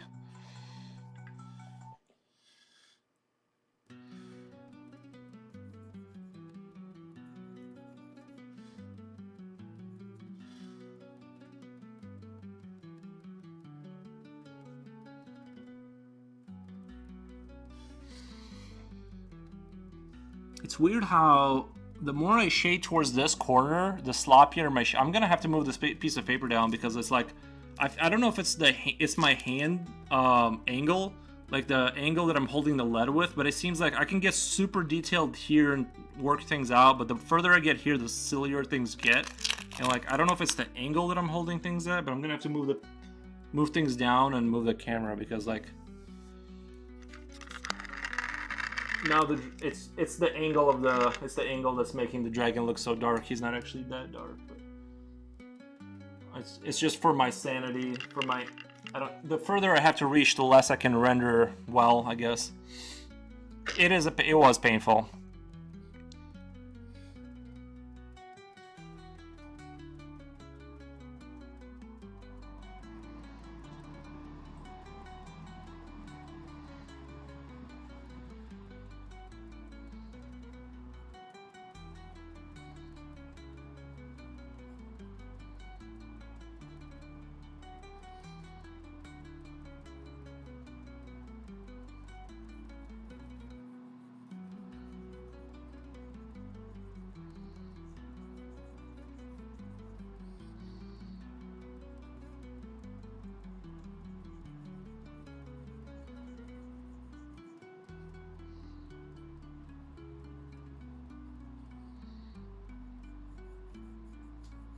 But yeah, I definitely like to think that I was the stronger player in Ages of Empires, like at least in my friend circle, because probably I got it earlier and just more intelligent. But in my friend circle, I was definitely like the dominant general player. We enjoy trying to adapt and come up with different stats, though, which is what the game is about. It's really fun I think there should be more games that like focus on two players versus AI. Like you just take over a map instead of like, because I think the reason that a lot of strategy games die. This is just my opinion. They die because most people do not want to play in a super intense arena style death match where it's just you're sweating, you're like almost throwing up from the stress, you're like your blood vessels are like exploding. Like people want a strategy game, but they want it to be not like this is like all my pride on the line right here, you know what I mean? Game after game after game. It's like they need to scale back and create more games where it's the core of the game is me and you in a more casual environment trying to solve this puzzle, this military puzzle, right? And we try different strategies. If the next person that cracks the code to that game that can create that will be that's how you revive strategy games. People don't want to be, you know what I mean? Like after you get off work and do all this stuff, like you don't want to go into another super stressful environment. You know what I mean? Like people want to chill out a little bit. So I think that's the code to crack is like figure that out. That's why me and my buddy, we always play like Rusted Warfare, and it's me and him versus like an insane AIs, and it's so much fun to like, you know what I mean, try and figure out how. It took us a while to figure out how to beat them. Luckily, they can't use the AI's program not to use nukes, and you can basically, if they were able to spam nukes, we would never win. But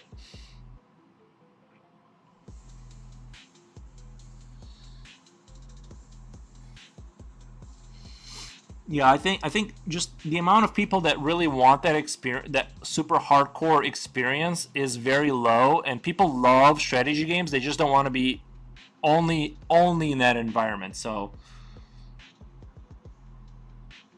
that's also how we always play, is me and a friend versus a bunch of AI, just kind of trying to figure out how we can crack the code on beating them.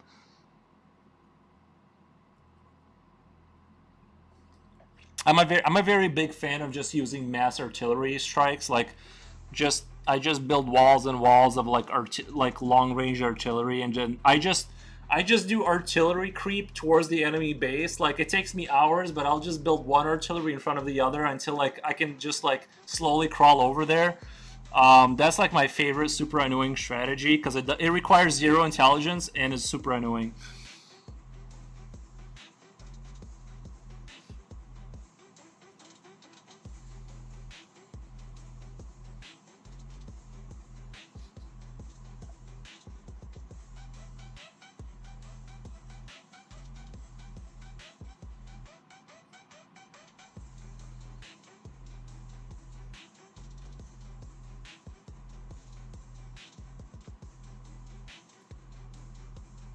Yes, and we also set our maps to mega. Yeah, yeah, yeah. Me too. Our opponents are always random to keep things interesting. I like to set my favorite map type on Ages of Empires is the I like to play the Black Forest because you have like these all these narrow pathways. You just put a gate here and a gate there, and you're pretty much good to go. Like whereas like the only maps I really don't like is the sea maps where you have to build a navy because I feel like I'm just wasting population on building a navy that I don't, you know what I mean. I don't want to have to deal with the logistics of like having to move ships around and like micromanage. Black Forest makes it too easy though. No, no, it doesn't make it too easy. It's just a perfect map. It's where I can like where I can use all my British bowmen to like funnel people into a tight narrow hallway where I can just slaughter everyone. That's my favorite. It's not too easy. It's too easy for them to die to me, but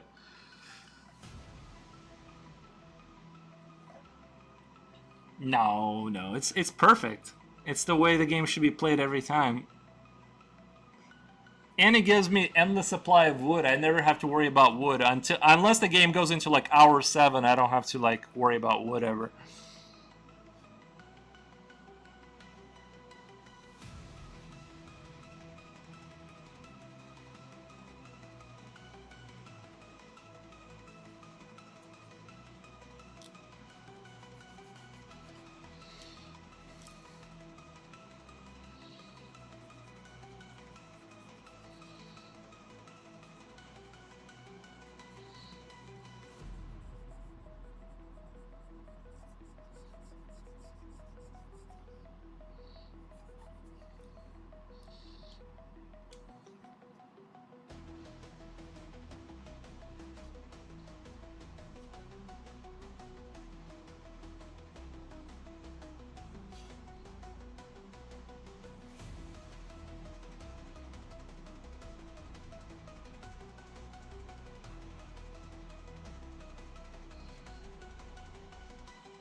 But yeah, I'm definitely gonna start practicing a little bit of Dark Age Last Stand or whatever it's called because if that's the next game we're gonna be playing, I'm gonna need to me and my buddy are gonna be playing. I'm gonna need to start practicing.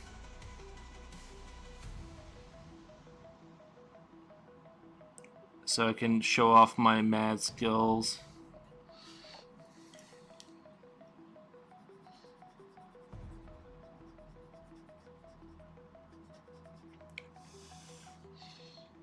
That's gonna be a really good one uh, to play with. Like if you like the Ages of Empires co-op thing, that's gonna be a great game for that. The current civ I'm trying to learn are the Berbers. Berbers. I want to see what all I can do with those camels. Yeah, I like to. I like. Yeah.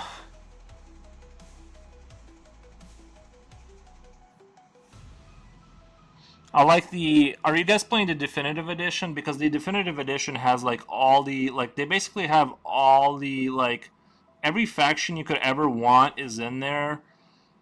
It's like they put in like I don't know 60 of them. I mean they just have a ridiculous amount of factions now.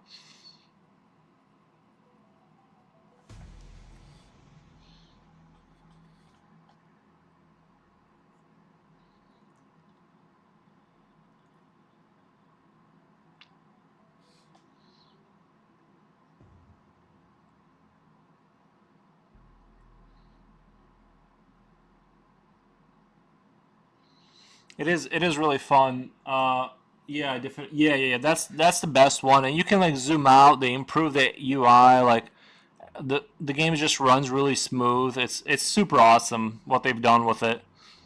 I'm really happy with like that they maintain the game's like integrity. It doesn't it feels like the same Ages of Empires, but just like improved quality life kind of stuff.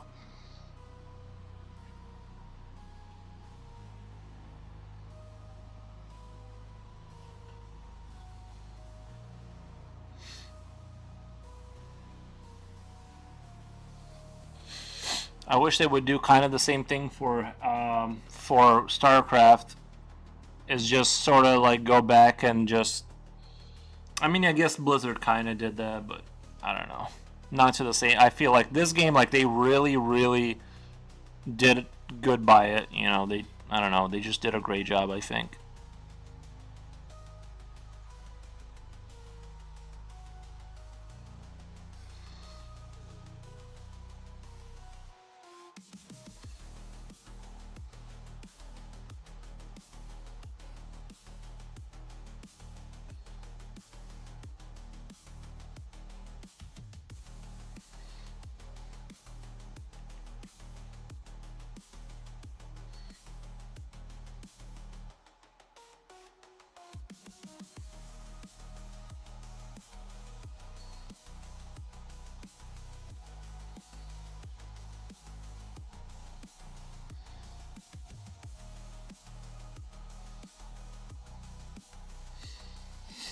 The destruction effects are all great also when the buildings crumble. Yeah, I thought they did.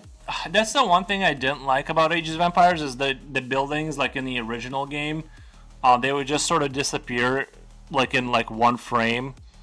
But yeah, they did such a good job like doing those animations. I don't know what kind of program they use, but yeah, they look phenomenal. When things fall apart, they look phenomenal. It's just the game is like a joy to look at. It's just like they turned a great game almost into like an art piece because of the fidelity and the quality of everything. They definitely put like new life into a great game.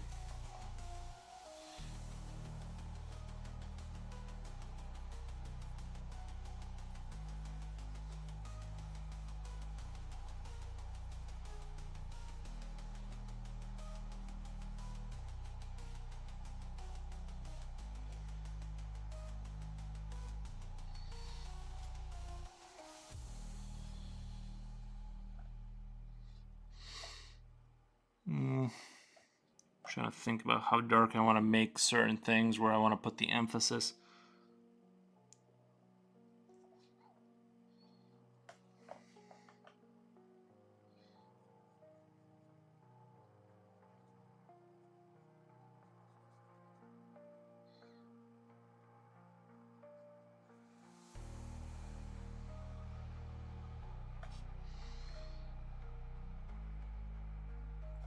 There's also another game I'm kind of waiting for.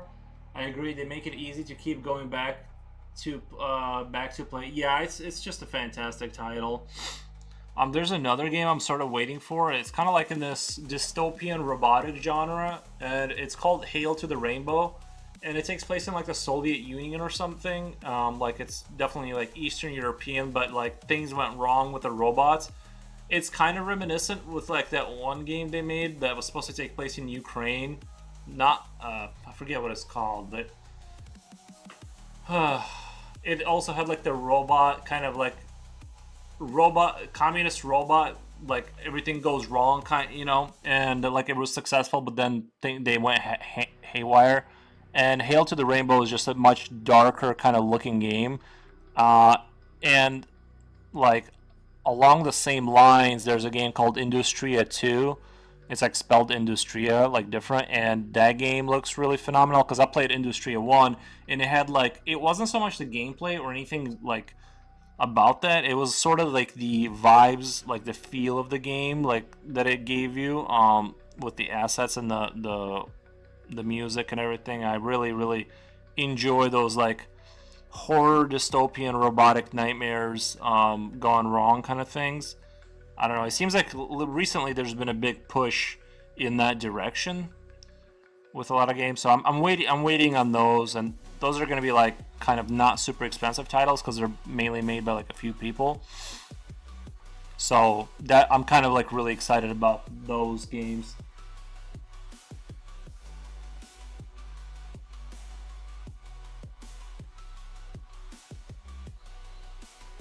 That kind of shows in your artwork. Yeah, I do. Sometimes I relax too much and the darkness just comes out.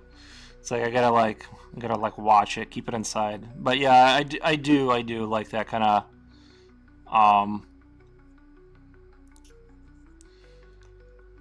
that vibe, kind of.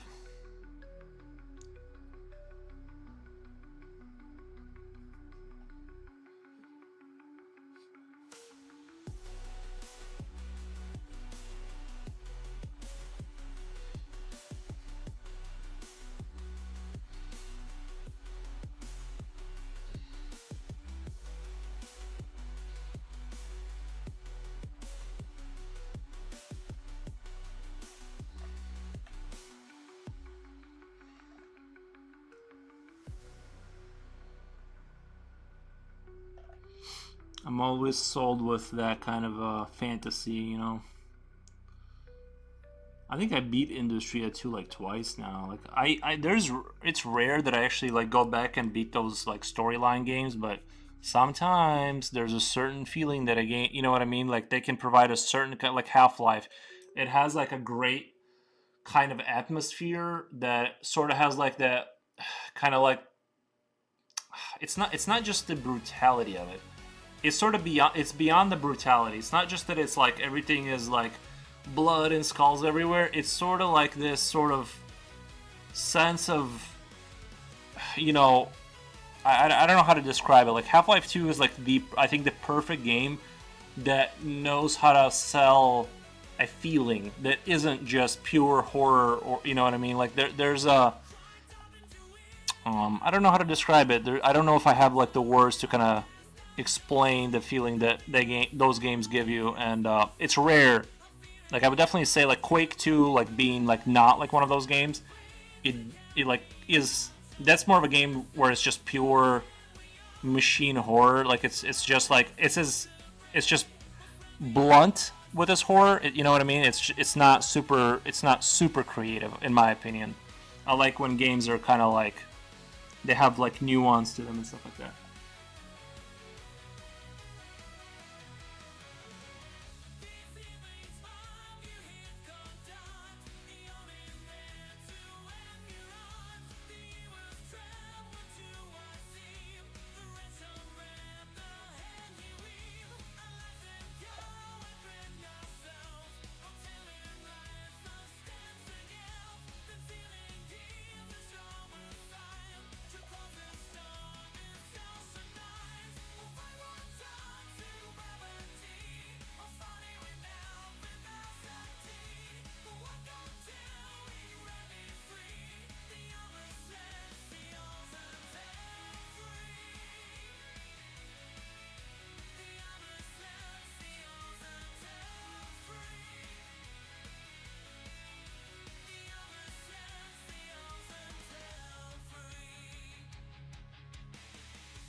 I'm debating on whether I should just push through with this piece and just kind of finish it up tonight.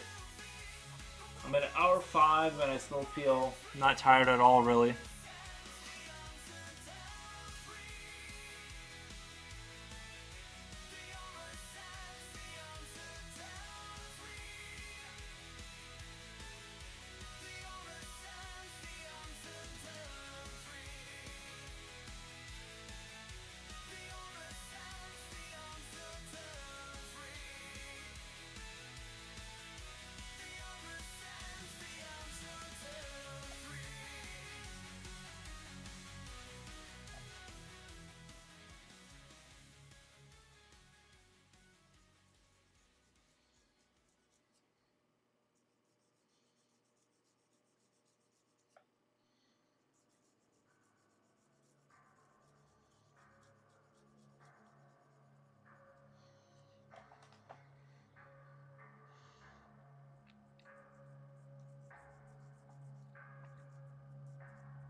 I'm glad it's starting to get warmed up a little bit out there. I can possibly not pay $1 million for gas to heat my house. Oh, there it goes again.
You have one drawing where the structure in the back were very light compared to what's in front. How did you achieve that? Was it by render or different pencils? Just render. I basically try to...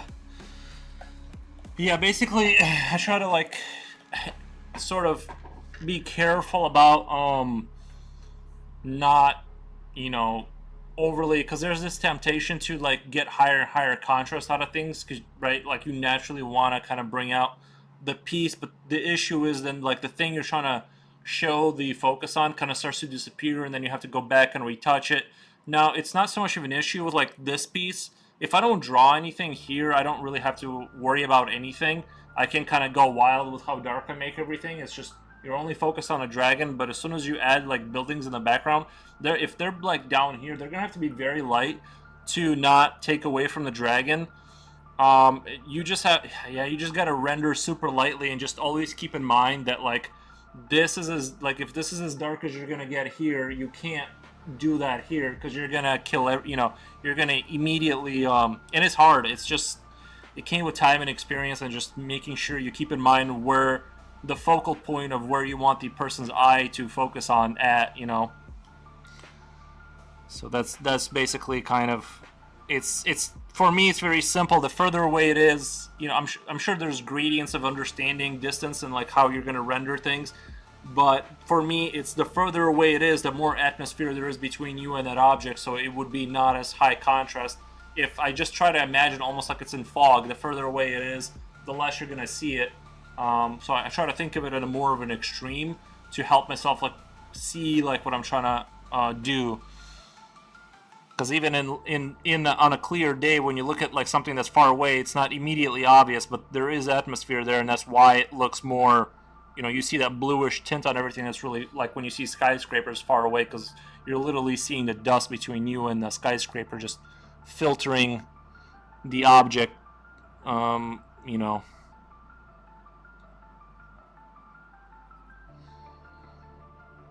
But that concept kind of took me an embarrassingly long time to understand. I just stick to that simple rule for the most part.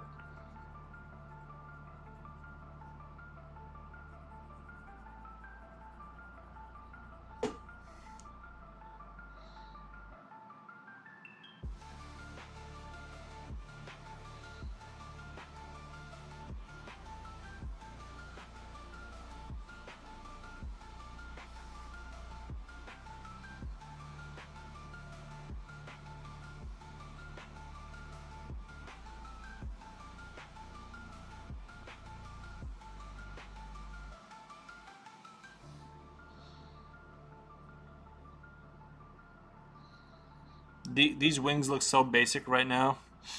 I'll bring them out though. Oh, let's see.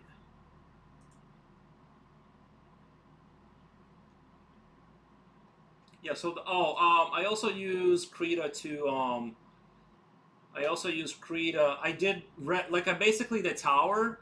I rendered it basically just a lot more contrast, and then I just didn't and the chains, right? Because they're in the forefront connected to the tower.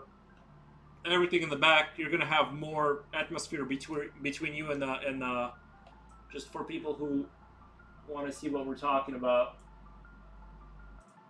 I wish I could. Hold on one second. Let me get out of there. Let me go to my Instagram. Instagram.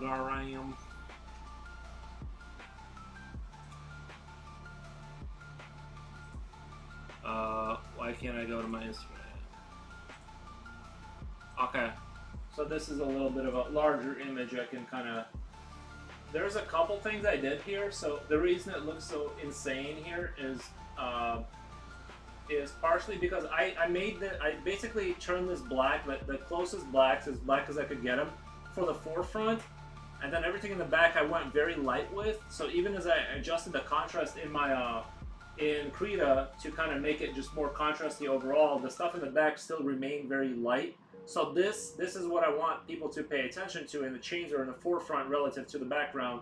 So you just do this, for, a lot more, and then you just touch this like very lightly.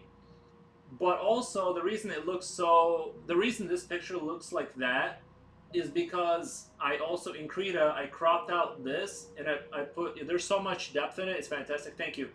And the other I put in the description. Maybe I should be more descriptive, but I used Krita I cut this object out. I made a duplicate in Krita, right, of this image, and I cut out the tower, or I cut out the background from one of the images, and I put a blur effect on the background of that image. So essentially, it's two images layered on top of each other of the same image, and I created a blur, like a slight blur effect, to create a sense of more depth. Which you also see that on this picture. I did that here. I things in the forefront. I see it's an edited photo. Yeah, so I basically take my drawing, I create several layers, and the stuff in the background, I blur it out more here. I did a little bit of blur out here, and I did no blur out here and on the ship. And so you're getting that sense of depth. Now, I just did that because I thought it would be, you know what I mean? It creates more of like this professional finished look I was going for. But I'm also doing, as you can see, right, things in the foreground that I want to be in the front, they're dark. Then you get this medium, and then things in the back you lighten up even more, generally speaking. So you're going, the further you get back, the less contrast you're going to have. On top of the effect, you're going to get a good result. But again, I'm not a master. I'm sort of, even I am at a level where I'm crudely simulating distance. So yeah, it really does. That's what made me wonder how you were able to do that, lol. No, yeah, that was partially a blur effect that I created with several layers in Krita. I do think it turned out. I'm going to continue to do it because it makes it pop, and it makes the picture like kind of really stand out, I think. I love it.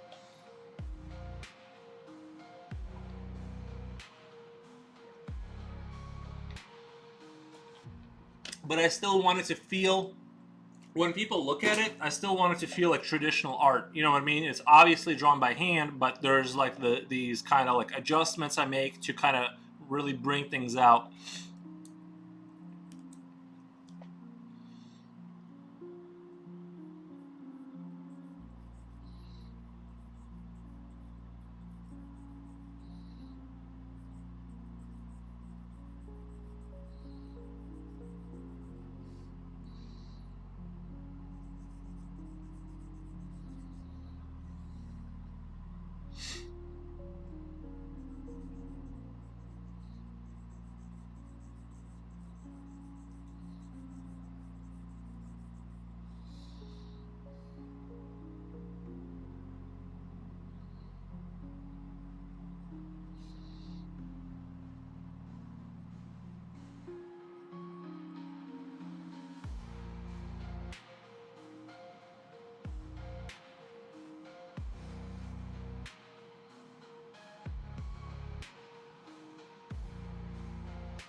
I wonder if there's any artists out there that can like actually simulate blur effect with just pencils. It's hard for me to imagine that, but I imagine like if you learn to like kind of draw in a blurry way, you could create blur. I'm sure it's possible to create blur effect by pencil. I just can't, like, my mind can't fathom how you would create that effect. So I'm not even gonna like embarrass myself. I just put in my description that Krita was used to make adjustments. Killing it. Thank you, Tencenti. I super appreciate that.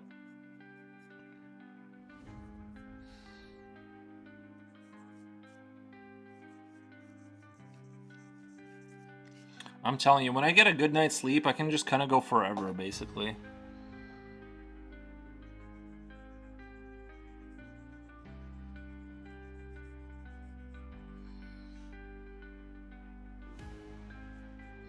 I've been half thinking about making a Be Right Back video for my channel. Because right now, all I do is like, I kind of mute my mic and I leave. But I need to make a Be Right Back video and like make it funny or something.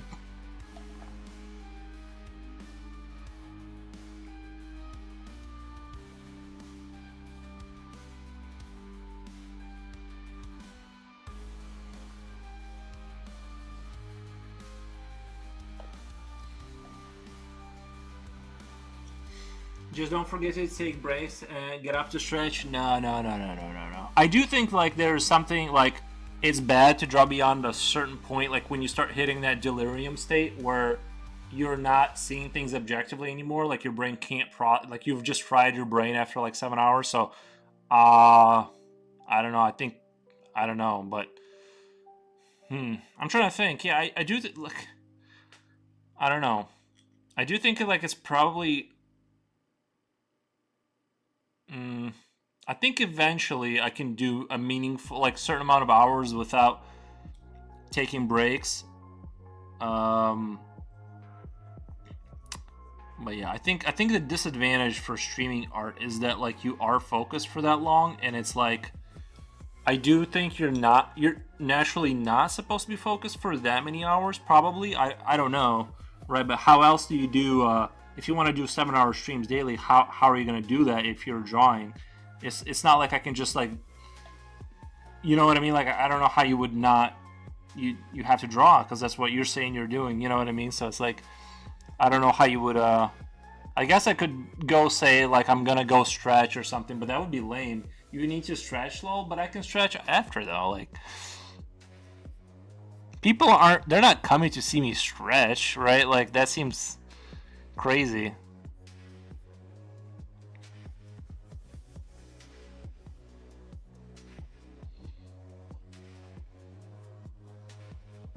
I go get up and I get a bottle of water or something. That's the only time I'll get up is when I need to go get more water.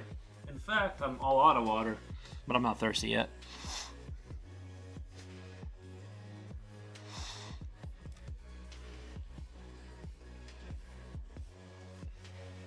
Forget that people taking care of yourself is priority number one. You know what's interesting is like one thing I found interesting, like when I first started streaming, I couldn't, like, I started with like 2 hours and that was like super exhausting. And then like as time went on, like I slowly started like, you know, going towards 3.5 hours, and that seemed like insane. And then eventually I was doing, you know, 5, and then 7 hours became kind of like semi-regularly here and there. It's just weird how like there is such thing as stream stamina. Like you slowly build up your ability to stream longer, because like at first I found it very extremely exhausting to like sit in front of the camera. It was like I don't know why, but like it just was. And now I'm more or less fine. Like I can draw all day in front of the camera and just chat with people. But yeah, it took me a while to get like just even the ability to go past a certain amount of hours.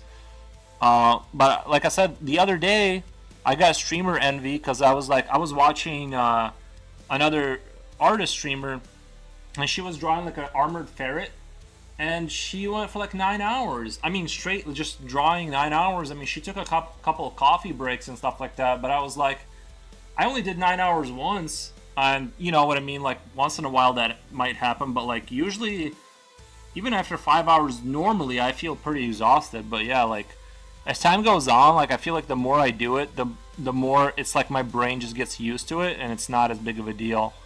So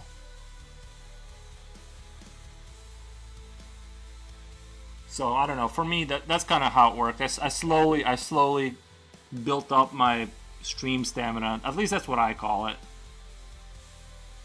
It's kind of like when I first started riding the motorcycle. I already told this story, right? But when you first start, like even riding around for an hour is exhausting because you're thinking about switching gears. You're thinking about all these strange elements that you wouldn't do in an automatic car when you first get on a, like a motorcycle, and it's utterly exhausting. You're not going to go on a 13-hour trip, right? But if you motorcycle all the time and you know what to, like, you automate all those actions in your, you know what I mean, in your brain, it's on auto mode, you can go for a really long time because you've built up the, your motorcycle ability, because you're slowly, your brain is slowly trying to automate all those things you're thinking about, is slowly automating them, right? Because it's becoming like instinct, and so you're wasting less and less precious brain resource on having to think about anything. So eventually you can build up to being able to ride for a long time because your brain isn't being flogged to death. And so yeah, I think it's the same thing with streaming. Is just like the thought of people watching you draw was in itself sort of exhausting, and then it went away after a few months, and then I just think it's all interesting.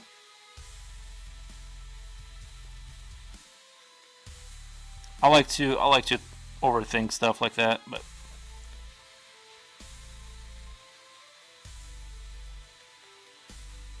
I might have to remove that song from my playlist. It's getting doesn't. Let's see. I gotta pause that. So I gotta go down and figure out what song that was, because that one needs to go out of the playlist. Okay, there it is. Remove from playlist. There we go. Okay. Oh, that was a rough one.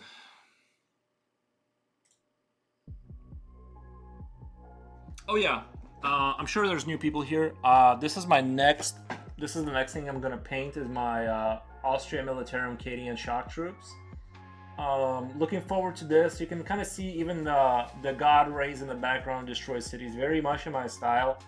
And I'm probably gonna paint it off stream, but I will be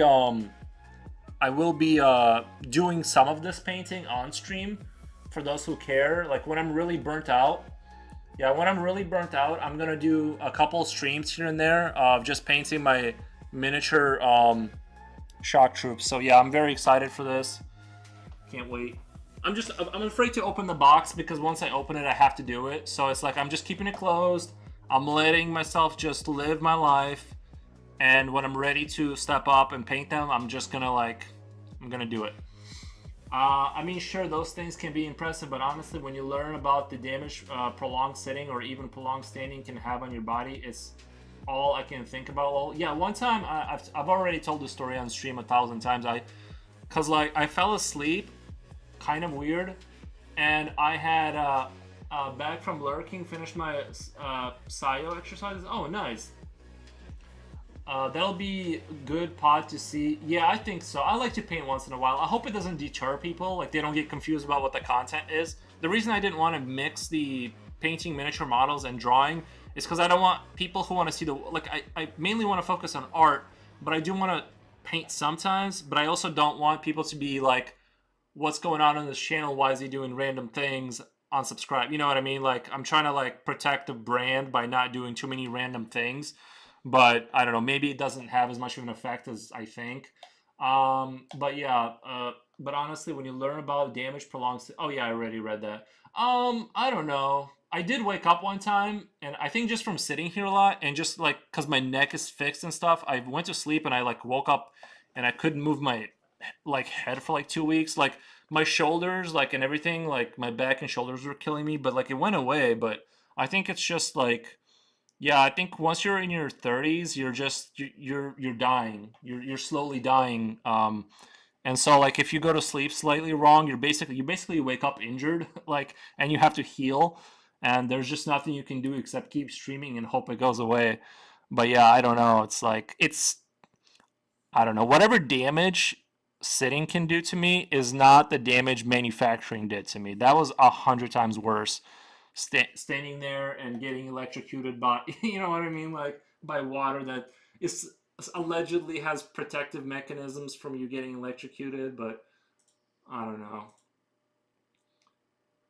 So fun. Let me see. I need to pick out. I need to pick out new music. Tansansi, going for 7 hours today. I think I am. I think, like I said, I just look it over at the clock, and if I'm feeling pretty good at hour whatever, like 5, I'm just like, well, you know what I mean? Like, when am I gonna go play video games? I might as well just keep streaming if this is what I want to do. You know what I mean? Like, let me see. I need to find music that isn't illegal to play. That isn't Skyrim again. The dragon is looking awesome, dude. Thank you so much. Let me see. How about this ad redeemed for viewers to tell you take a break? That way it's coming from them, lol. I don't know. I'm not ready. I'm not ready to surrender just yet. I feel fine. Like honestly, like I feel good.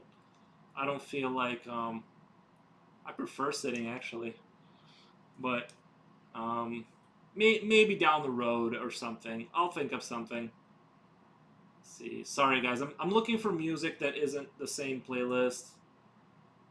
I guess Skyrim is safe. Skyrim is familiar. Oh, Unreal 3. Unreal 3 is a good one.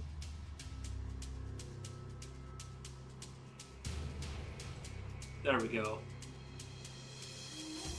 A little bit of Unreal 3 is good.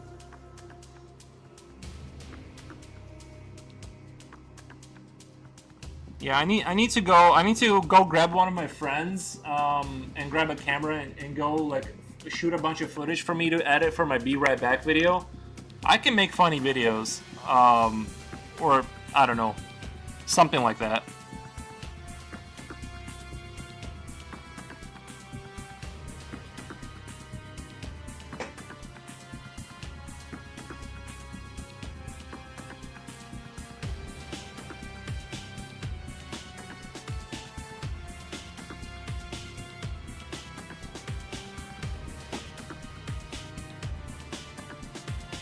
Oh wait, that's way too loud. Is that too loud? I feel like that's too loud.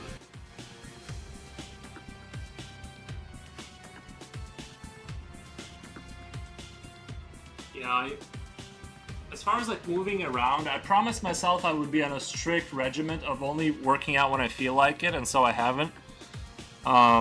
So like that's like my motto is I'm like I'll work out only if I feel like it, and I did push-ups like two days in a row of 40 push-ups, and then like the desire left me, and I haven't felt like doing it, so I haven't, and I intend to maintain that pace. I feel like that's a good way to live.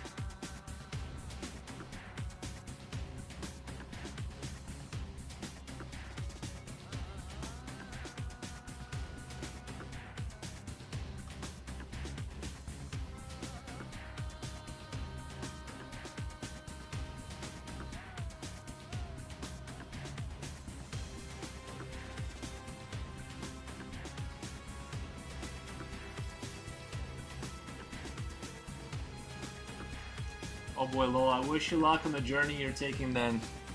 It's a great journey. You just have to stay committed.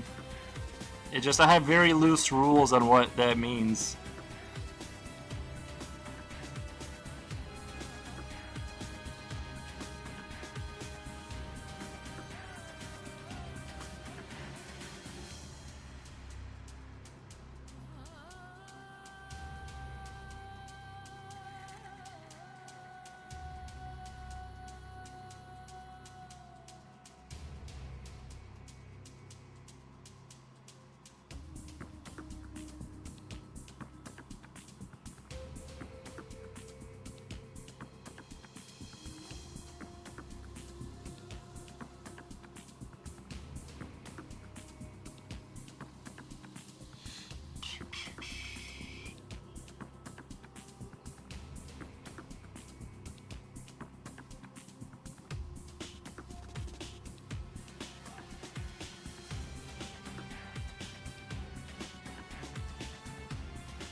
On that note, I'm taking a break. I can't wait to see this finish. Yeah, I'm gonna post it on Insta. You'll see it soon enough. I'm probably gonna maybe even push through and get this finished tonight. I don't know, because there's not enough here for another stream, but I am getting close to like getting it done. So I'm like, maybe I should just like kind of just sit here and make this an all-nighter and just kind of push through.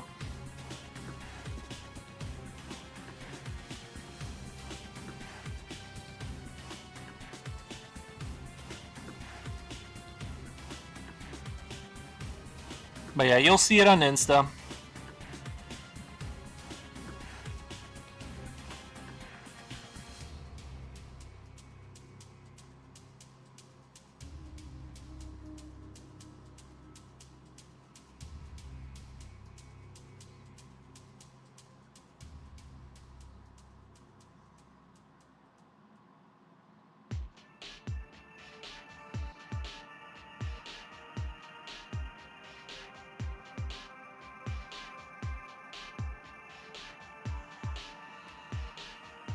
Oh yes, oh nice. Yeah, I can't wait till it gets finished, honestly. Like, I'm sitting here in great what's the word? Anticipation of my own work.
you, and it'll be cool to see what's next. I didn't get to see the beginning of this one. I'm curious about your process.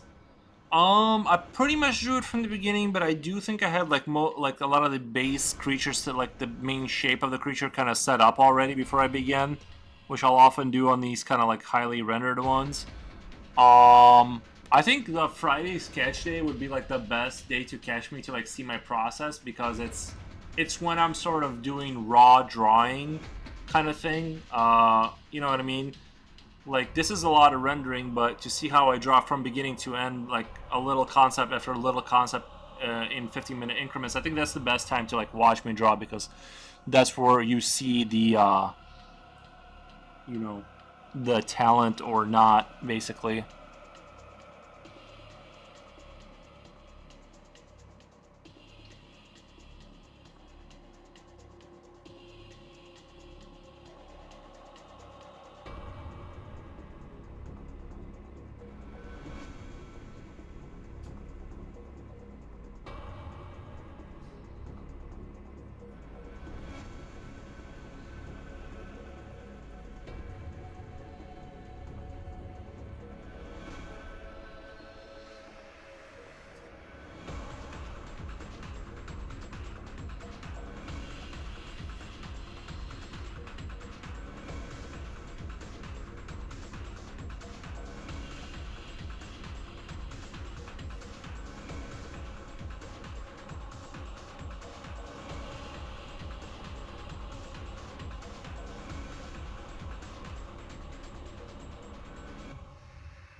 I feel like because this wing is coming towards us off of this, it's sort of like these ligaments are coming towards us. There will be a lot of light from the fire lighting up underneath here, so I'm gonna try and kind of do that. Kind of add more light here, sharp reflective light.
I guess the other wing too, right? Because the fire would be lighting up the underneath of that wing too. So I think that's really cool.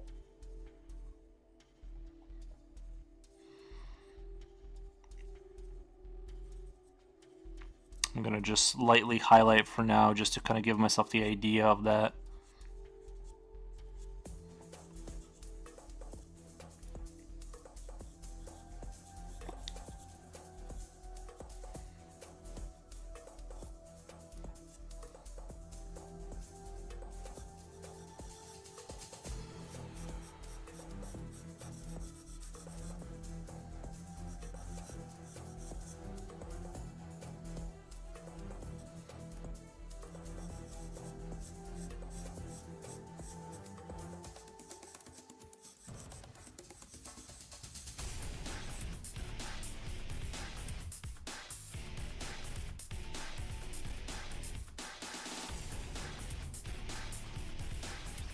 This is such classic boomer shooter music.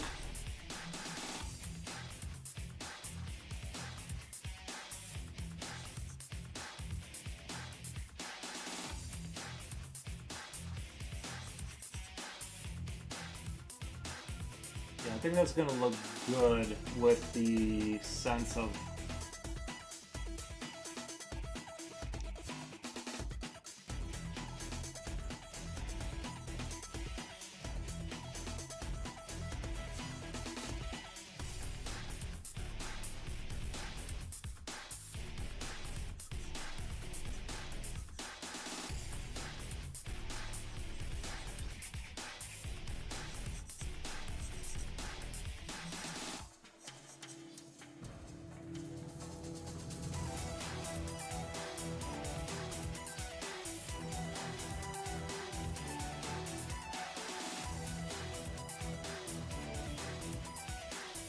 I do want to draw like a little building or something, like something that's being lit on fire. I don't want to like just have like, you know, there needs to be something there. I feel like that's gonna add more rendering time to the picture.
This music is starting to sound lame.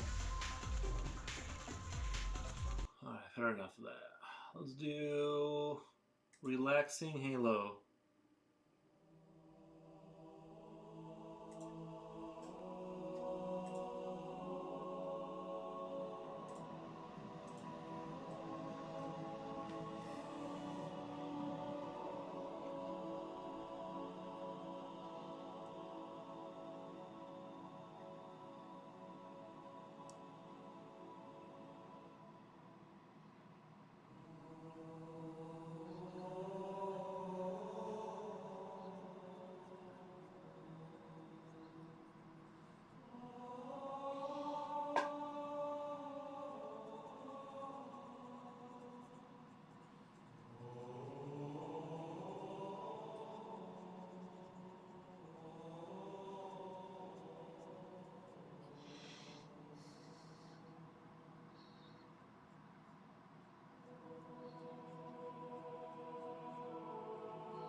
my god.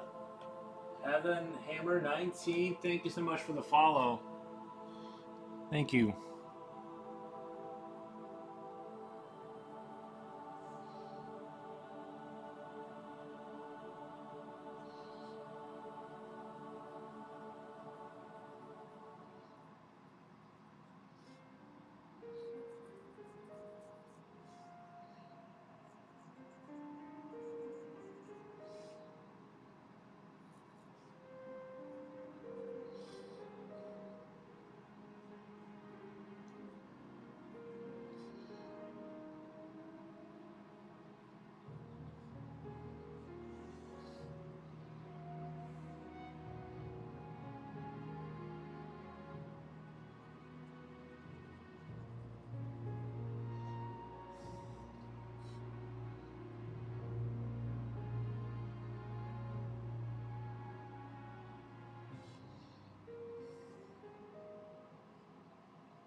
Honestly, I wouldn't mind finding like Georgian monk chants, like a 10-hour Georgian monk chant thing.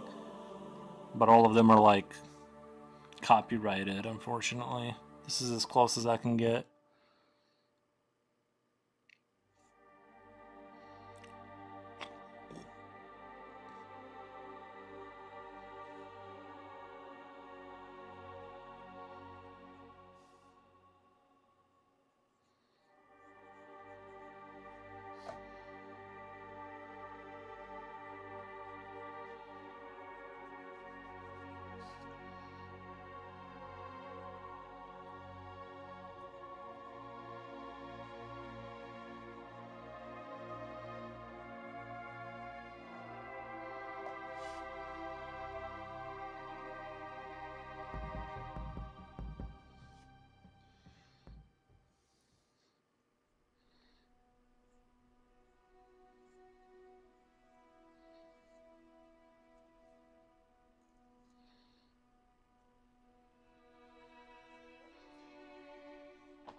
So I'm just kind of trying to do some light shading on the skin there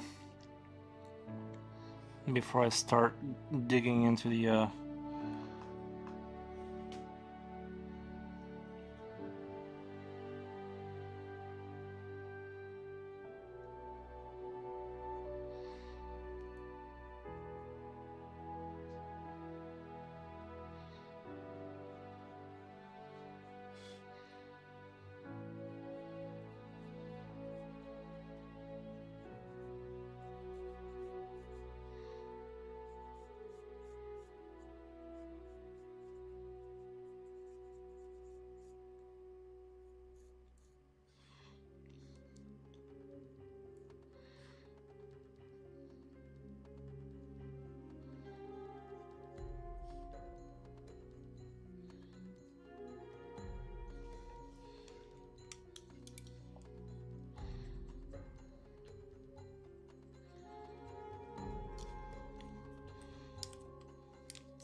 Mises Craft, I'm gonna have to go now, dude, but this has been a fun chilling and chatting. Catch you another time. Thank you, man. Appreciate the love. Is it getting darker in here? I feel like it's gotten a lot darker. Oops, that makes it even darker. I have to like zoom in the camera here. I feel like ever since the light left, it's starting to get dark outside. It's not as I need to get like a studio light that will. But I also kind of like how cozy all this looks with the monitors. I don't want to ruin the coziness by bringing a giant projector light in here, or like one of those ones with like a sheet that kind of has a soft light kind of that floods your room. So it's a debate. I'm not really sure which direction I'm gonna go in.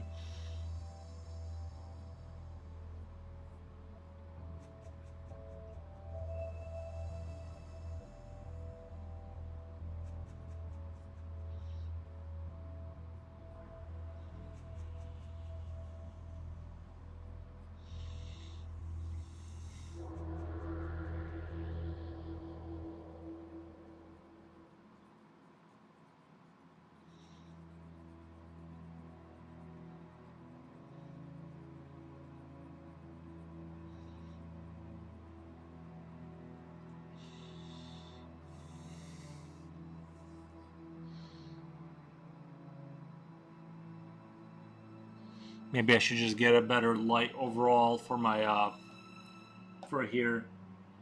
You know.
gonna smooth some of this over with a brushy brush and kind of go over it again and re-establish the detail, but I kind of want a more rendered look, so I'm gonna do some brushy brush action on it.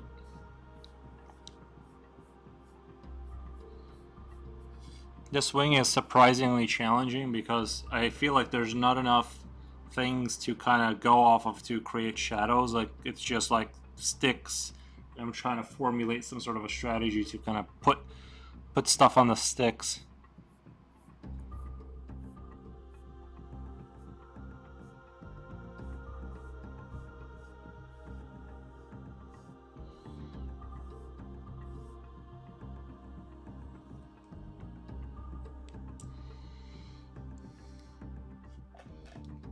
Back here I can make this, kind of make that a little bit darker here.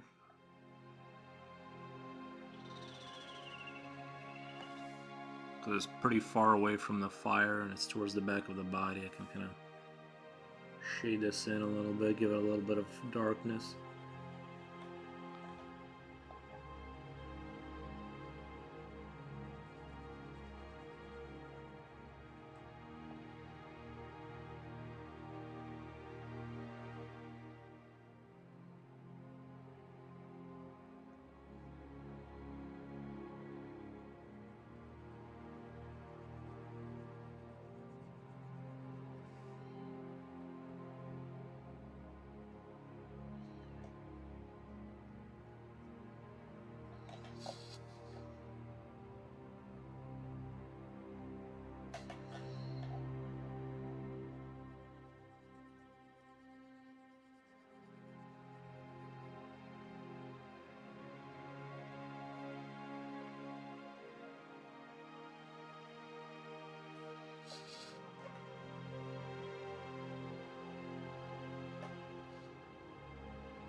I've returned, says Silver. Nice. I'm just over here continuing the rendering journey.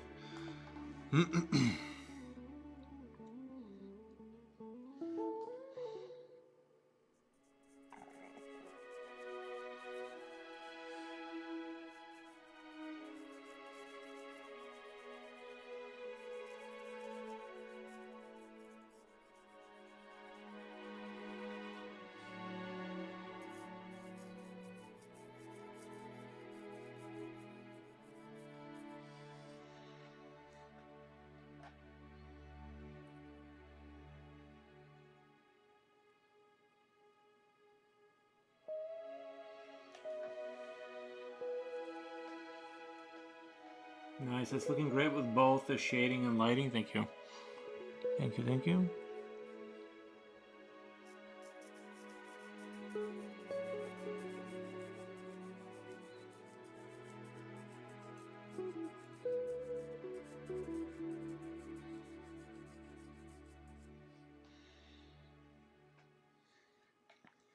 It's kind of hard to do the wings, honestly, because it's like on the body, I'm so much more used to it because there's so much more to hang on to in terms of like,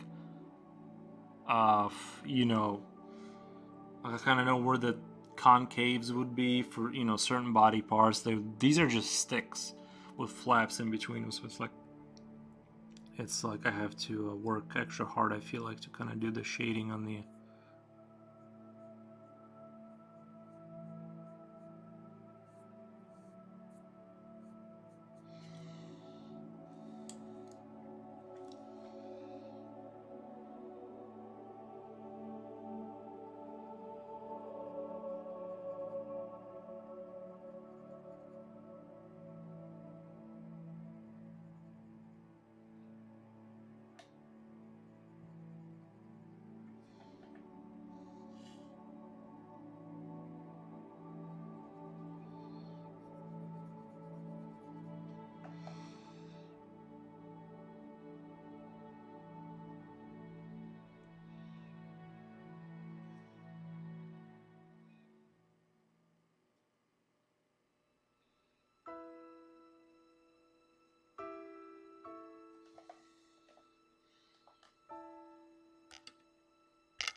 Yeah, the wings are difficult to do. You have to get it just right. Sticks, just saw them as very thin fingers with webbing. Yeah, pretty much. I think they on bats they definitely are. They have the structure of the hand.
Sorry about that noise.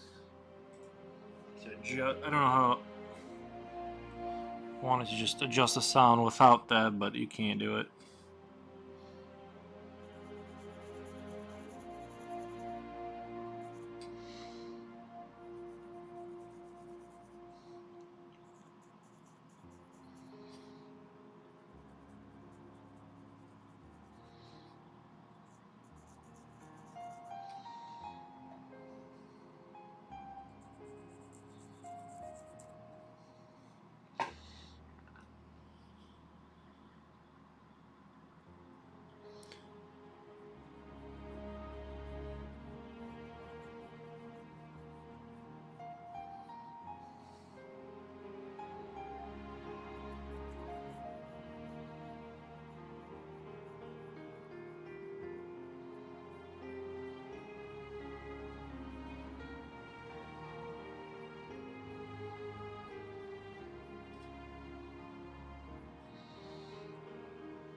let's continue watching.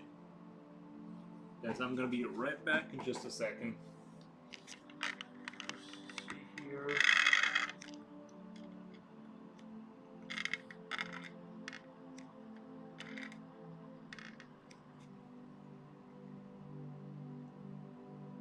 I'll be back in just a second.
Alrighty, I am back.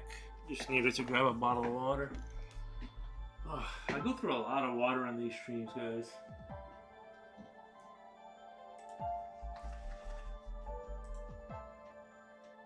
Oh, yeah, Wolves, come here, baby.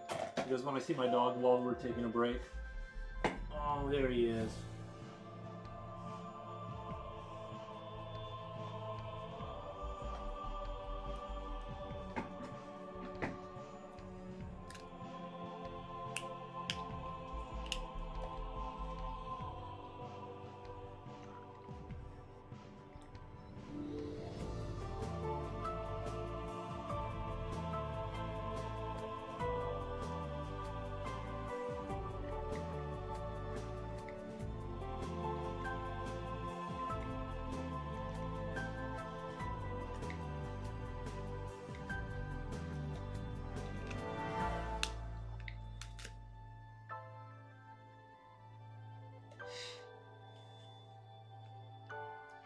Pearly Jags. Hey, bud. What's going on, Pearly? Oh, thank you for the follow. Thank you for the follow.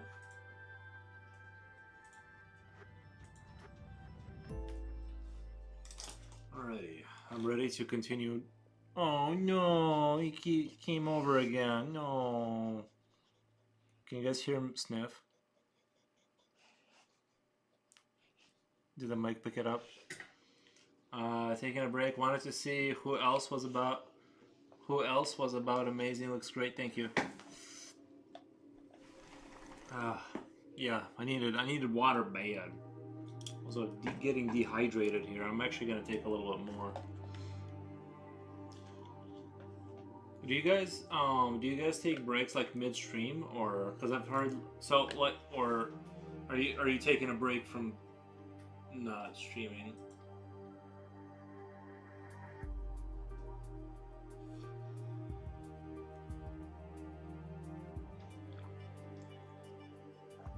Or are you taking a break from something else other than streaming?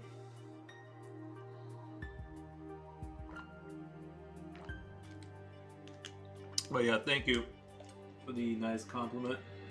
I'm surprised at how long this is taking. I thought if I pushed till 7 hours, I would be done. But and honestly, I could probably post it and it'd be done-ish. But well, I know there's a stream that takes breaks in between. Is that normal? I didn't know you were like allowed to leave. Like, right? I didn't know you were allowed to like. I guess like you can have it be right back as long as people know that like you're gonna go eat lunch or something. How do people do? I've never like streamed long enough to need like either for a nap or eat. Yeah, but if you're taking a nap, it's basically both streaming and drawing. Nice. I very welcome. It's right up my street. I'll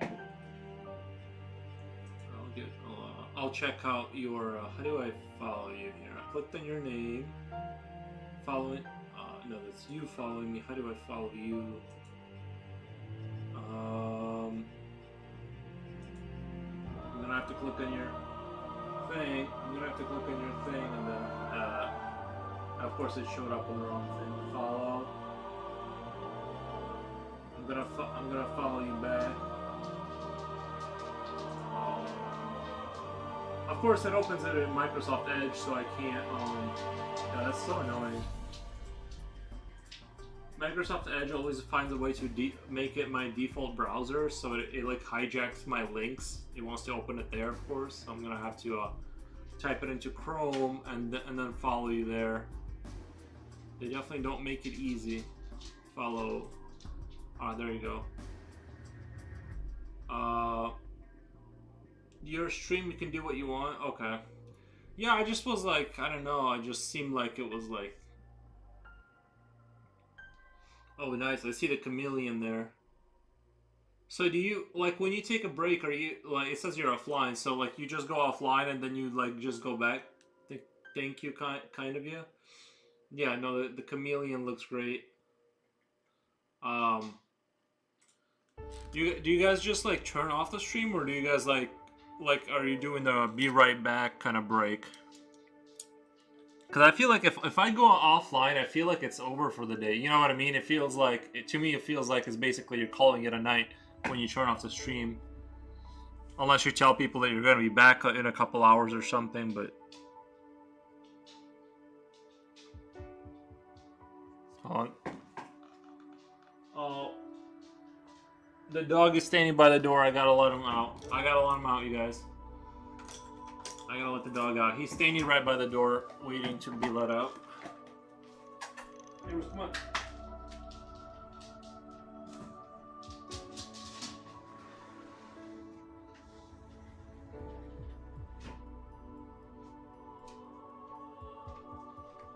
It's getting a little chillier out there, slowly.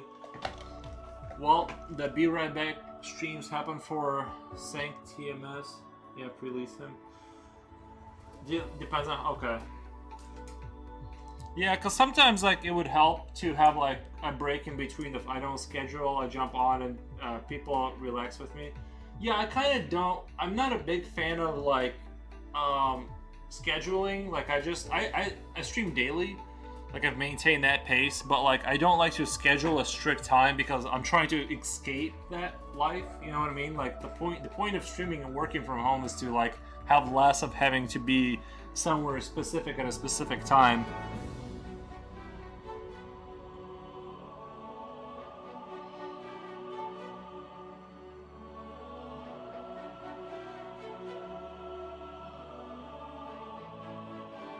But I do stream daily. I go on about the same time, but I'm not super strict about it.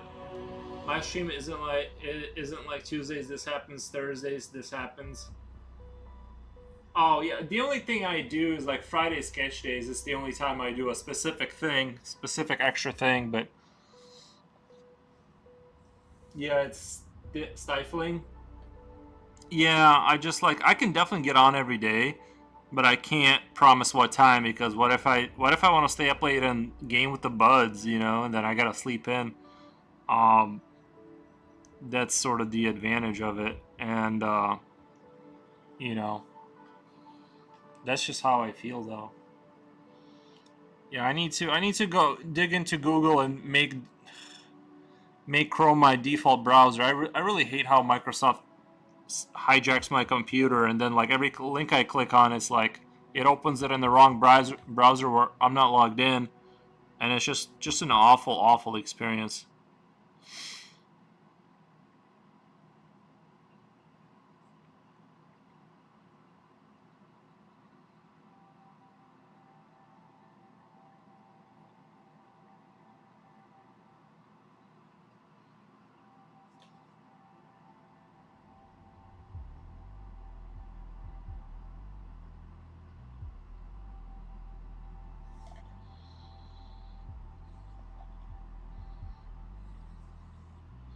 Man, Evan, this is like I've been doing 5-hour streams for the most part. I do 5-hour streams. Sometimes I'll do 7. Today I feel pretty good. I might as well just keep going until like either I finish this or something. But it's not. It's like it's sort of not getting finished. I keep drawing, but I keep finding more ways to like render things out in a more interesting way. So I've just kind of kept going, and I'm like, I guess we'll just do a strong 9-hour stream. That's about how long people work out there, right? I used to work 12 hours. That was horrible. That can't be good for you.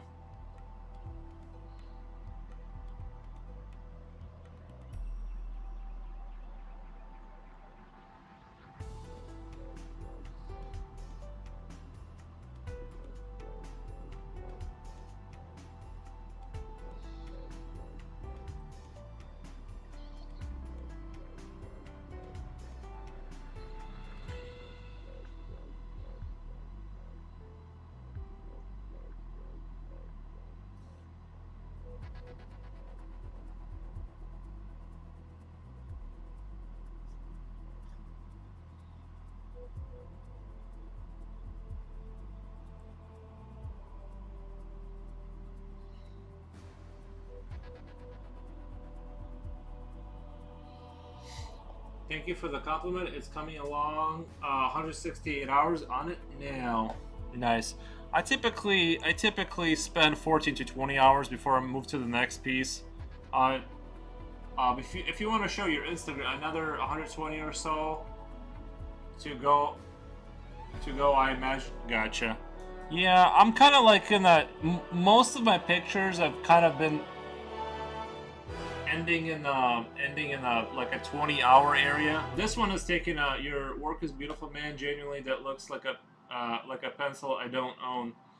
The Graph Gear 1000. It's a .03. This is my main workhorse. Then I use a brushy brush with a nice little angle on it, and then I have my 0.5 millimeter with a much darker lead. It's a B4. This is an HB or whatever. And then I got my mini eraser. So between these tools, I can kind of do whatever I want. I really like the convenience of the mechanical pencils. I just not big into constantly sharpening. So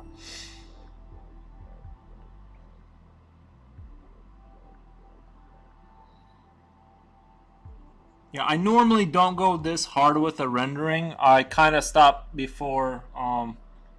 If you want to share your Insta with us, you can throw it down for the people who wanna explore it. I'll show. But yeah, I'm more. I usually don't like to stay on the same thing for too long.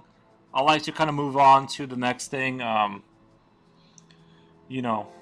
But different folks, different strokes.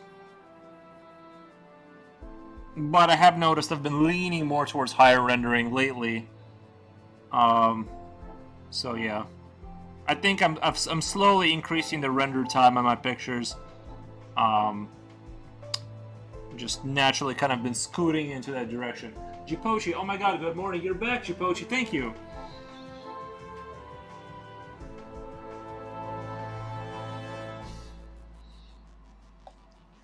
I fell asleep. Bro, it's okay.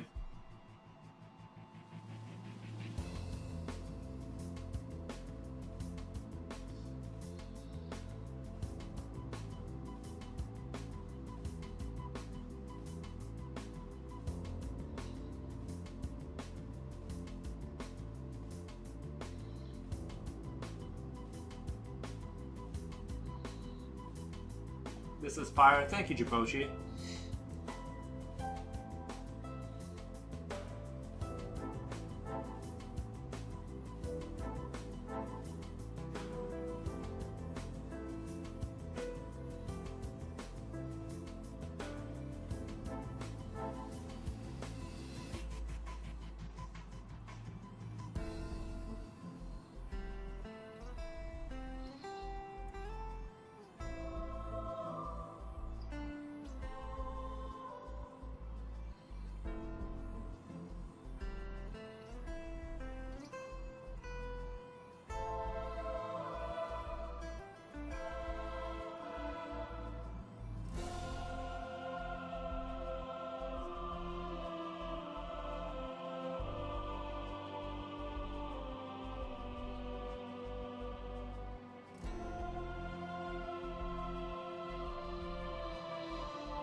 we doing 12 hours of streaming? I don't know about that, but definitely 9 probably. I'm just shocked by how this picture isn't like I'm working on it actively, but it just isn't like it just isn't getting. I don't know. It's like I feel like it's moving, but it's not moving very quickly. I could definitely like speed it up a little bit, but there's certain the wings have been kind of a challenge too a little bit. If I'm being honest, like the dog. Hold on, the dog is barking. I gotta let it back in. It's cold out there.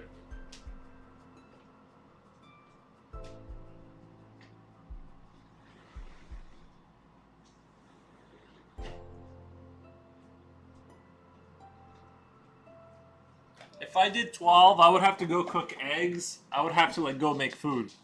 I'm not going 12 hours with no food. I'll go 9 hours, but I am feeling like very fine. You know, my brain is functioning. Nah, keep drawing at your own pace. You have no deadline. No, I mean it just depends on how I feel. You know what I mean? Like if I'm feeling good after 5 hours, I'll keep going. If I feel good after 7, I'll keep going. But like if my friends were like down to play, I do August. I do August S. But like if my friends were like, they're like, hey, we want to play, you know, video games right now, or whatever. You know, if they were online, then I'd probably leave at this point. But if there's nothing going on and I'm, you know what I mean, then like why would I leave?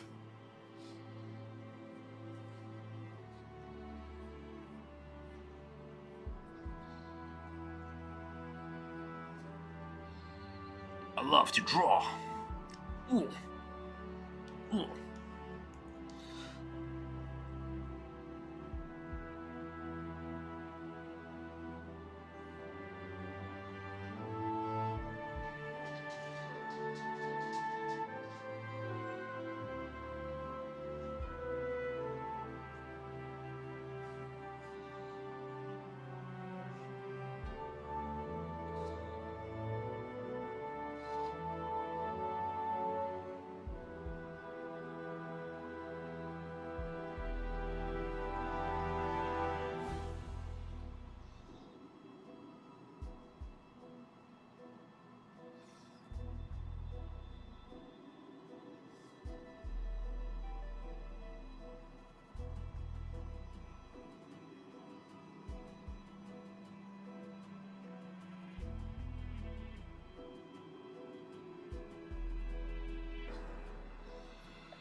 Uh,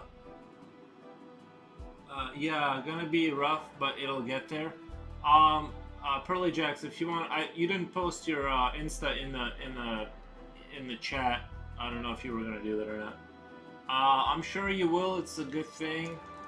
You got hands full till August. I'll do a little dance with you.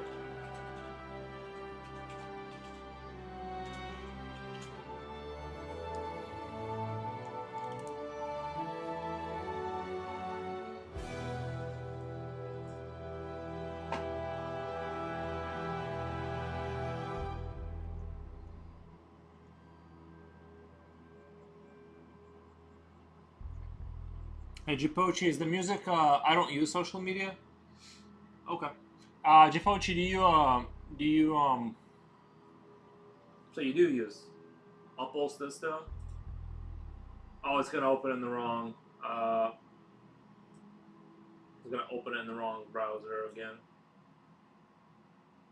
It's where it's at right now. It's where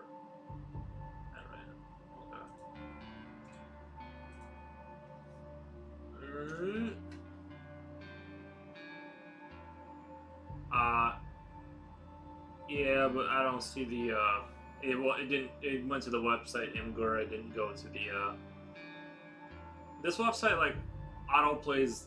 See, I'm not a big Imgur because like last time I had somebody send me a link to it. It like auto played a commercial that went through the speakers, and I'm like, I'm gonna get a copyright strike or something. There's like, should I type your name in or? It's an image. Yeah, but the link didn't take me to a specific image. It just took me to the Imgur website.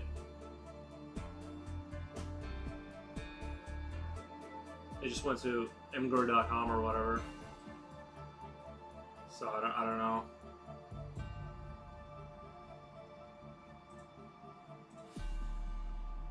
It's, you know what's really annoying about chat of the chat of Twitch is that it, whenever I scroll over something to see it, it automatically pops things up that block. Fuck. Copy.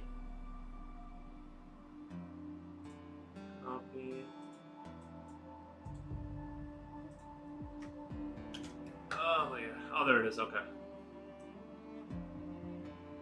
There it is. That's the chameleon. Very nice. Is this all done by pencil too? The background, like the shading too?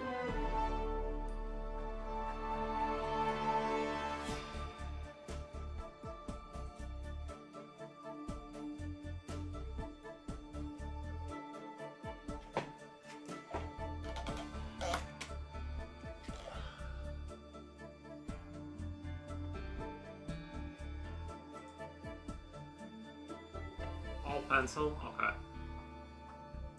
Nice. Yeah, huge reptile. Yeah, I like it. I like this hyper realistic stuff.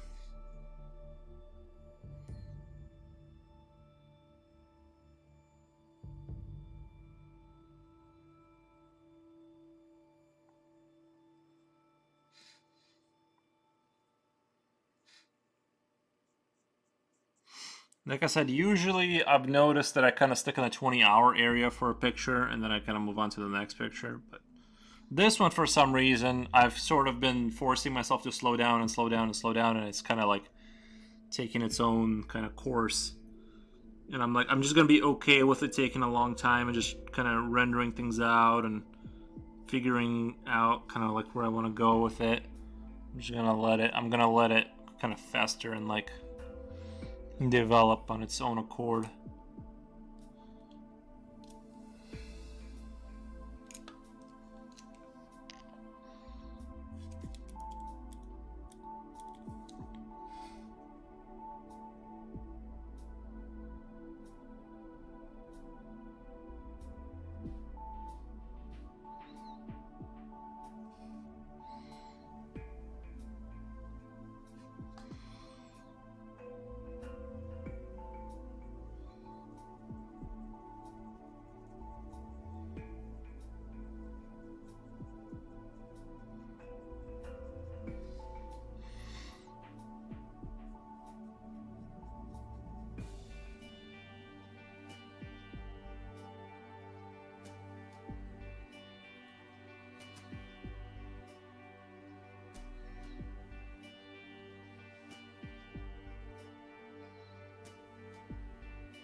I take 300 hours, but it's like 25 by 60. Yeah, that's the thing, is it's just a different animal with that size. It's a whole different experience. I like to, what is this? I'm working on, so let me put my Warhammer to the side. What is this? This is like even bigger than the ones I do my commissions are. I got like smaller paper this is a 9 by 12, so you can imagine the difference there. It seems like every time you add even an inch, it's like the amount of time it takes to do a picture when you just make it slightly bigger is exponentially more. I mean, sometimes they come together kind of quick, but a lot of times they don't.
Isn't it interesting, Japochi, that you like went to sleep, woke up, and I was still streaming?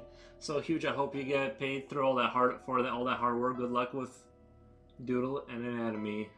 Oh, I'm gonna head out. Gotta finish my Doodle and practice Anatomy. Nice, man. That's the only way to do it. You just gotta practice. Thank you, Silver.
Yeah, ever since I started drawing a lot more, I like drawing more the more I draw, which is sort of instead of getting burnt out, I feel like I've gained I like it more now.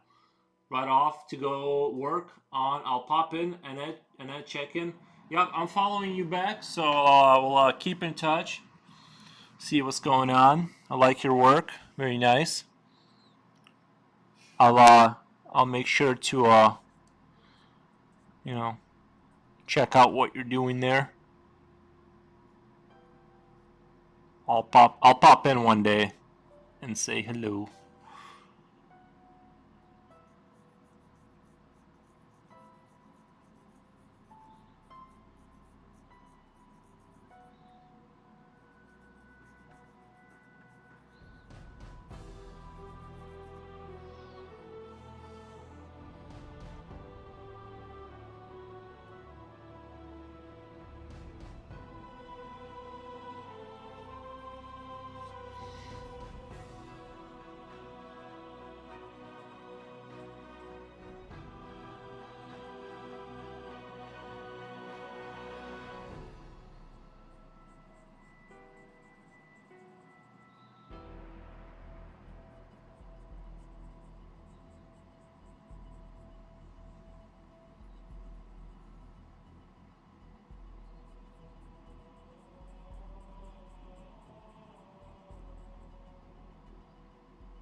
I'm just happy you're still streaming, huh?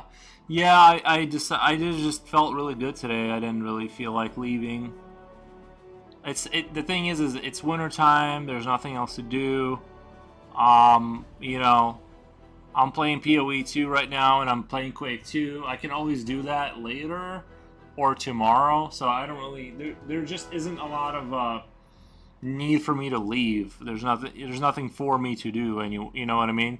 Netflix is like burnt out. I don't care. Like I can't find anything to watch, so I'm like I'm just gonna keep streaming.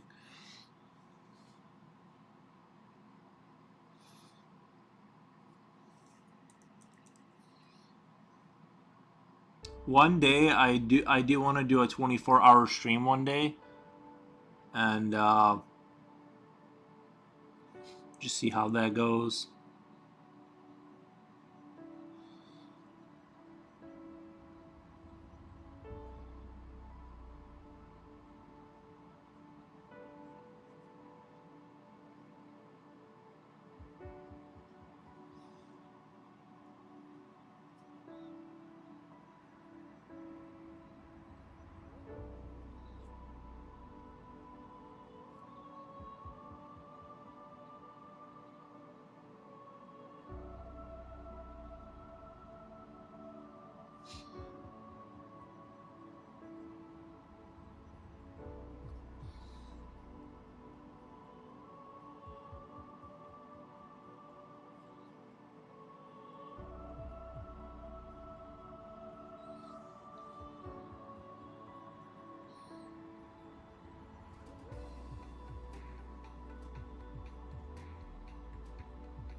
Lol, same. I scrolled through Netflix video. I just watched the trailer and that's it.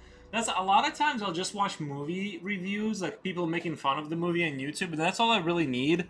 I feel like I already kind of get what the movie's gonna be, and so I'm just like, you know, it's one of those things where I don't really need to. I don't feel like I really need to experience any more than that. But yeah, you're right. A lot of times the trailer gives enough away that you like. It's like I get it. Like you know what I mean. Like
yeah, I think reviews are enough. Some reviews make it interesting though, and then I watch the movie and get disappointed because man, did we even watch the same movie?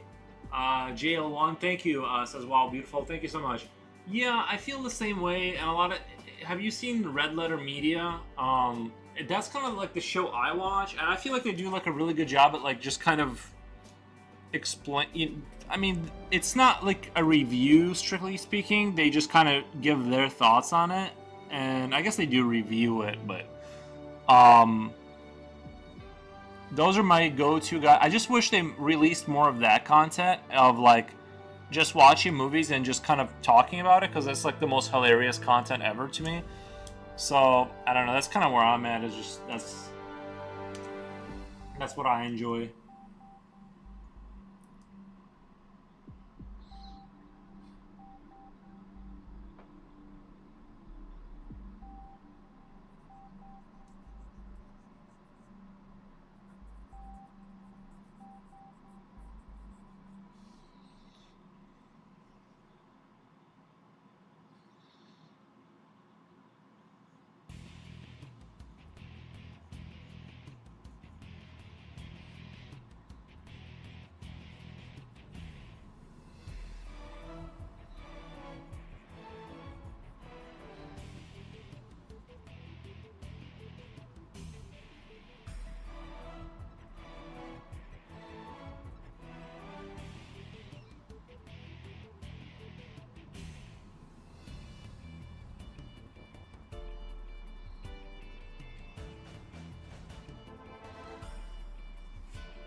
Yes, but I rarely go there. Maybe I'll check it out. Go where? It's on YouTube. The channel Red Letter Media.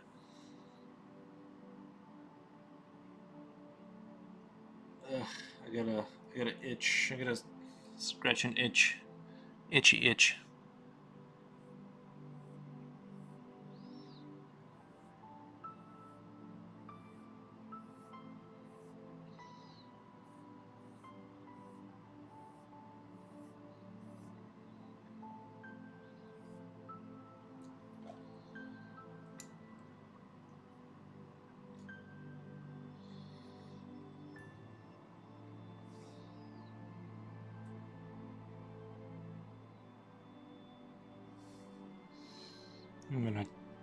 I feel like I need to darken in some of this wing here because it's sort of starting to. Maybe not. I don't know.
Dude, I'm stalking your Insta. You got blue pencil. You got blue pencil before?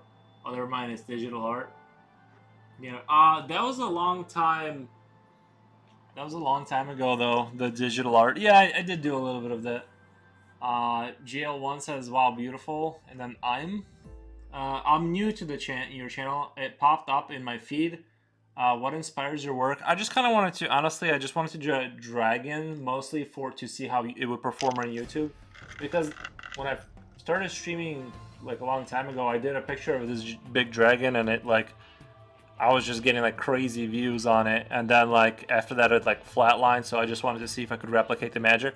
Now, so I enjoy drawing dragons, but I kind of wanted to see if how it would basically perform in the algorithms.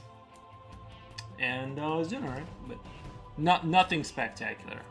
That's why I wanted to. That's what inspired me to draw the dragons. I'm trying to see.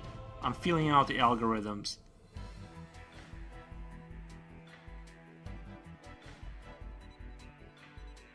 But in terms of like what inspires me in general to draw, like I think it's just more in my mind. I just kind of think of stuff, and then I'm like, oh, I wanna execute on that. That seems interesting. So it's just mostly my mind that comes up with ideas, and I want to doodle it and put it down on paper forever. Well, on Instagram forever.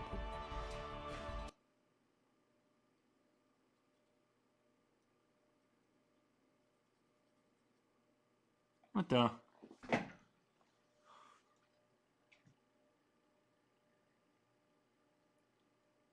Super Beast? Let's do Ages of Empires. Is that never always a strong pick?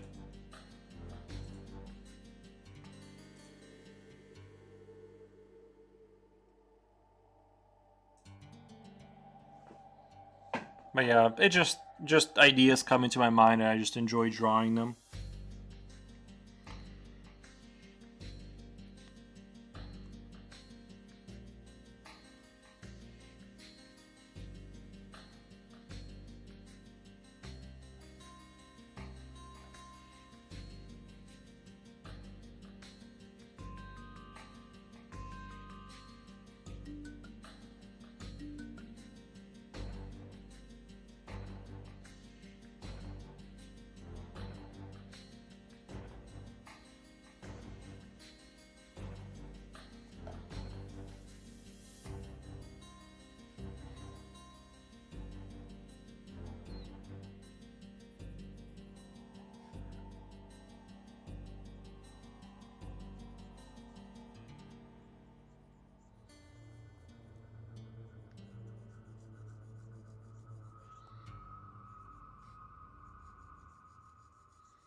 Your Super Beast drawing is so good. I'm curious if I don't remember. I gotta copy it manually. Hold on, let me put it in here.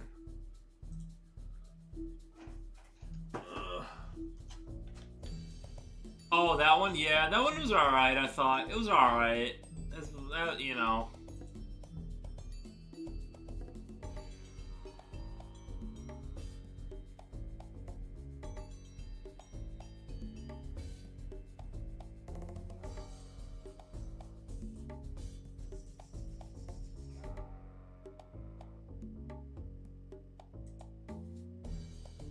I remember last October my friend hosted an Arttober, everyday art for October. We only lasted 2 weeks. I've had that happen. I mean, honestly, the goal of streaming daily seemed like it was like inconceivably, you know what I mean? Like it's like who's gonna, I don't know. It didn't seem like it's something I should have stuck to, but I did. Like I literally never skipped a day. I just stream every single day, and I love it. But normally I've had, you know, oh, I'm gonna work out every day, kind of that kind of thing, and then I just kind of would be like, yeah, I don't care after a little while. So I don't know. I guess this is just my thing. I guess I don't know. I just really enjoy drawing, and it gets more fun the better you get too, because it's like you gain new insights. Your abilities kind of grow. You can kind of push yourself further. You know.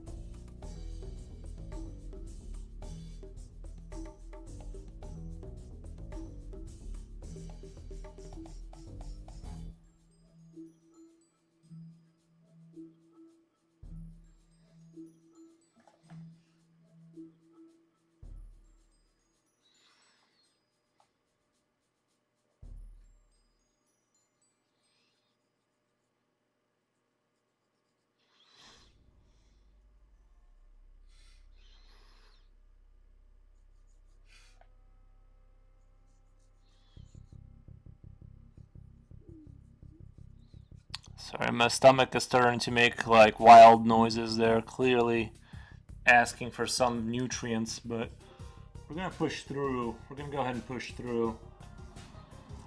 Where are we at? 7:30? Just only 7 hours of drawing. I can't quit now, guys.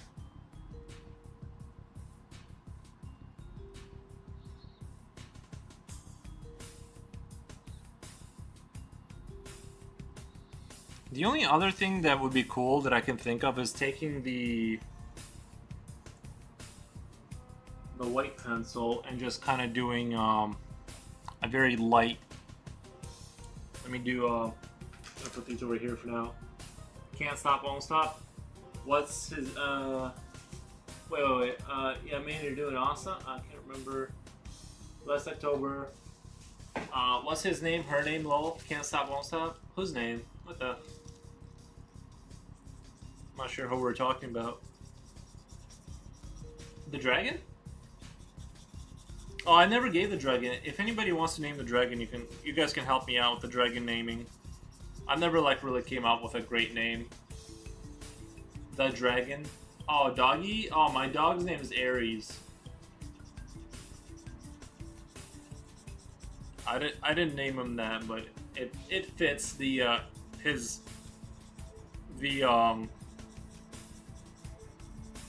what do you call the breed and the way he looks. He looks awesome. Yeah. Yeah, the dog's name is Aries. The dragon I never named anything. I think I'm just gonna post a dead dragon, and I'm going to you know what I mean? Just I don't have a great name. Smooth Pie, my moon sign is Aries. Nice. I don't even see Aries though.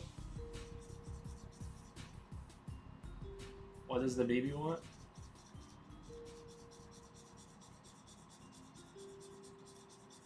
I know he likes to eat meat all day. Especially like if I like do some dry pork and salt it, like dehydrate it, he loves that stuff more than anything.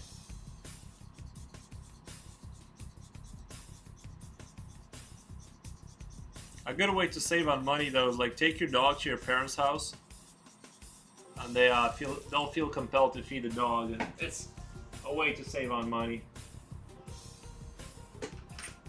Let's see. Okay, I'm sort of thinking about doing my traditional kind of like highlight the gray areas to kind of emphasize the creature. I'm just gonna do a very light pass and see how it goes. I'm not gonna get too crazy. Oh my god. We reached our follower goal of 270. What the? How come it said that? Maybe there's somebody secretly following me because it didn't say a name. Oh, Rose Myth. Thank you for the follow.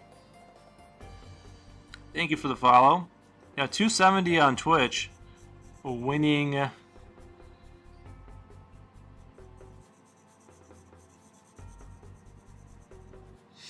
How's everyone doing?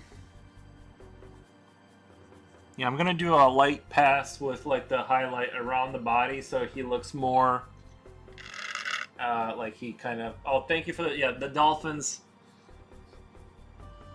I need to make more like emojis for people like to execute. I just haven't gotten around to it because like when I get off stream, I just turn on a podcast and I start like gaming. Like I don't have like it's so hard to like do extra stuff.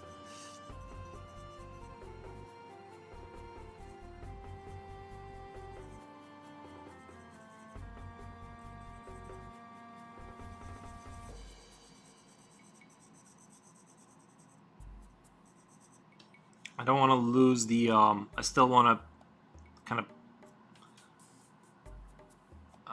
make sure it's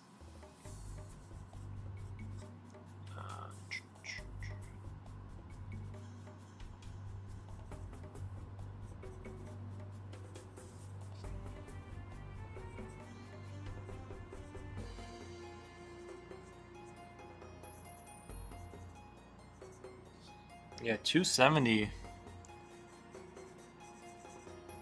Big numbers.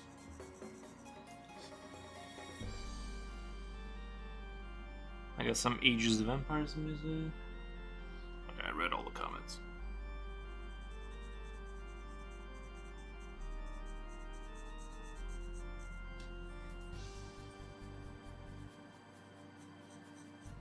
It's weird that it didn't. Usually it shows like if somebody follows you, it usually shows their name first and then it says the thing, your achievement or whatever, which I kind of want to get rid of the achievements because they're kind of annoying a little bit. Like when it constantly says like you're so many things away from this, but then like as soon as you get there, it's like, oh yeah, here's your new bar, and it's like you're never. Not that it's good to kind of sort of trick yourself, I guess, but like I feel like it's it's not. They're not real goals if like you're setting the bar at 10 more every single time. I mean, I guess it is good to celebrate, do like minor celebrations and stuff. I don't know. What do you guys think? Should I turn off the achievement thing?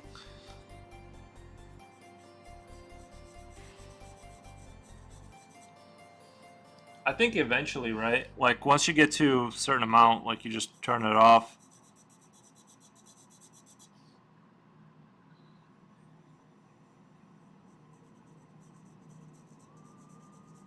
I think all of my emojis are gonna be like references to like pieces I've done though.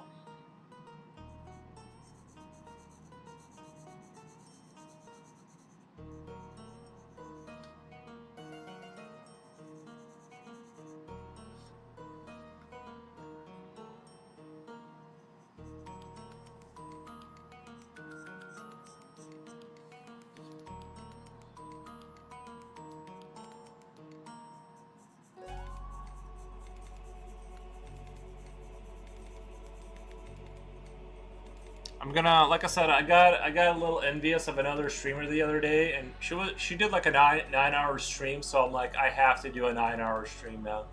I can't let that just slide. The real celebration is the friends you've made in this journey. I don't mind it at all. That's true. Yeah, the announcement is silly. It is good to celebrate. You know what I mean? Like it is good to celebrate and stuff. But oh, sorry. He looks the dragon is starting to look really good. It's like, I mean, I'm looking at it. It looks like a real illustration or something. You might be tricked into thinking I know what I'm doing. It's like crazy.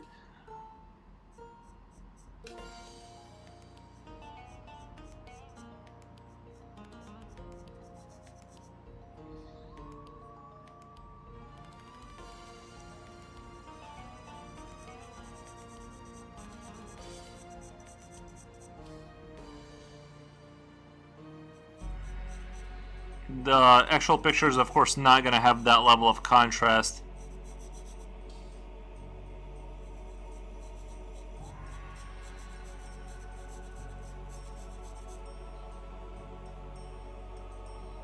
Oh yeah, there's the other foot. Yeah, I'm going to have to go back there and clean that up too. It's just that the wings really got to me. Like, for some reason, doing the wings, like, ended up being, like, intense. Dragon got cake, though, damn. Yeah.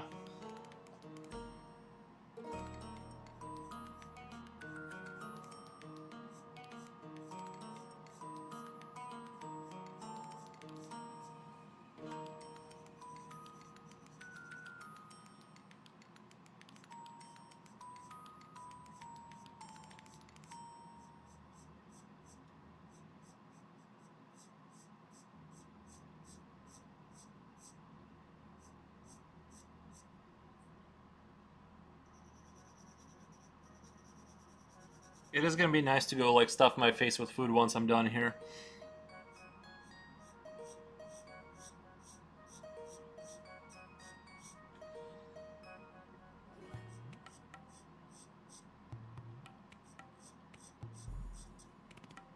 I don't want to get too crazy with, like, highlighting around him with this, like, white pencil. I want to go super, super light, just to kind of give it a little bit of emphasis.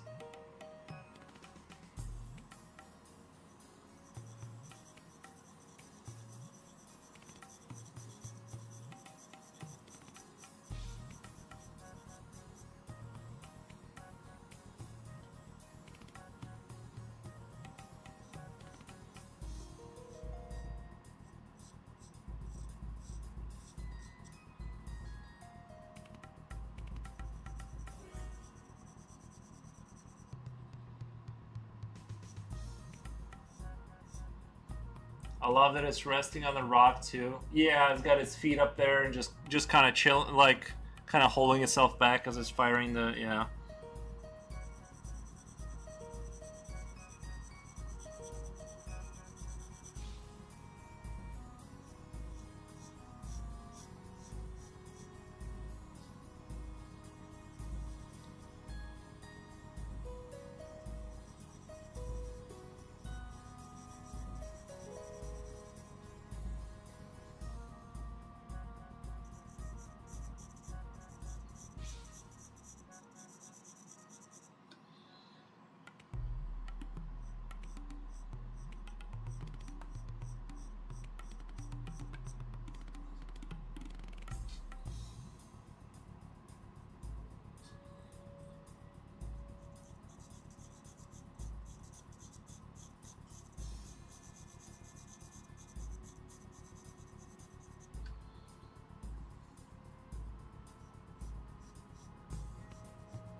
I feel like I haven't seen this angle from any dragons before. Lol, it's always a huge bust crawling on the floor while main character is looking at it, or just flying around. Yeah, yeah. I did do like I did want to do like I think I sort of initially I wanted to do like he's looking down more, like the camera angle is more towards his back and the wings are going straight, like you I wanted to kind of draw out the wings like going down into like the ravine or something where the village was, or so I kind of didn't go in that direction. And I think a lot of it is because that body position of where like the wings are going to go straight down. I want to leave that more for like a different, more humanoid character down the road.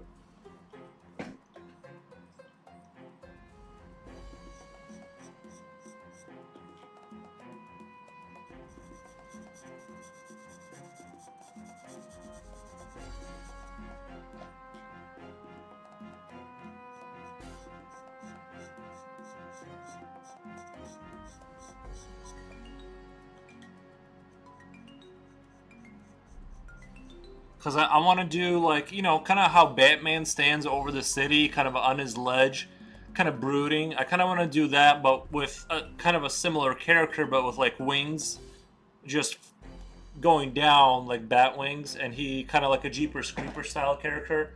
I kind of want to achieve that look, but I don't want to do it with the dragon. The dragon is fine the way it is.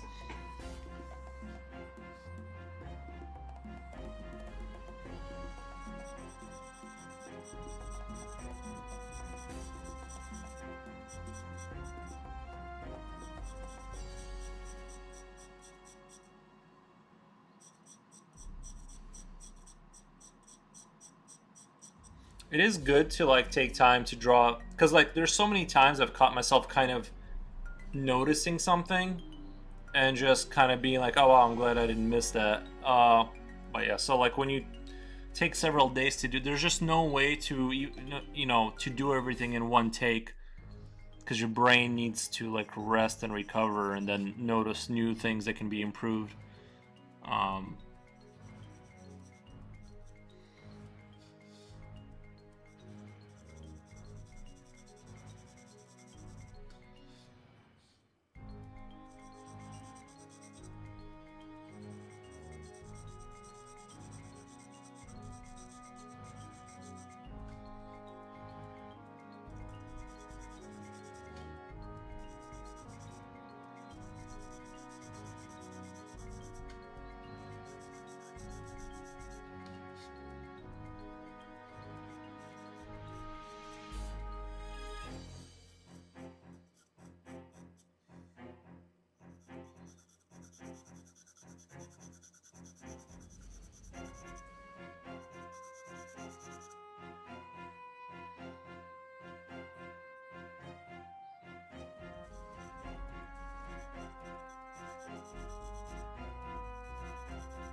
you know what would be funny? You know how dragons are usually like green or red or something like that. I'm just gonna post this on Instagram and call it like a green dragon. Well, it's like it's obviously just a black and white dragon. Like you just have to imagine, because it's in black and white. You have to imagine the color. I don't know. Would that be funny, or is that just me? Okay, I read all the comments.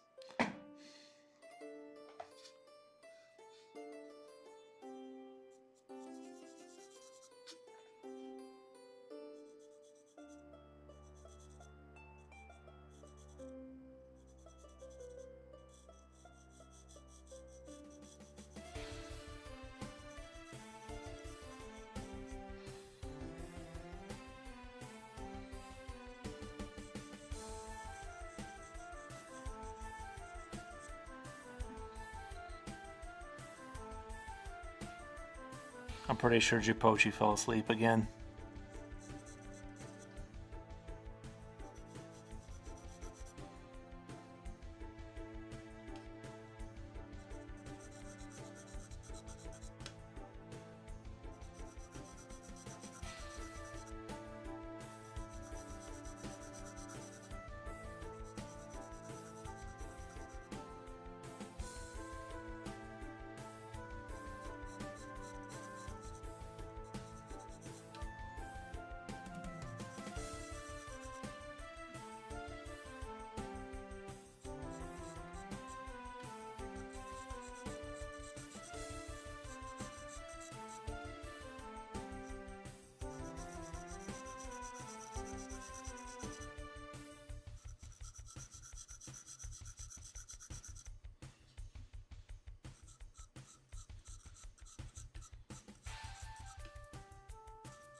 I almost don't want to shade too far with the white this way. I kind of want to keep it over here.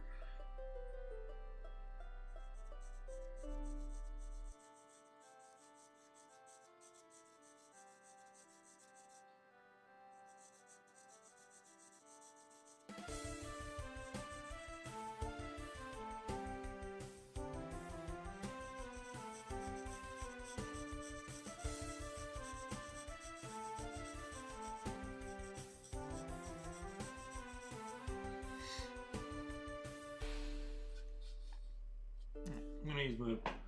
Where's my? Oh yeah, the larger brush is kind of good for this. Just gonna smooth this out. I didn't want to oversaturate the white and make it like too much.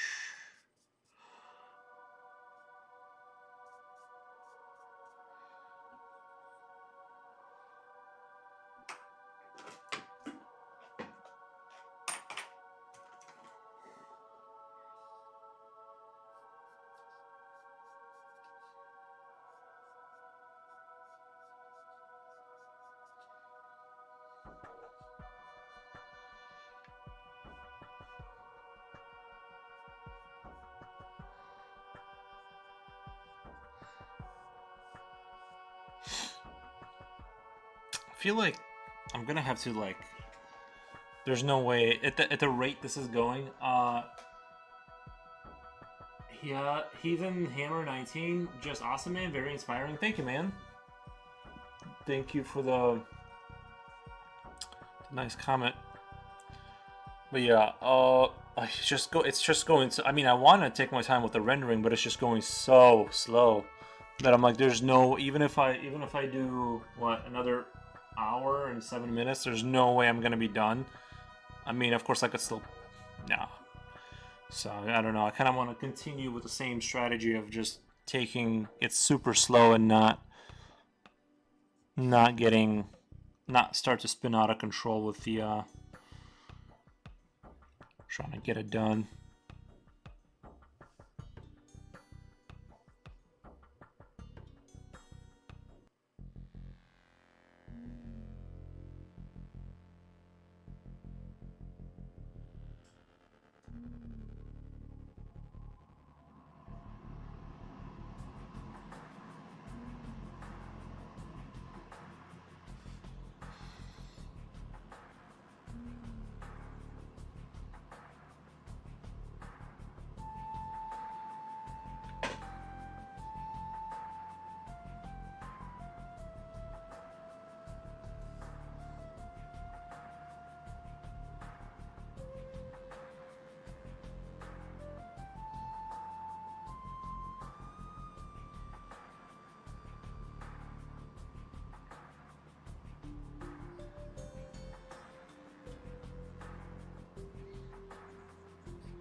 I still kind of want to put more rendering into a lot more into these wings.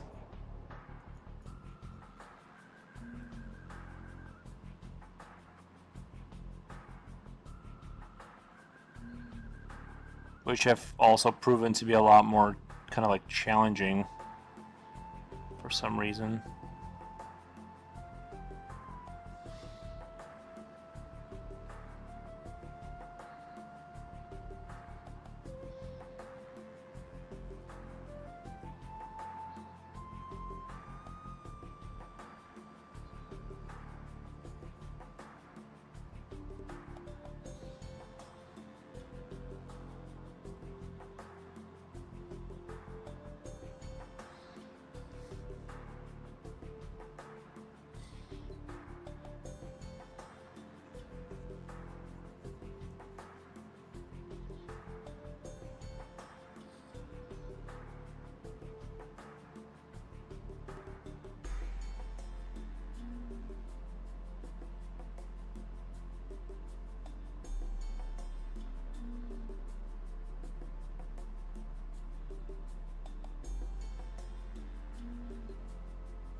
Gonna be driving in the city in a few. You're driving again, dude. Like, you're insane. You're always going on these like super long road trips. Yeah, you gotta take your time, brew, and have a fun stream. As always, I'll leave you on my lap until my laptop dies. Guys, this is real dedication right there. I still don't know if that's really good for your I know you said your battery's already bad, but like I think that's not good for your battery to drain it. For real and beat though, lol. Yeah, I know, I understand. I'm just more worried about your laptop battery that you keep running down to zero, which isn't super. I don't think it's super good for it.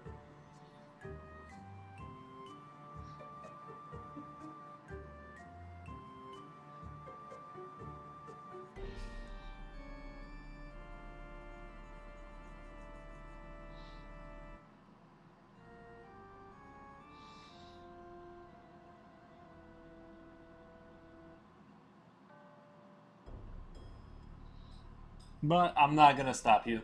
It will be Finn. Okay.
RYC Hard, you're amazing. Thank you, RYC Hard. Much appreciated. Alright, this one's for real, for real. I'm heading out. Have fun. Thank you, Jipochi.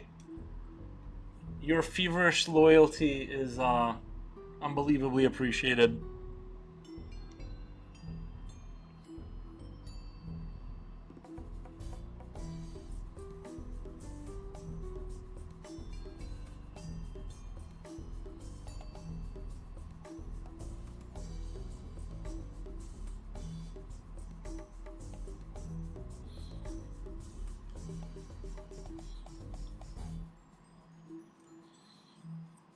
I do want to emphasize the reflection from the light at the bottom of the wing because I want to add to the contrast of it.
for some reason, shading up in the upper left corner is like 4 times as difficult as it is to shade anywhere else. It's like my hand is overextended. I'm holding it at a weird angle.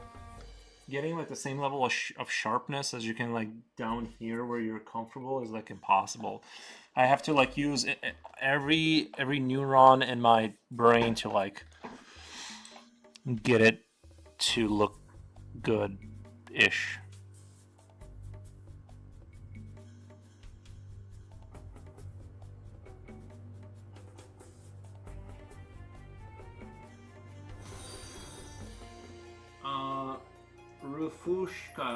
Rufushka, just follow. Thank you, Rufushka. I broke my lead. Damn.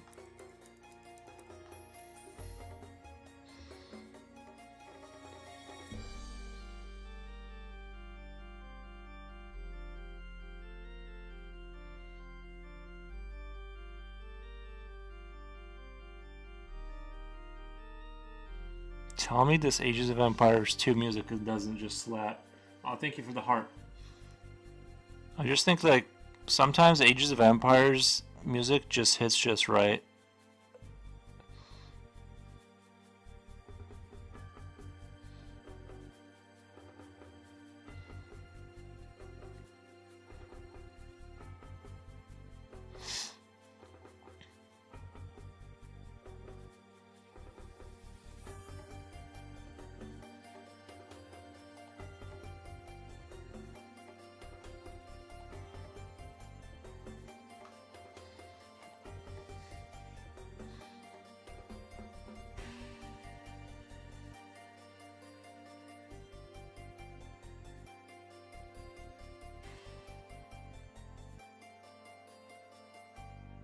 This music basically just slaps.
I'm kind of starting to like where the wings are going a little bit.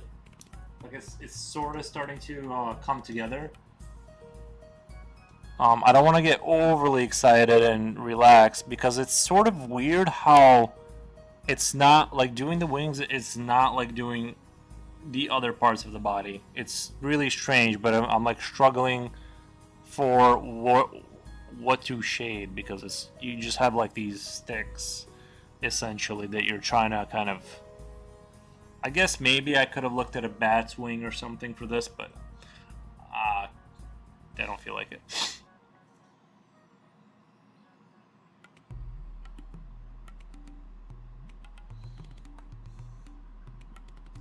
Nimbo looking sick man, thank you. I always appreciate that.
Yeah, I kind of wanted to do a deep dive today and just kind of keep drawing.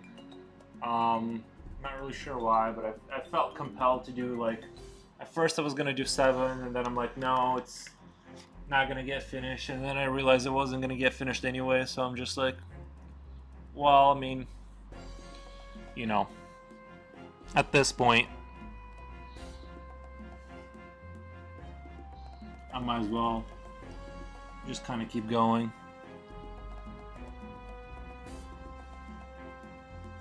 What's interesting is I was hungry and now I went back to not being hungry. That was a sort of an interesting. I think I'm like I'm fasting now. Like my body just like started like using my fat cells because it's like I was hungry an hour ago and now I'm absolutely not hungry at all. I think I'm like my body's adapting to just using itself for fuel because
I wish my air wasn't so loud. I need to buy like a quieter house or something.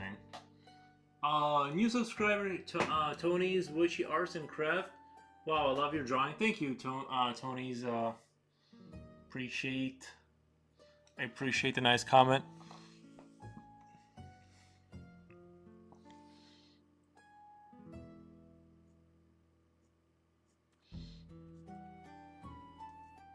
Yeah, sorry, I wasn't looking up at the chat because chat was quiet for a while, so I just stopped looking at it.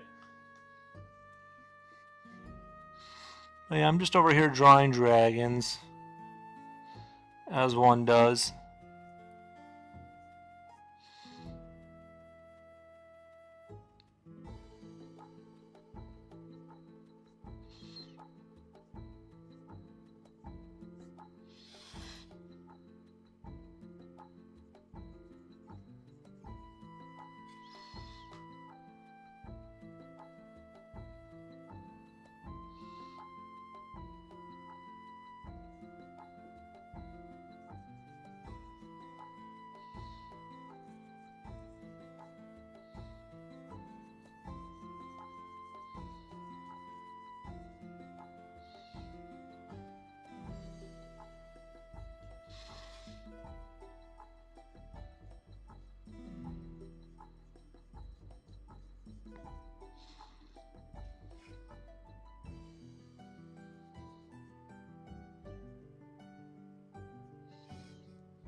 How long does it take you to do one of those? Normally, I don't spend like that much time. Like, normally I like to spend around 20 hours for a picture, but this one, like, for some reason, is taking forever.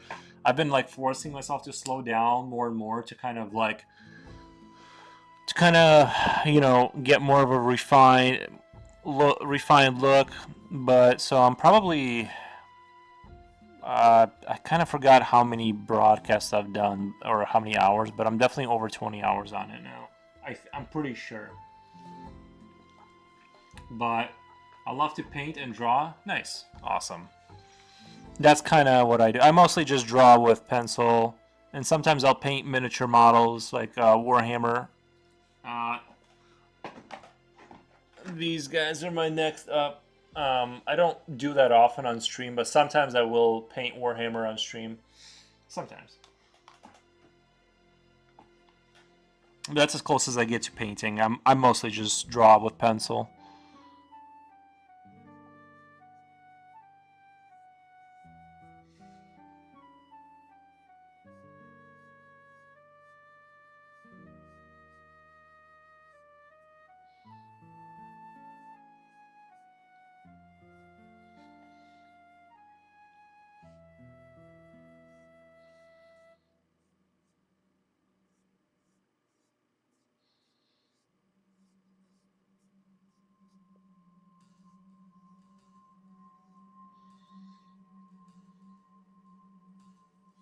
But yeah, drawing is my favorite activity of all time, which is why I'm almost 9 hours deep into it today. But yeah, it was a fantastic day, very productive. Lately, I love working with watercolor. I found watercolors to be very difficult, to be honest. It's just, I couldn't get it to not look just dirty. I tried to kind of make it look cool and watercolory, you know how like sort of some people can do. Every time I use watercolor, I end up just kind of watering it down more and more, and then just using it to like render like you would with acrylics, and it just ends up kind of looking acrylic-y for me. So I never understood. I never like really grasped the watercolor, if that makes sense. It always kind of like starts out promising and then falls apart for me.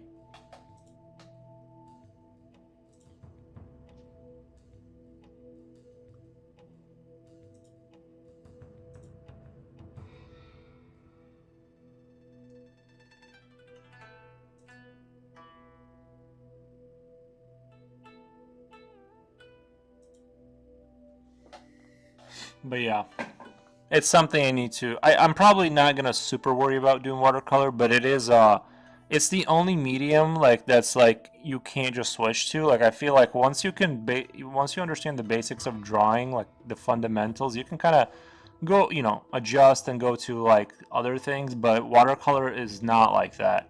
It is its own like weird world. And it's a little difficult to work with. Yeah, it's got a very specific behavior. Um so like I said, I've always kind of struggled with it. But it is when I see like real great people, like people who are like really good with it, perform like miracles, but looks like miracles. I don't even understand how they think. Like I don't understand how they can like come to, when they come to like a result they're getting. I don't get it. Like they're at such a high level. You are your drawings based off of anything, or do you just pick them from your imagination? I just do imagination. The only time I like really use references is if the only time I use references is if I'm drawing something specific and I need to like look at something really quick. But no, I don't usually like this dragon. Like dragons and stuff, I can draw from imagination. If it was like a specific game character or obviously like a portrait or you know what I mean. Like I don't know. Just I guess I use references maybe like I want to say like 10-15% of the time I work. I try, but a lot of my what I like to do is just draw creatures. So there isn't a lot of like need for that. When you're making up creatures, you just have to kind of draw them competently enough that they look realistic. So yeah, that's just kind of like my thing though.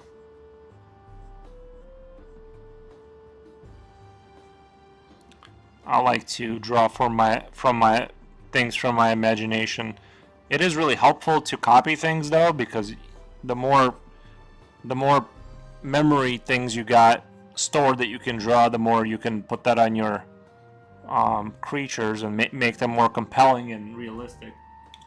So I'm more of an imagination guy, but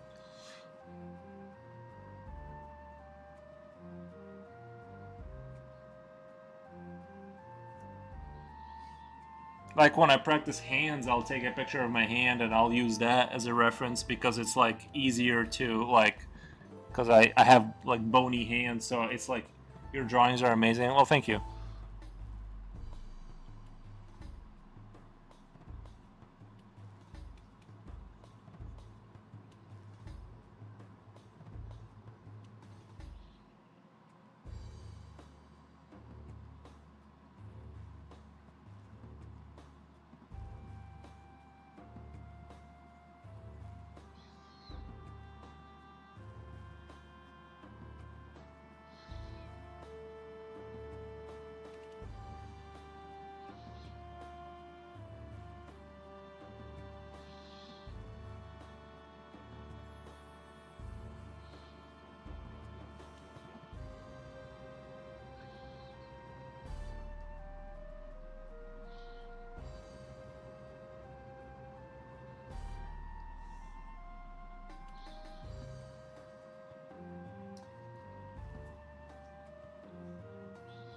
Yeah, I just like to draw and stream it.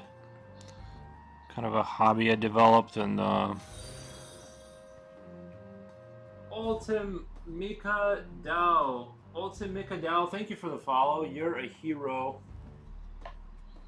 Just today's like today must be like slow for artists. Like there's been like a lot of people funneling in here. I'm wondering if it's like really slow and nobody else is drawing, because today is like unusually like I've never gotten this many follows from like not from like usually if I get rated by somebody big, I'll get like a few follows, but today people are just like funneling through and just showering me with follows. So I wonder if it's like slow out there or something. Guys, is it raining out there? Are you guys trying to are you guys coming in here for shelter?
Yeah, in this picture it's abnormal for me to spend this much time rendering things. I usually like to kind of spend about.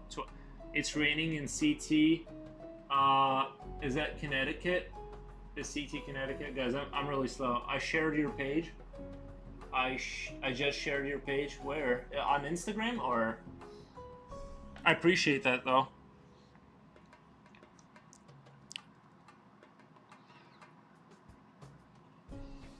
Sorry.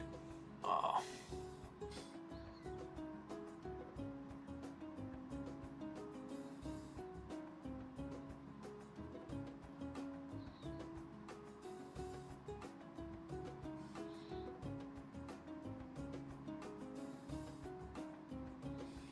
Dun dun dun dun dun dun dun dun.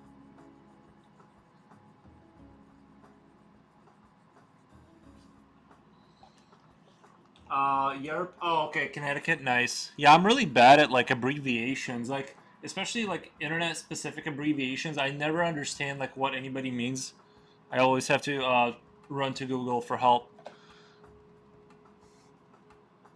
Any kind of modern slang, I literally don't know what people are talking about anymore.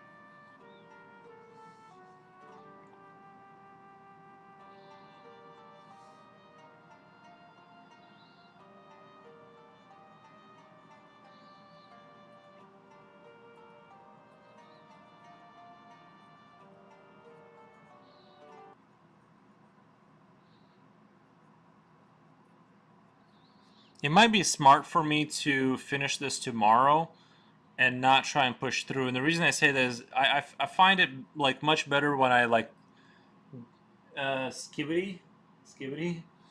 Uh, I heard on YouTube. I shared it on my channel. Oh, here on nice. Thank you. Noise.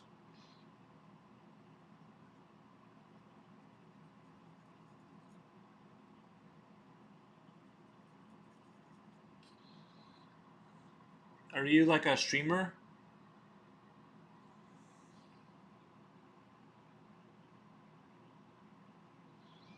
Oh, my music stopped. If you're a streamer, I'll follow you back or whatever. I'll give you a... Let's see, where is it? Hello. Oh, I'm gonna stop the. I'll sub. I didn't want the sound playing. I just subbed back to your channel. But yeah, thank you for the share. I appreciate that. Oh yeah, the music. Yes.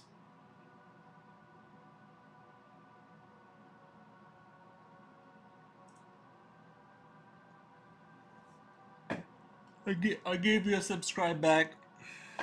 I know I probably just said it like 3 times, but my brain is starting to enter the delirium stage after drawing for so many hours in a row.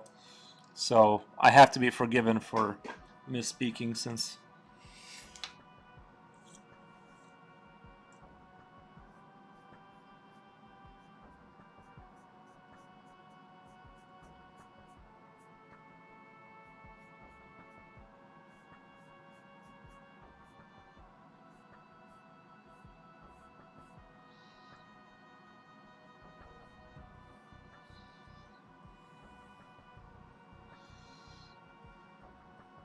Oh, sorry, Skibbity. Oh my god, I just realized what you were saying. Yeah, Skibbity being one of the things I actually do know I do actually know what that is, because I looked into it. But yeah, no. Yeah, things of that nature. Yeah. See, I'm so tired. That took me like full 8 minutes to understand the joke and then circle back around to it. I have a channel where I post videos. I'm from Boise, Idaho. I have a channel where I post videos. How do all kids? How do all? Oh, sorry. I think I do all kinds of arts and crafts. Nice. Yeah, I mean, the closest I come to arts and crafts is painting Warhammer models. I have it right next to me so you guys can see. Painting these guys is the closest I'm gonna get to like arts and crafts stuff, but you know, you have to assemble them and glue them, so it's kind of arts and crafty a little bit. I was like, let me not distract them. No, no, you're good. It's just my brain is normally slow, and now it's in like super slow mode since it's like getting late. Well, for me,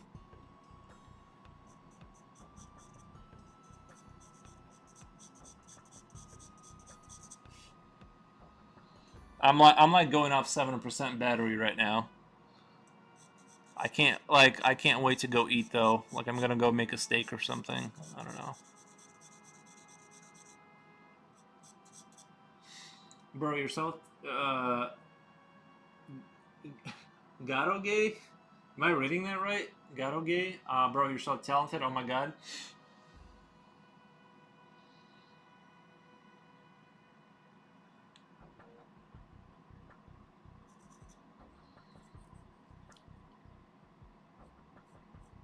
Thank you by the way though.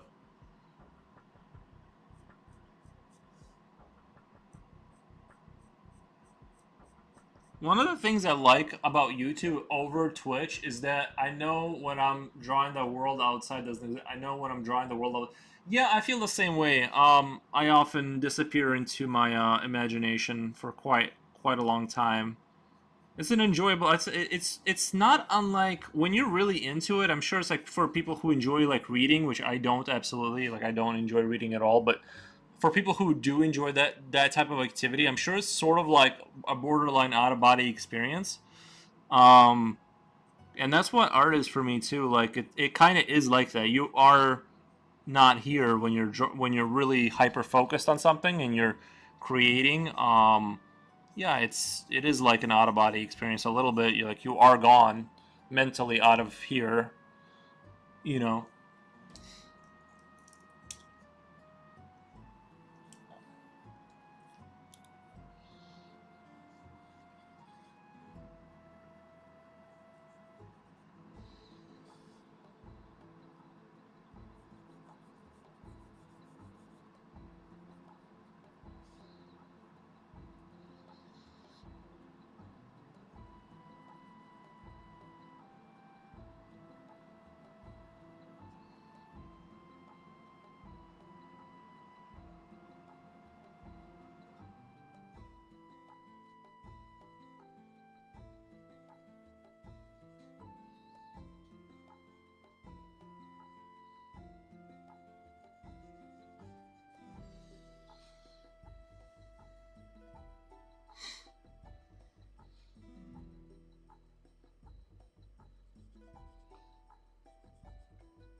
I do kind of miss summer a little bit now. Like I would enjoy 7 p.m.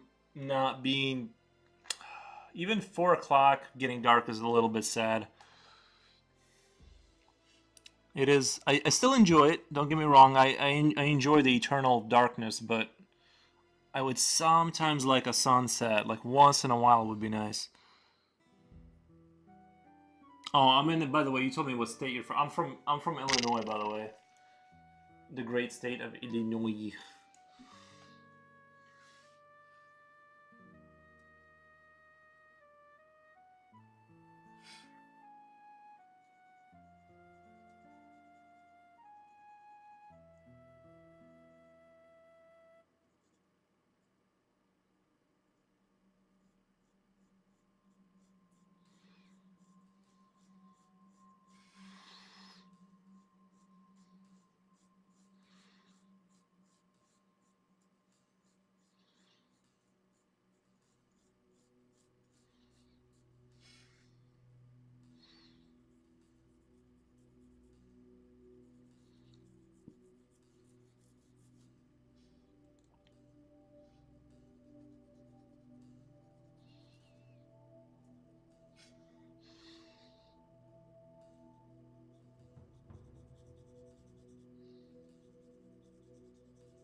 I don't know why that just happened. I think I just had like a dust link hit the back of my throat, like a little dust thing or something.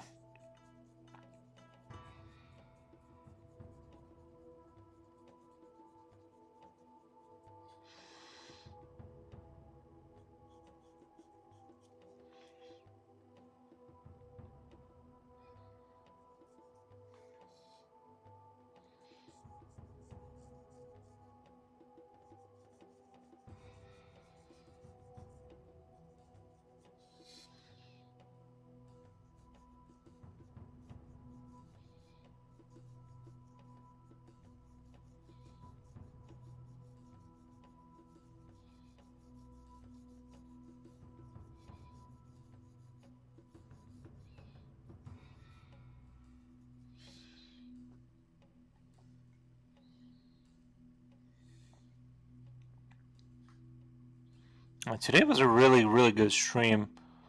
I got a lot done. I just can't believe how slow it's got. I am a little bit shocked by this. Slowing myself down has gotten better rendering results, but oh my god, I'm just taking forever. I always feel like I need to move on to the next piece to kind of like keep people more entertained, because like I don't want it to outstay the welcome, but at the same time I'm like, okay, I'm going to get off now. You have a good evening. Try not to overdo it and go get something to eat. Yeah, I will. I will here in a minute. Thank you so much for stopping by and sharing my work. I subbed to your channel. I'll try and catch you live. If I'm just sitting here one day doing nothing, I'll catch you live.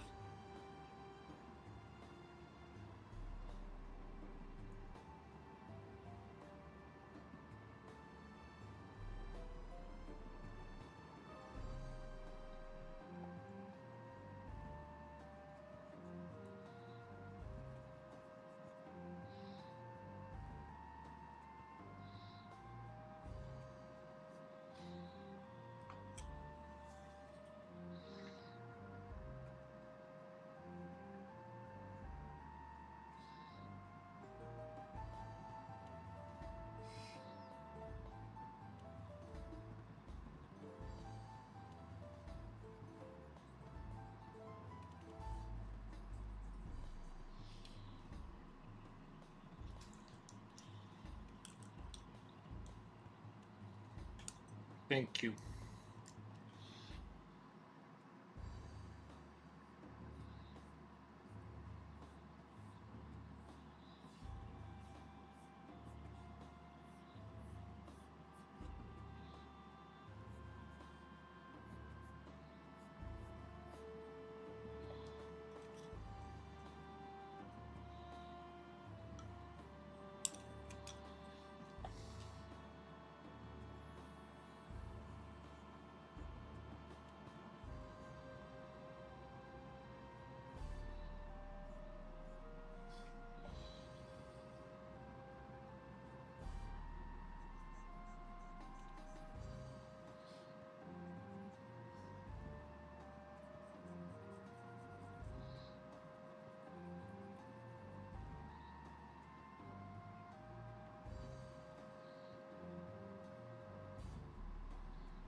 think the flaps are gonna turn. I think once I render these flaps out carefully, they're gonna look all right. But I definitely 8-hour stream. Well, on the YouTube or on here it says 8 hours and 56 minutes. I just wanted to put it a good old honest days of work for you guys, cause I just kind of felt like it. I don't know. I wasn't planning on it, but then I'm like, well, I was just gonna go until I felt like stopping, and then I'm like, I'll just keep going. It's not like I have a whole host of things to do outside of this, so I'm just gonna keep streaming.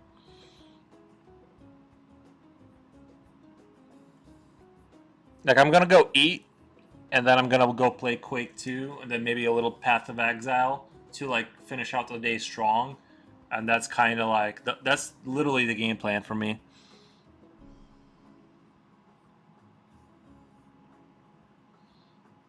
Put on a little soothing podcast. Maybe a little Netflix flex, and just kind of chill, you know.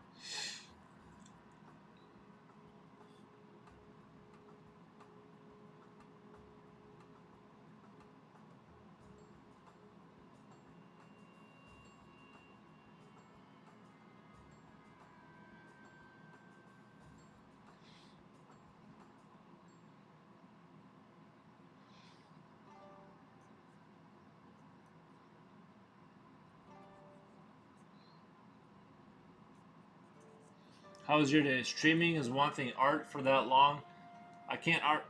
I can art for about 2 hours max. Like I've always said, like it took me a while to build up my stream stamina. When I first started, like I couldn't like 2 hours was hard. It was just mentally exhausting for some reason. But yeah, drawing for well, and honestly, just drawing. Yeah, like I'm basically drawing every day now. 5 to 7 hours daily. So my brain is sort of calcified in a sense. Like I've sort of, you know what I mean. There's a lot of the things that kind of like don't take as much mental effort just because I'm just here every day doing it. So I'm getting experience, and yeah, my brain is just used to it. But yeah, like drawing for hour after hour, yeah, like at first it would seize up my brain. I'd have to go take break and go do something else. Now I'm totally content just to sit here all day. It's like meditation but better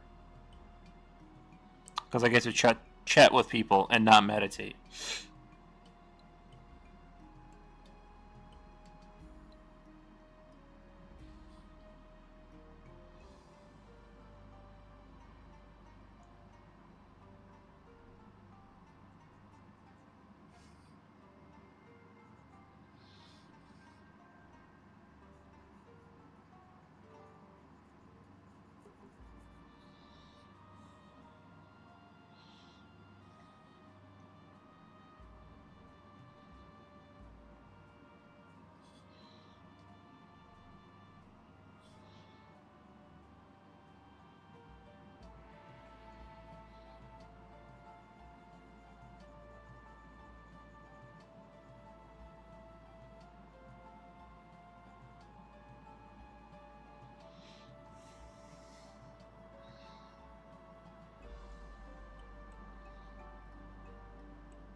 Yeah, I'm gonna have to come back to this tomorrow and finish it strong because I don't wanna like speed things up to get it done or something. I don't know. I'm gonna have to figure something out because I know there's not enough here for another full stream. I feel like there's no way I'm not gonna finish it in another like 7 hours. But at the same time, I was like hoping to get it done. But you know, here we are. It is what it is.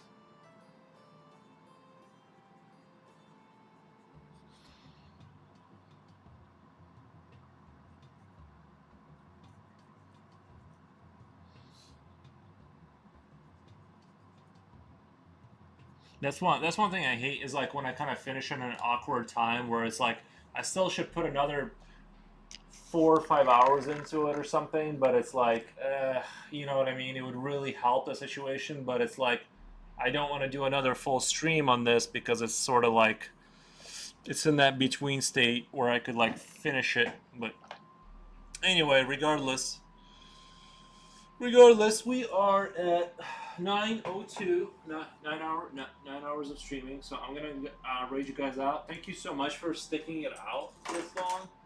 Let me go to my following. I'm gonna turn off my sound here with the music. Oh my god! Oh my god! I think this guy raided me, so I'm gonna go ahead and raid him back. So thank you guys so much. You guys are the best.